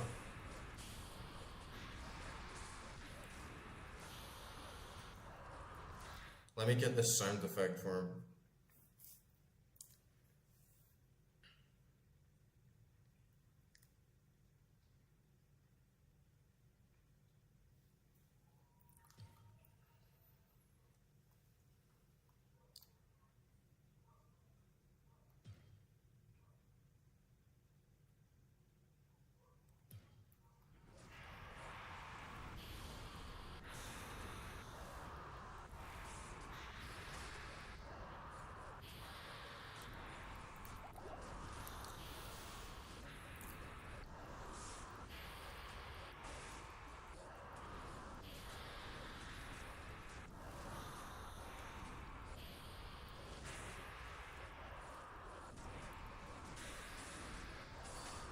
Okay, let's get him.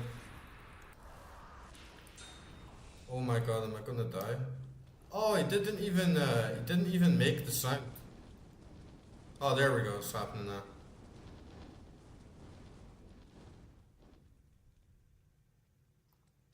Mephisto's hatred was a poisonous void.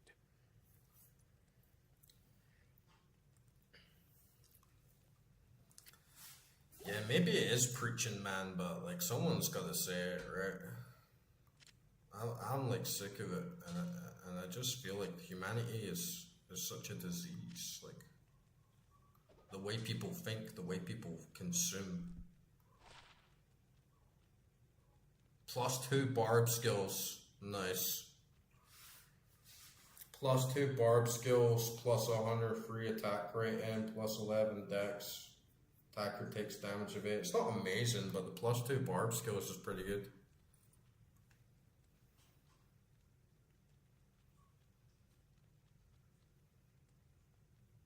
£300 6-year-old. I never even heard of that, Corey. That's what I'm talking about, though. Is like, I would like to do a weekly show where I can preach. And we can have a moment to just like read over all these like trending stories and like shit that's going on in the world, to actually say like, yeah, this is, you know, every day we stray further from God's light, and we need to sort our fucking selves out, like, you know.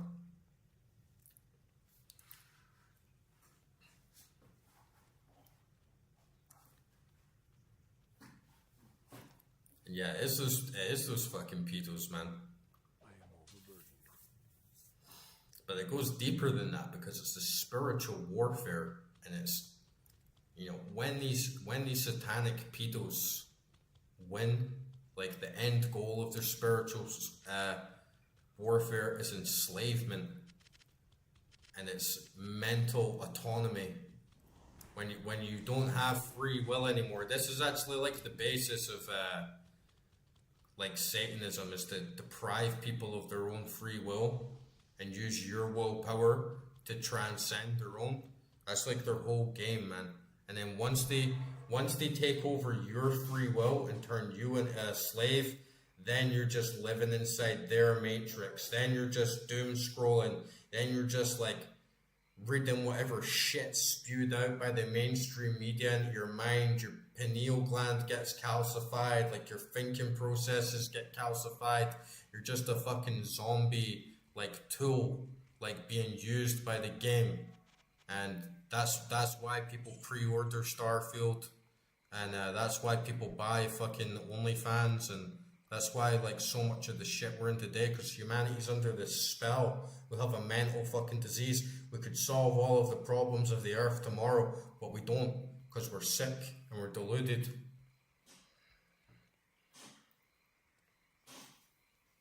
Yeah, it could come in handy, the circlet. It's not that good though. It's not that good. +2 barb skills and then 11 dex. I can't. Yeah, a lot of people sell their soul. Stay a while and listen. Oh man, I forgot to record. I think anyway. I think I forgot to record the Mephisto shit. Like, I turned my game volume up, but I didn't actually record in OBS, so I missed it.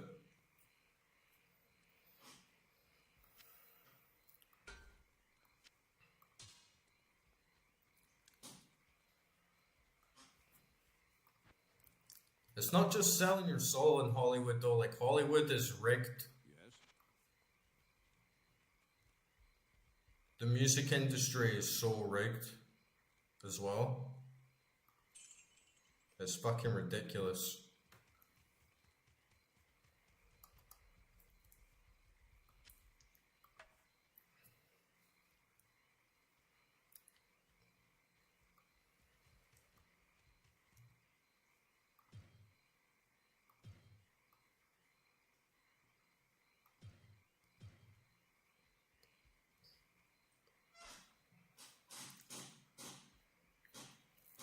Yeah, it could be good with multipliers for sure.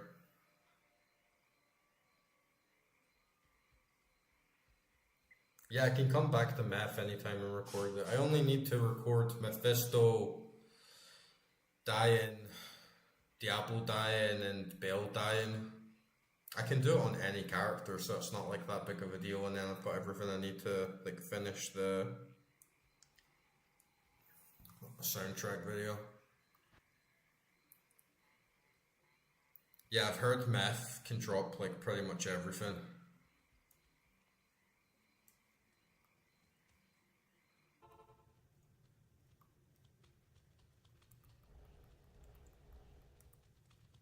That should be us though.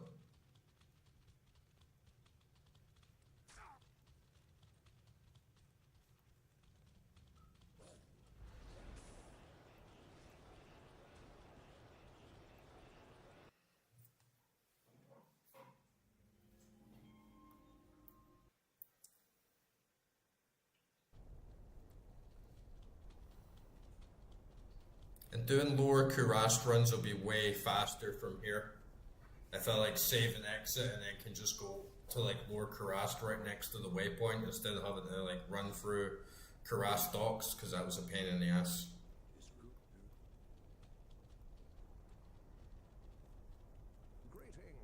Greetings, Daggett Kane.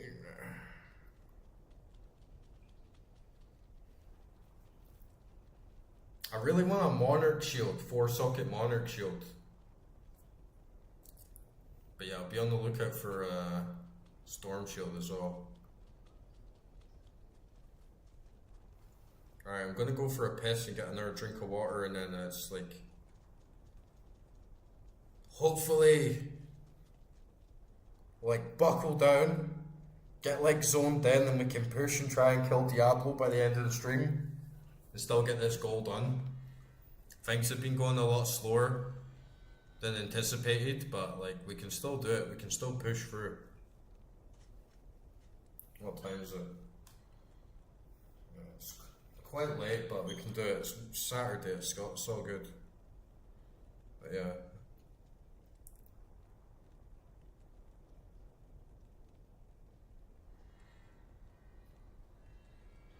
Nah, it's different, Corey. I'm like doing a visual, like it's got all the visual backgrounds. Like it's all recorded in game with like the video, like in the real location, with like the sound effects and the ambience and the atmosphere in the background, just like an organic recording.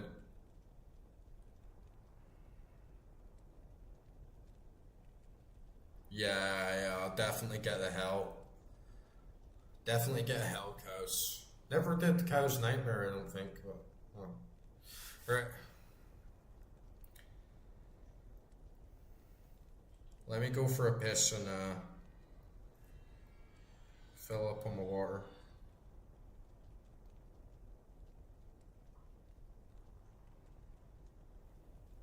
Be right back.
it gets too fucking hot here.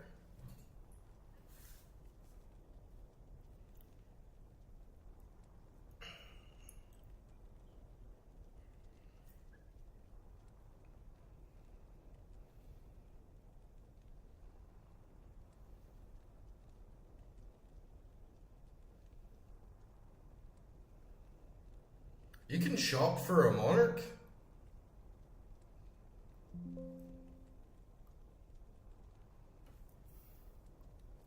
Who sells them? Like, can you get one at Geet?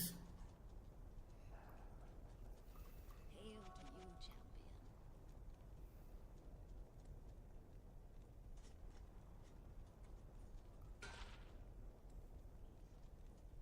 Plus 2 lightning skills in the corner there.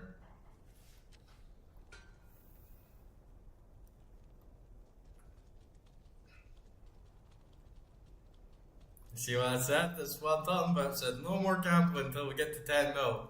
And then I see the card down, I'm like, let's have a little gamble. Story of my life, boys. Story of my life.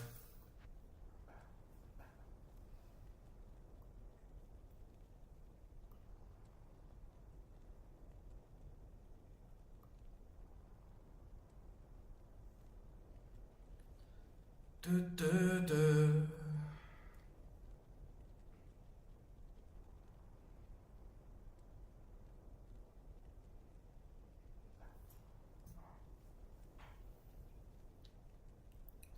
Yeah, it's good doing that, like when you can just use the same account on YouTube on your phone while you have it on the TV.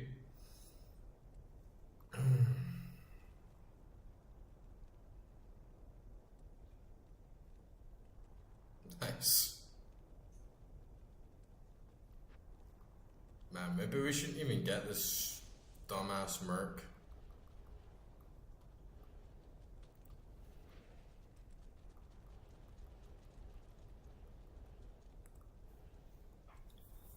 Yeah, gotta get me. What do you need? I need some potions.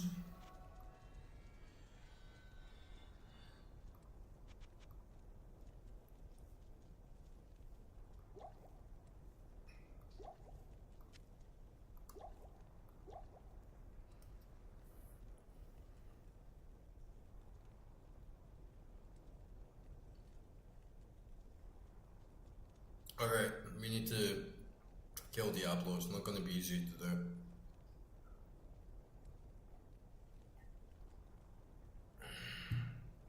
But with the power of hydration, we can do it.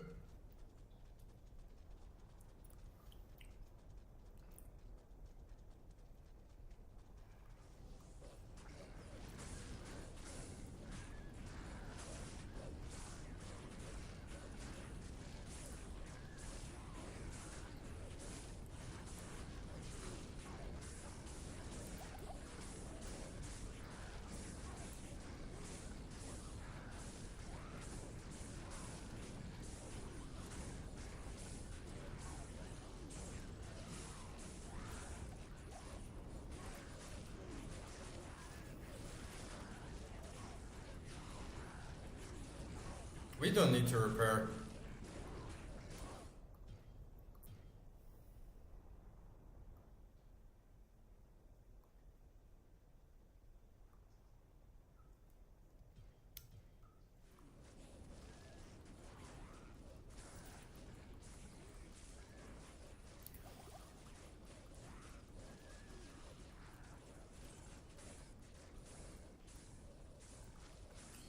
How can you take damage when you die? You're dead. Suppose the block rate is a good point, huh?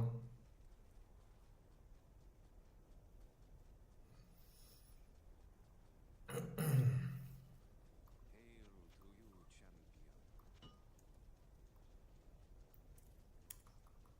I feel like we're gonna run into like a bunch of fire immunes.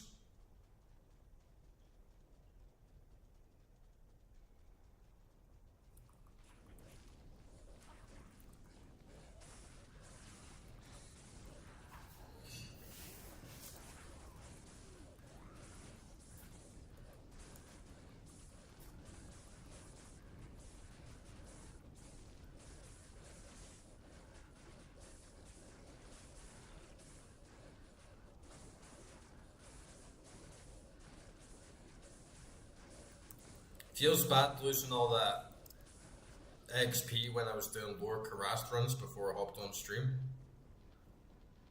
See, like, I have 7 in rabies. All I need is 1 point, and then I get like +7 in any of these shape-shifting.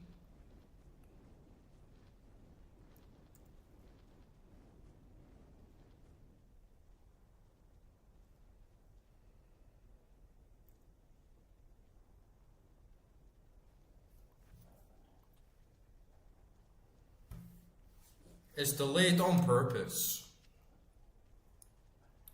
I like personally set it to come up on the actual screen chat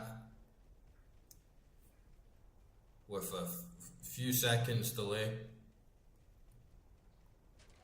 But I can actually still see the chat instantly because I can see it on my Streamlabs.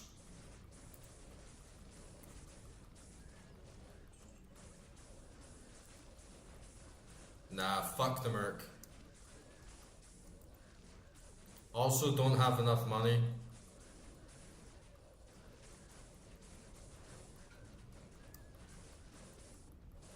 But it's just a waste of money.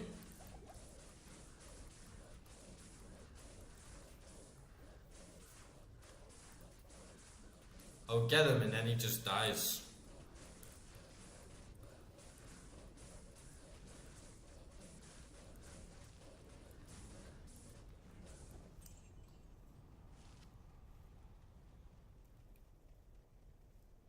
But yeah, set a delay on the chat messages popping up on the actual screen,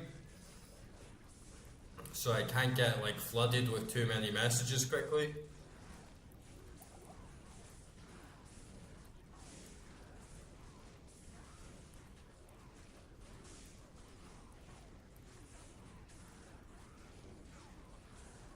But I can still see your messages instantly. It's just they don't actually come up on the TV. They don't come up on the stream instantly.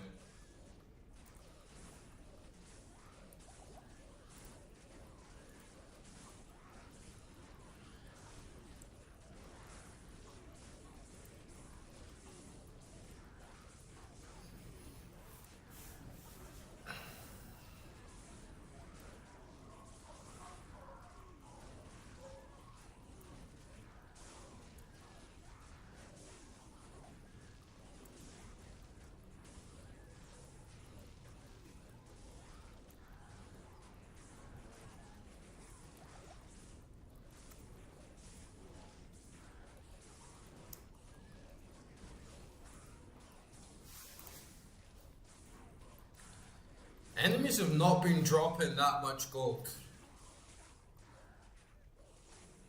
I didn't switch to Holy Freeze.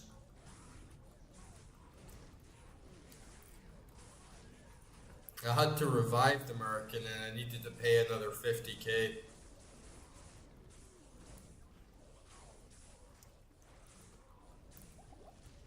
To get a new one, so I didn't get them. And it's the same thing again. So I've nearly got 50k. I'll need to revive them, and then I'll need to like go and actually buy another one, which will send me back another 50k.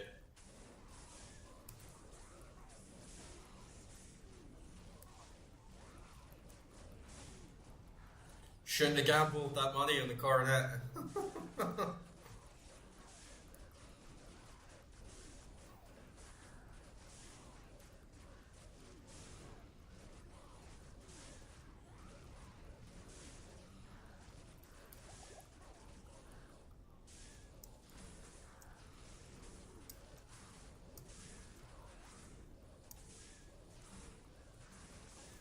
I'm getting there. Like I was doing it this morning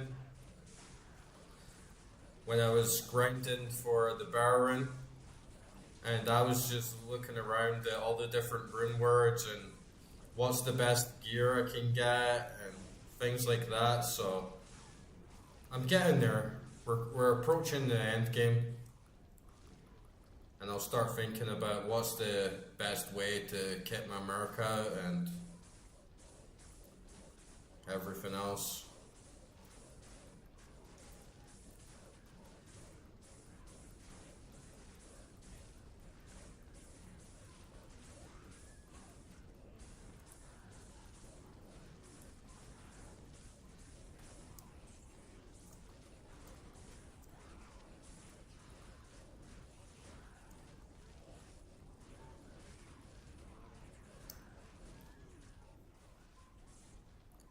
Fucking warm, man.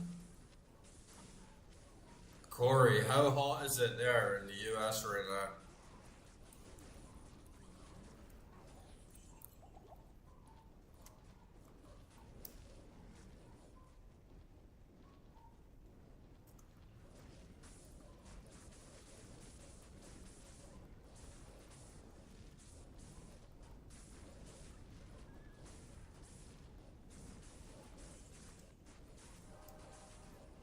I have 2 insights, but I'm not wasting the one.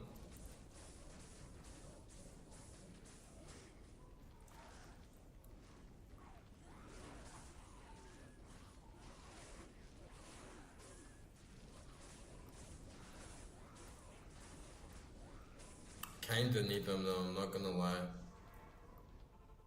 We can just hope that he survives, I guess. I don't have too much confidence in him though.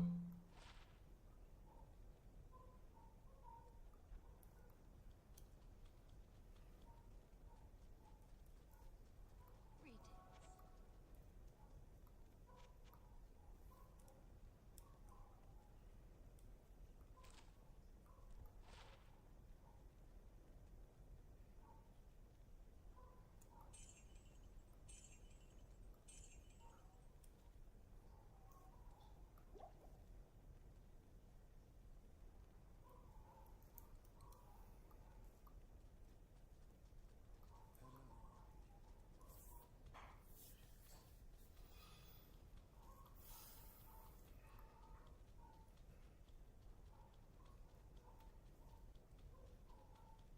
Where's the merc, dude?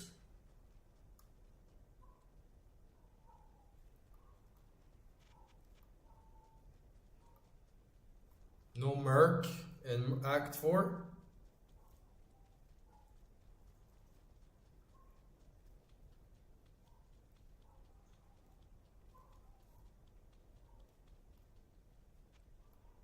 Oh, it's Terrio.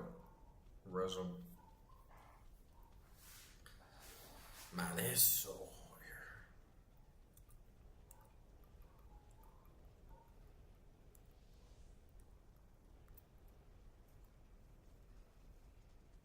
And it's exhausting.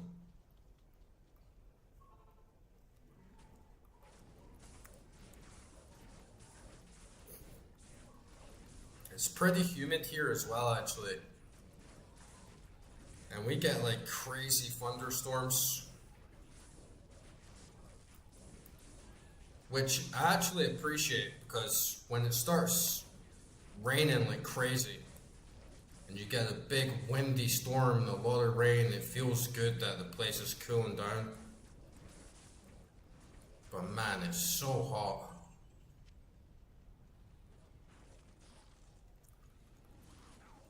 And every night, you know, I'm sleeping like bollock naked and I'm still too hot.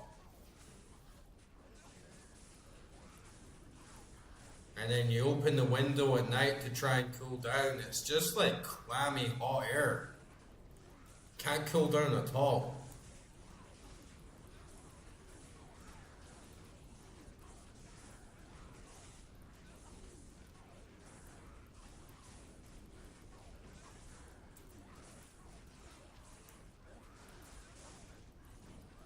Oh, fucking Merc, man. This is what I mean. He's useless. Just a complete waste of fucking money, man. Even when I give him a potion, he still dies.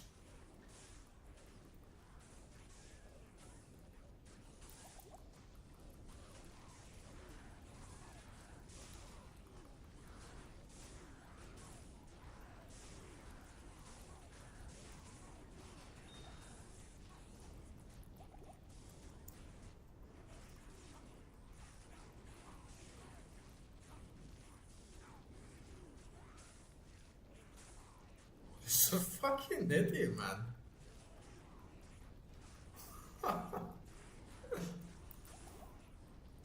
Like, what is the point in the Merc if he just dies?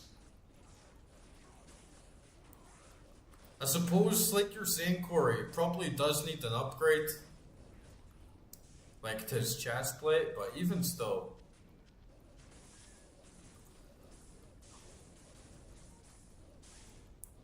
I can't even remember. It must be like a pretty mid one though.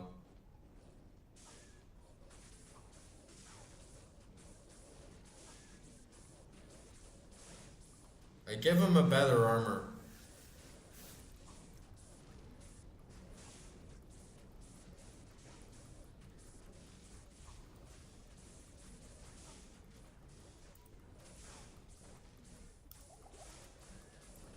Yeah, no shit, he's under geared.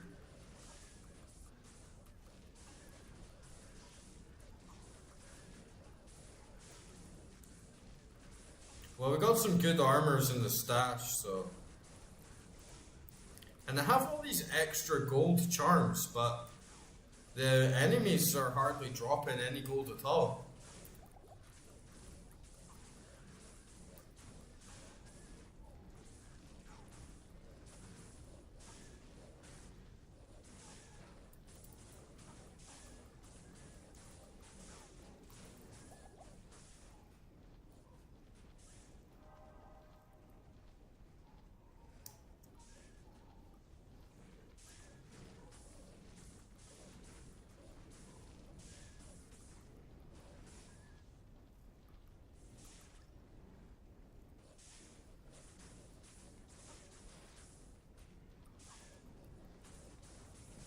I think I have a stealth somewhere.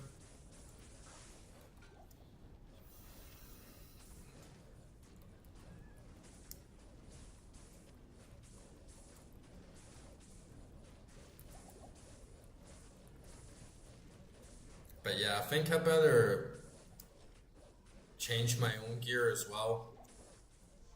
I think that armor that I got that gives me +1 skills works a bit better in areas like this, because I'm not really taking so much elemental damage. So Talrasha's plate isn't as useful as compared to the +1.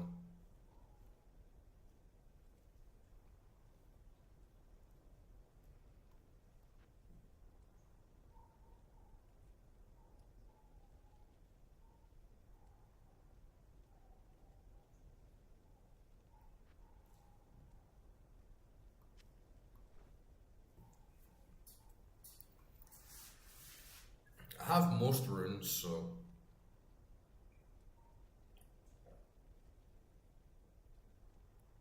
as long as it's not too rare to make. But I also need to start picking up all the grey armors that I see, because I haven't been fishing for like free socket armors or anything for a little while. But yeah, there's a few armors I've got that should be alright for.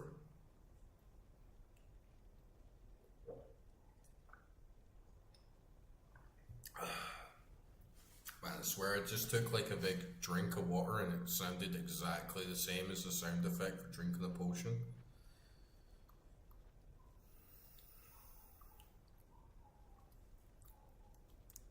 It's so annoying with the heat though at night, because you feel like at night you should be cooler, you should be colder, and then you step outside and you're like, man, it's clammy. It's clammy as fuck.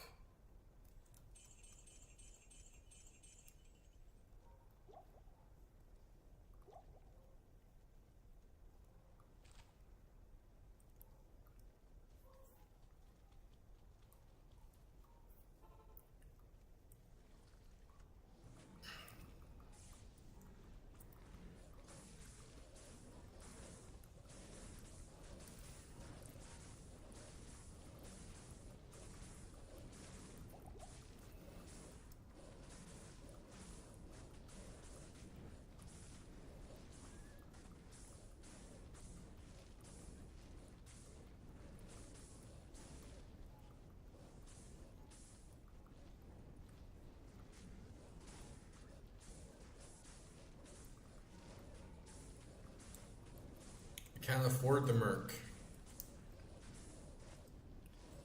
Wasted all our money on gambling.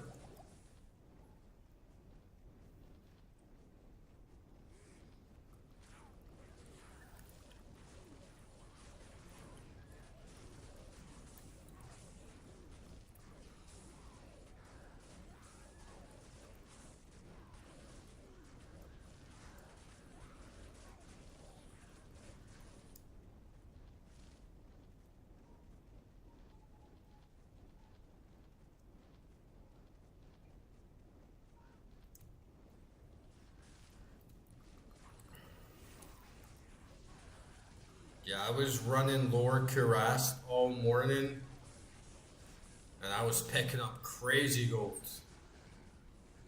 And then I was like, see, I know for a fact the Merc would have just died there. Like, good armor or no.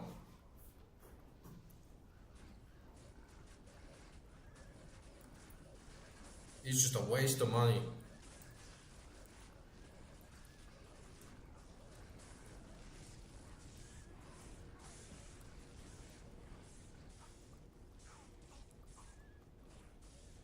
But yeah, I was running Lower Curast. Oh man, I just pulled up a huge swarm of mobs.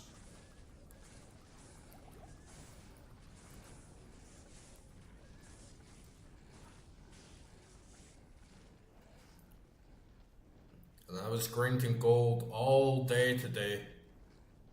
Had so much in the bank, I was thinking to myself, we'll use Geet's charm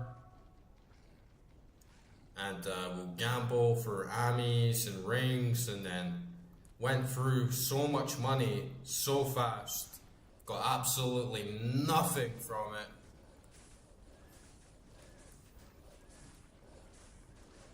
And then couldn't afford the Merc. And then every time we get the Merc, he just dies. So fuck him.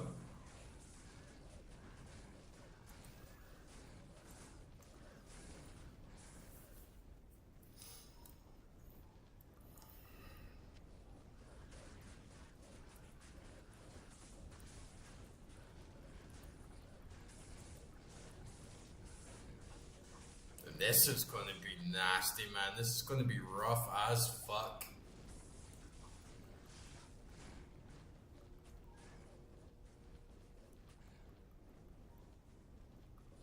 Like, there's too fucking many of them. This is why I hate the NPCs, man. It's like, can someone give me a hand? And then you notice that Ashiera, or however the fuck you say her name in Act 3, she's like, oh, some of the mercenaries have even decided to help you for free. And it's like, who? I still have to pay 50k for a Merc. I didn't get one free Merc. When she said that, I was like, oh nice, I'm gonna get the mercenary for free. And it's like, nope. So why did she even say that?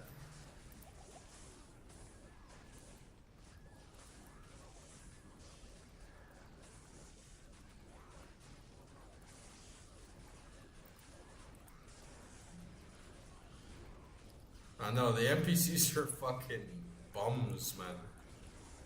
I've trained with the paladins of Sakarum. Now I stand in the corner and sell shitty gear. It's like, what the fuck?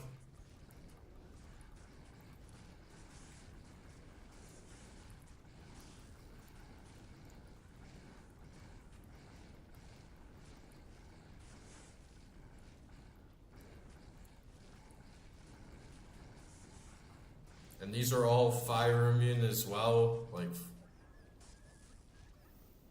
nah, man.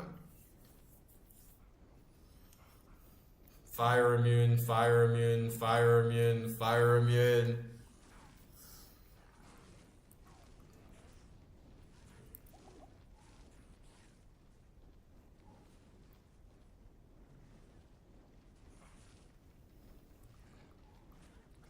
I took my training with the paladins of Zakarum. And now you stand here fucking selling items and look along like a fucking pleb.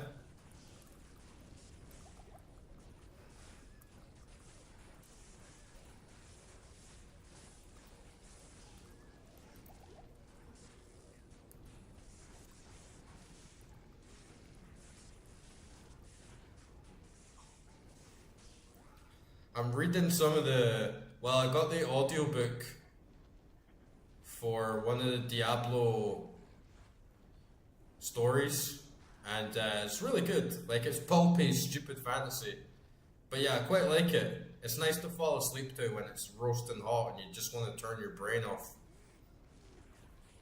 But it kind of doesn't feel like Diablo in a lot of ways because there's actually people doing stuff. And there's parties and groups and camps of mercenaries that actually go out and do stuff.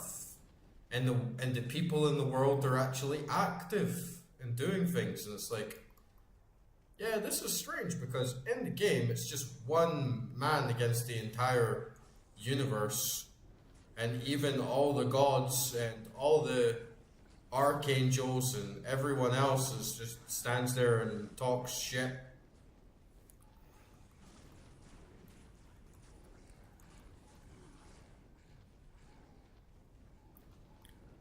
Lisa, how can you unfollow someone on Discord? You can't follow someone on Discord. I haven't done anything.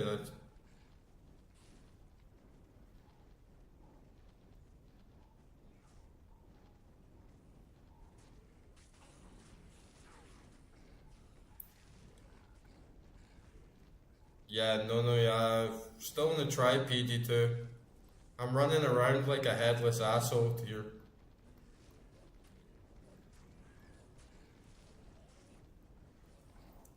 Just wasting my time because there's so many. But yeah, Lisa, what are you talking about? You can't even follow people on Discord. It's not like Instagram or something.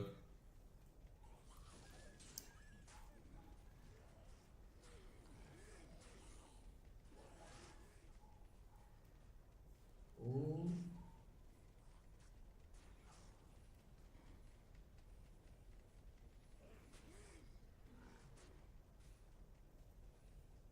I'm just gonna like run up to what's his face and then put a portal down and then see if we can just take him out. Cause I'm not fucking around with all these fire immunes.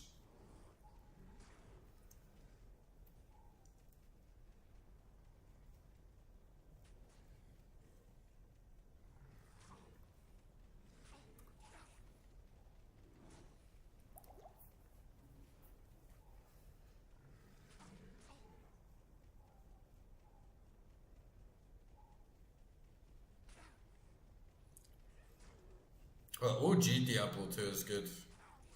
There wouldn't be a PD2 without OG Diablo 2, right? So, but yeah, honestly, like the more I play it, like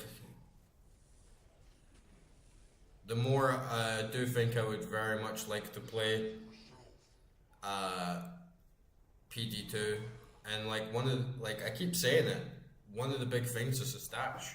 Now I'm having free meals just for runes. It's like this is clunky as fuck, man. But yeah, like I said, we're close to the end of the game now.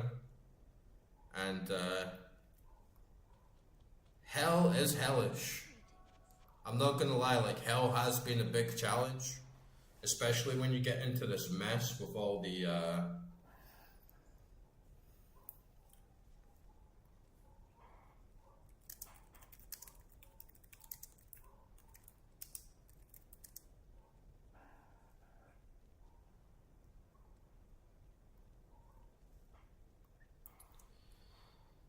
especially when you get into the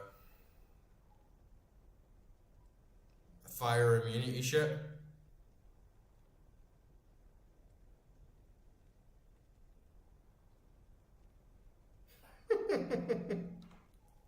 Fucking projects, Diablo.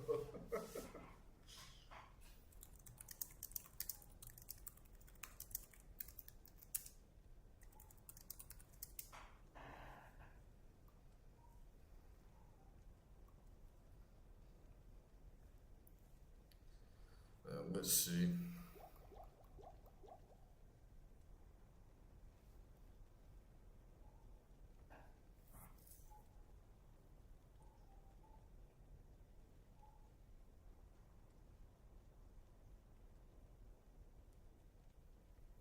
I already got like +1 to druid skills.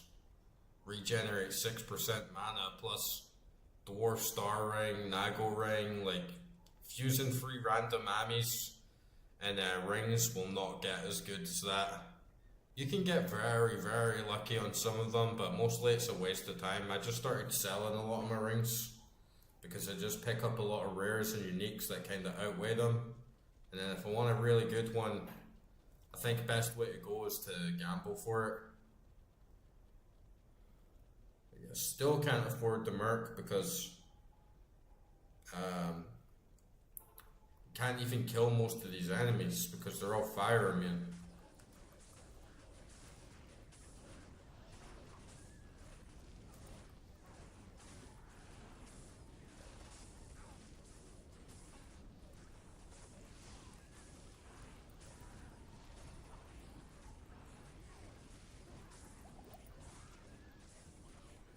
But at least there's not too many of them. We can chip through these guys.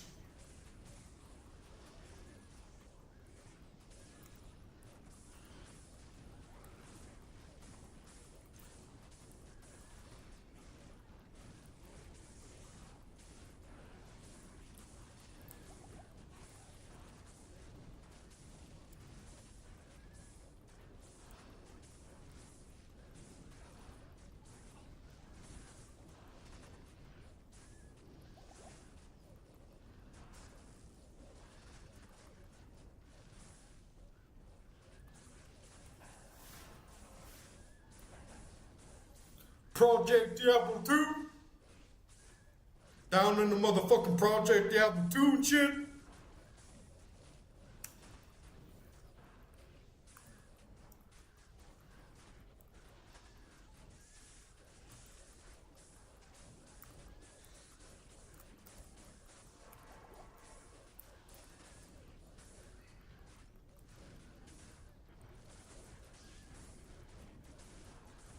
Nice. That's a good roll.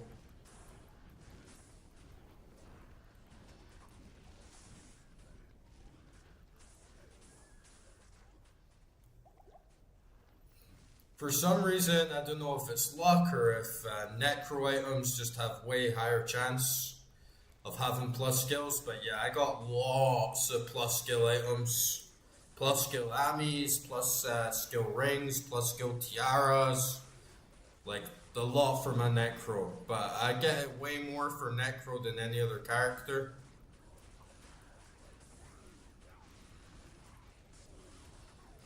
And you can get good items re-rolling the rings and stuff, but yeah, for me, especially at this point, it's not as worth it because I end up just hoarding like so many rings. And it is gambling, like sometimes you can just waste them and go through them, so I'd rather just like get some good uniques and some rares and gamble for them. Yeah, no, I only have one respec left, so it's risky.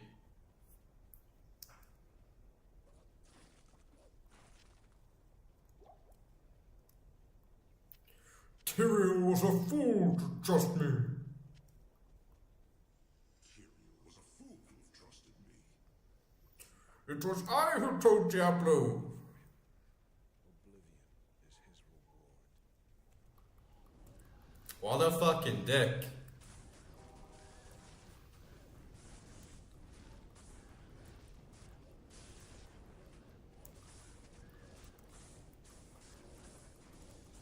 Like, I told Diablo.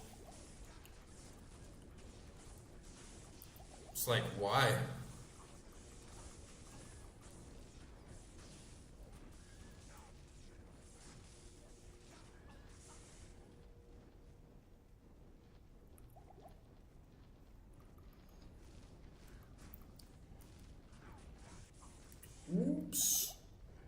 Yeah, but like crafting a ring is different from re-rolling the magic ones, right? You can only get a magic ring if you re-roll blue magic rings. You can't get an orange ring. You have to physically craft it with a recipe and a gem and stuff. For putting his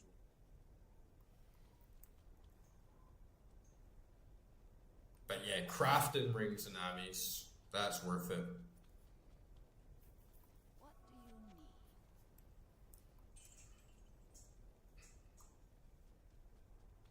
But yeah, all the time I get merc thing, necro things in my stash. Like I got that tiara with teleport on it. That was really good. +2 all necro skills. I got I'm pretty sure I got a amulet or a ring with them.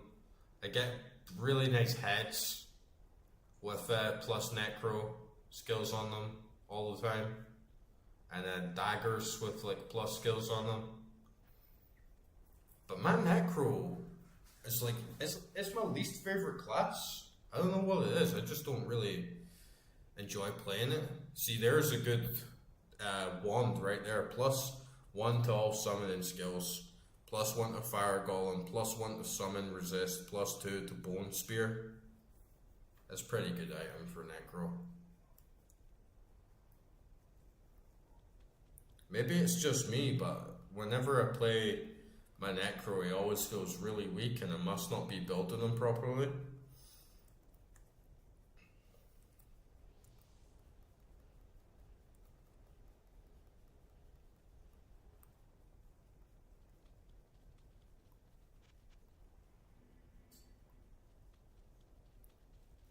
Yeah, let's see what armor. No, like his armor's good. 483 defense, +62% enhanced defense, 26 life, damage reduced by 19. I mean, it's not like the best armor, but you'd think it's good enough.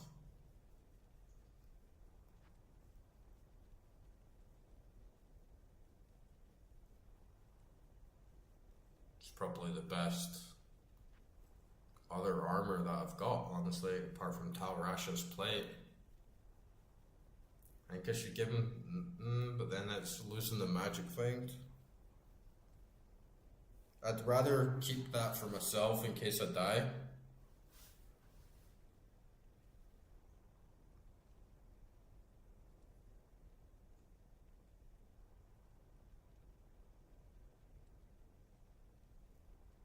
Yeah, it's just item management. See, like I have to. See, I have like an amulet there, +2 to Warcry's Barbarian. But yeah, it's just more item management.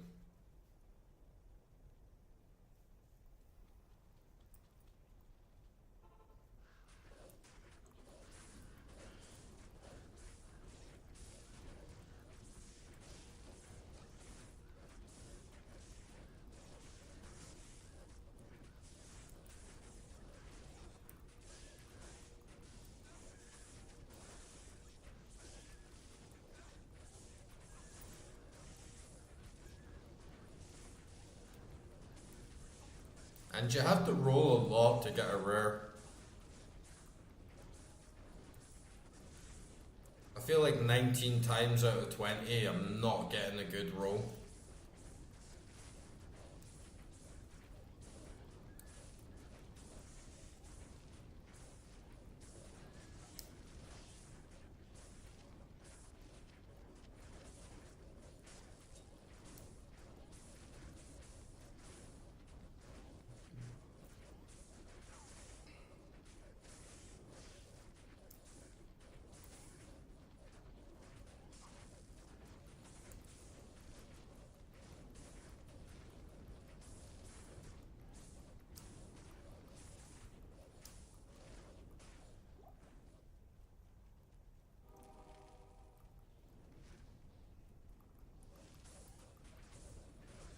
Yeah, I'd rather just use uniques and rares, honestly. Plus, I already have rolled quite a lot, and the good ones I've kept aside. If I get one that has +1 for +2 skills, then I keep that behind and then I give it to the class that it fits. I think I pretty much maxed out what I can get from re-rolling magic rings and armies.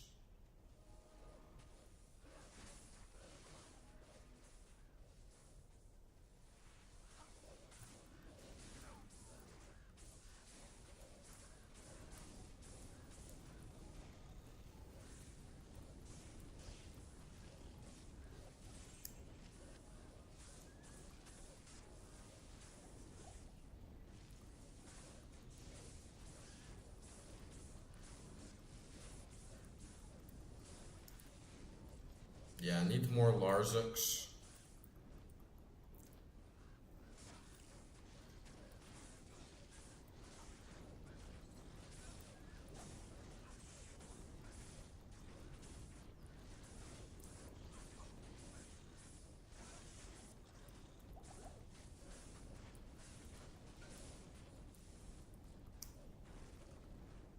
Ooh, Green Helm. Fucking Eisenheart.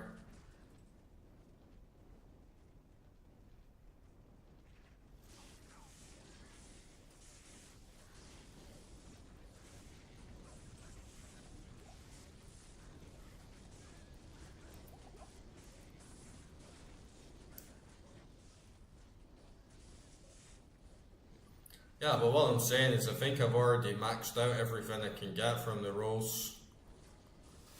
Have +1 or +2 skills for most classes, and then I've just like gave it to them.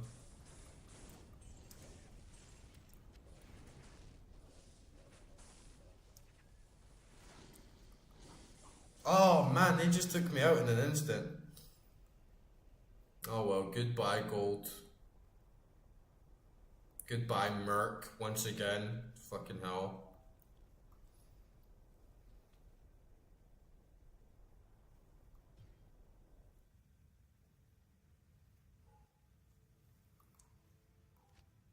And leveling up is so slow.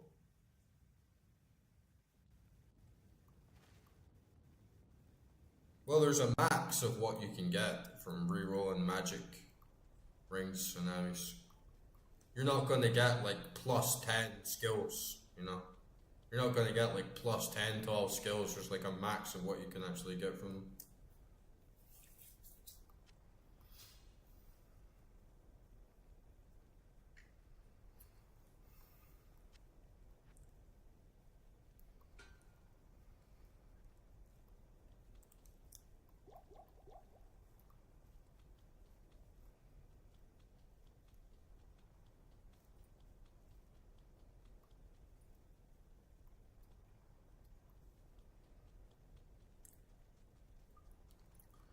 Oh man, I've got to run all the way back with all those enemies. I feel like I just need to make a run for it and get the waypoint at it right now. I feel like I need more gold. I need to grind gold so I can keep getting the potion spec.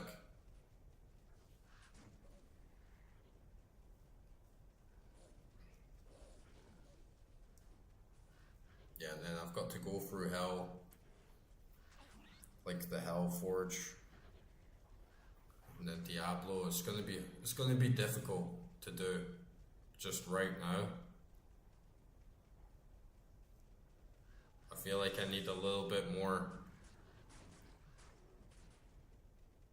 Maybe get a couple more levels, and definitely a lot more gold, just so I can keep getting potions and keep getting the merc. Should not have gambled all that money.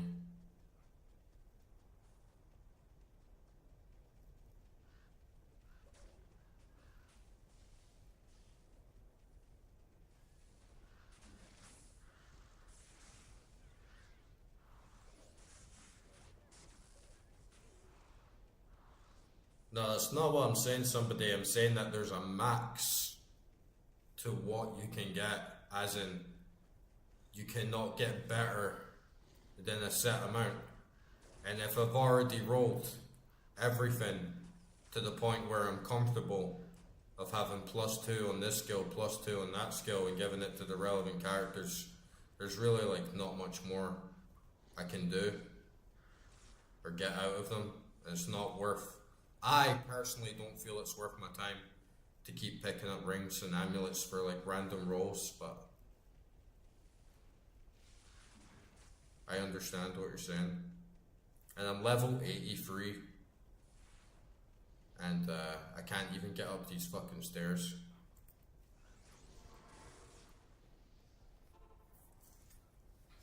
Yeah, the telehelm could help.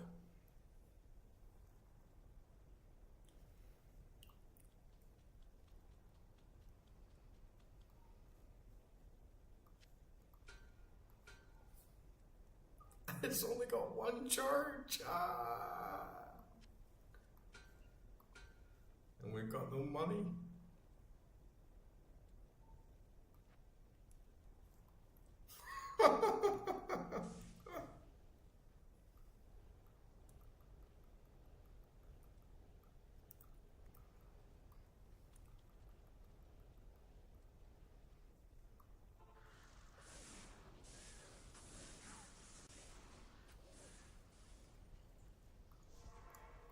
No, we're not gonna survive, man. I don't even have money for potions.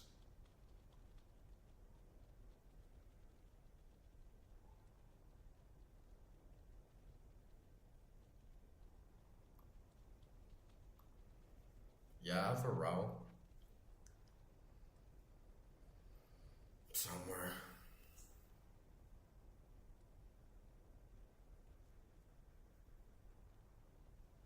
There's one.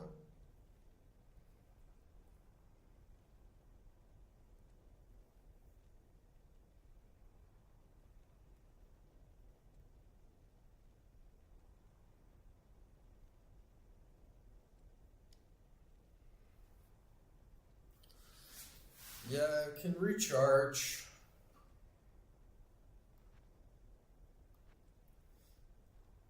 But honestly, it's not gonna solve the little predicament that we're in right now. Because I can't really push on through hell and take on Diablo.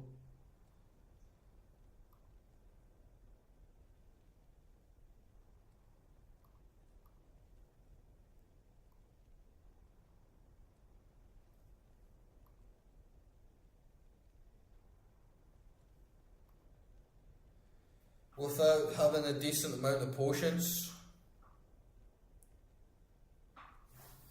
And just having like a decent amount of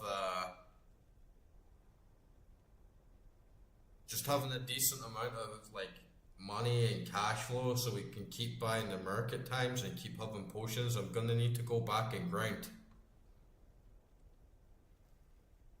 I'm gonna need to like grind Lord Karast or something.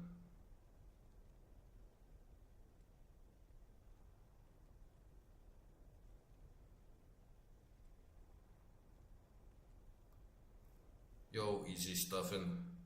I don't know what you mean, man. What you talking about? What you got going on pays since?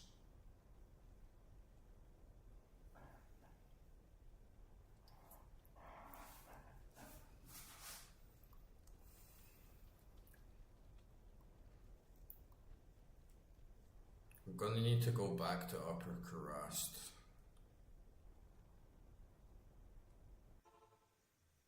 Lower Karast.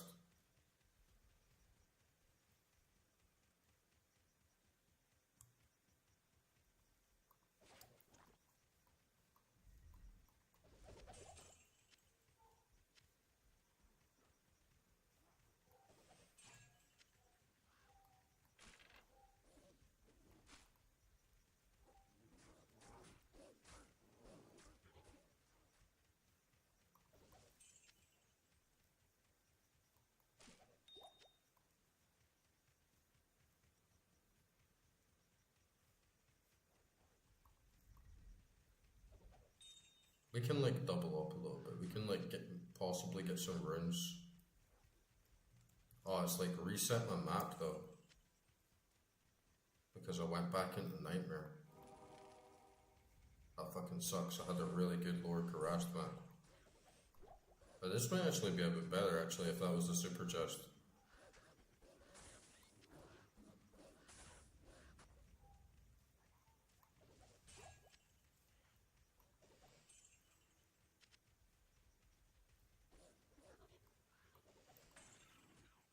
I'm just farming gold.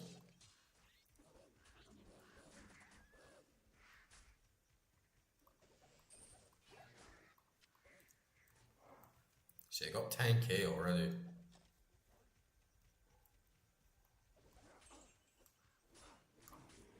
You get really good gold in Lord Karast.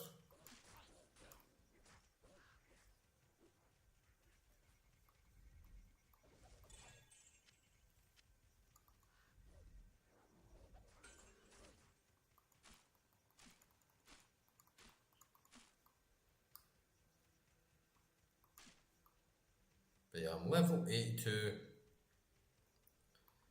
I am feeling slightly weak, not gonna lie. Oh man!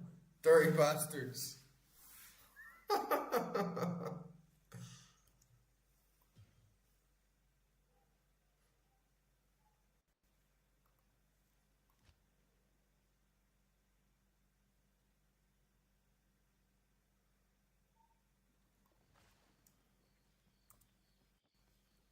That was unfortunate.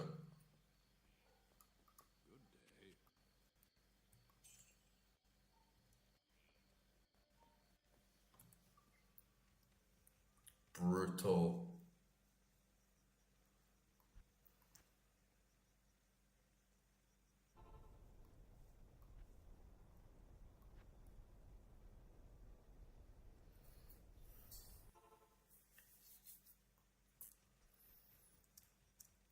It's Lord Karast, not the pit. But you see what I mean though? I got like 10k gold pretty fast. 12k even.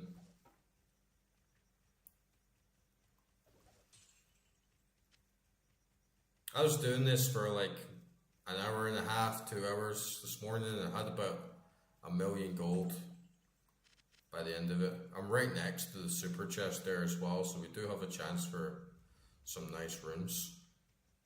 You get nice runes off the bodies. You just gotta be careful with these fucking scamps, man.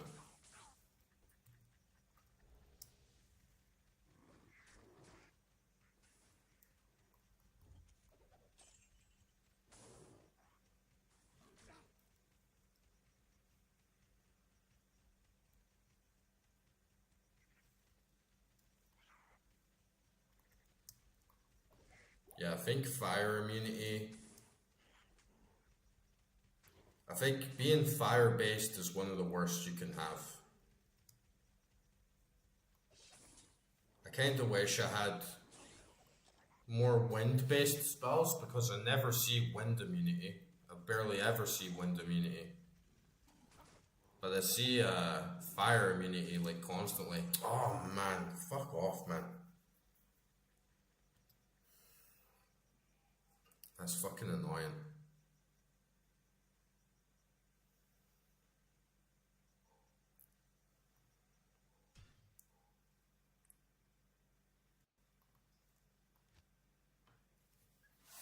I don't know what it is. I don't know what it is to do. I don't know how many bonfires are in it. I haven't scanned the whole map.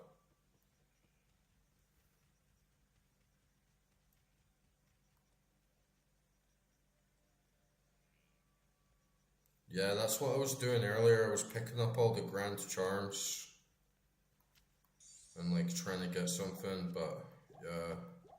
Since I came back on the stream, it hasn't been going as well. Like I was doing fine this morning, even on those runs, and then it's like now I'm getting ganked, man. And I was playing on PA.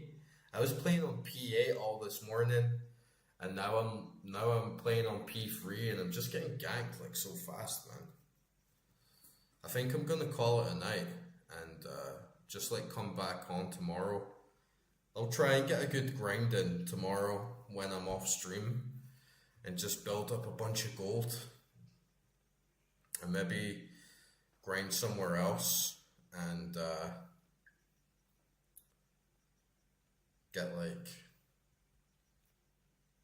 maybe 1 or 2 levels up in, but might just be tired. My resistances are shit, but if I put Tal Rash's plate on, then it's pretty good. But it's mostly just getting ganked, man. It's mostly just being like unprepared, not positioning myself right, being in a bit of a hole with the merc and not having enough cash and like not building up my potions, and yeah, I'm just not focused properly.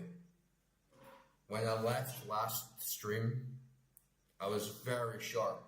Like my rotation and all my skills, as soon as one enemy goes down or one minion goes down, I'm just instantly res them. Cyclone armor's always on. I'm just like, yeah, I'm just having a bit of a slouch night. No, it's not the problem, somebody. I had Tal Rash's plate on all before. And like all the damage we were taking there was physical, it wasn't even elemental.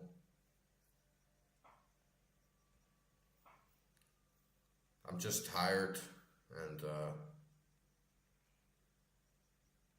I'm not playing my best tonight. Not being as aware. Oh, but I'll also be chatting a lot. Can be more distracting, for sure. But yeah, I'm gonna call it a night there. I'm gonna come back tomorrow, and we're definitely gonna finish Hell tomorrow. And then we're gonna push through Diablo, and then probably push through like at least half of Act 5. I'm definitely being a lot slower than I anticipated. There's probably a few things I can do. And I was playing with high resistances because I have Tal Rash's plate, I have a couple other things that can give me higher resistances, but then I'm just not playing to my strategy, because my strategy is use my minions, not getting hit, staying behind everyone, letting them take the damage. No, I'm not managing that, like I'm not focusing. I'm constantly not having Cyclone armor on. I should be gearing up. I should be like, right, I'm going to go to Lower Karrast, I'm going to put this specific gear on, and this is what I need right now. I don't need +1 skills, I need faster run walk speed, blah blah blah. I'm just not in the right headspace. If I get back on it tomorrow in a much better state, and I'm way more focused, then we're going to get it done, no problem, I think. Still going to be an issue. But yeah, we'll definitely do it tomorrow. Definitely do it tomorrow. I'm going to go to bed now. Alright guys, I hope you all have a good one. Thanks for popping in. It was nice talking to you all. And yeah, I'll be back at the same time tomorrow, and we're definitely going to kill Diablo this time. I don't need +1 skill for running Lower Karrast though. Alright.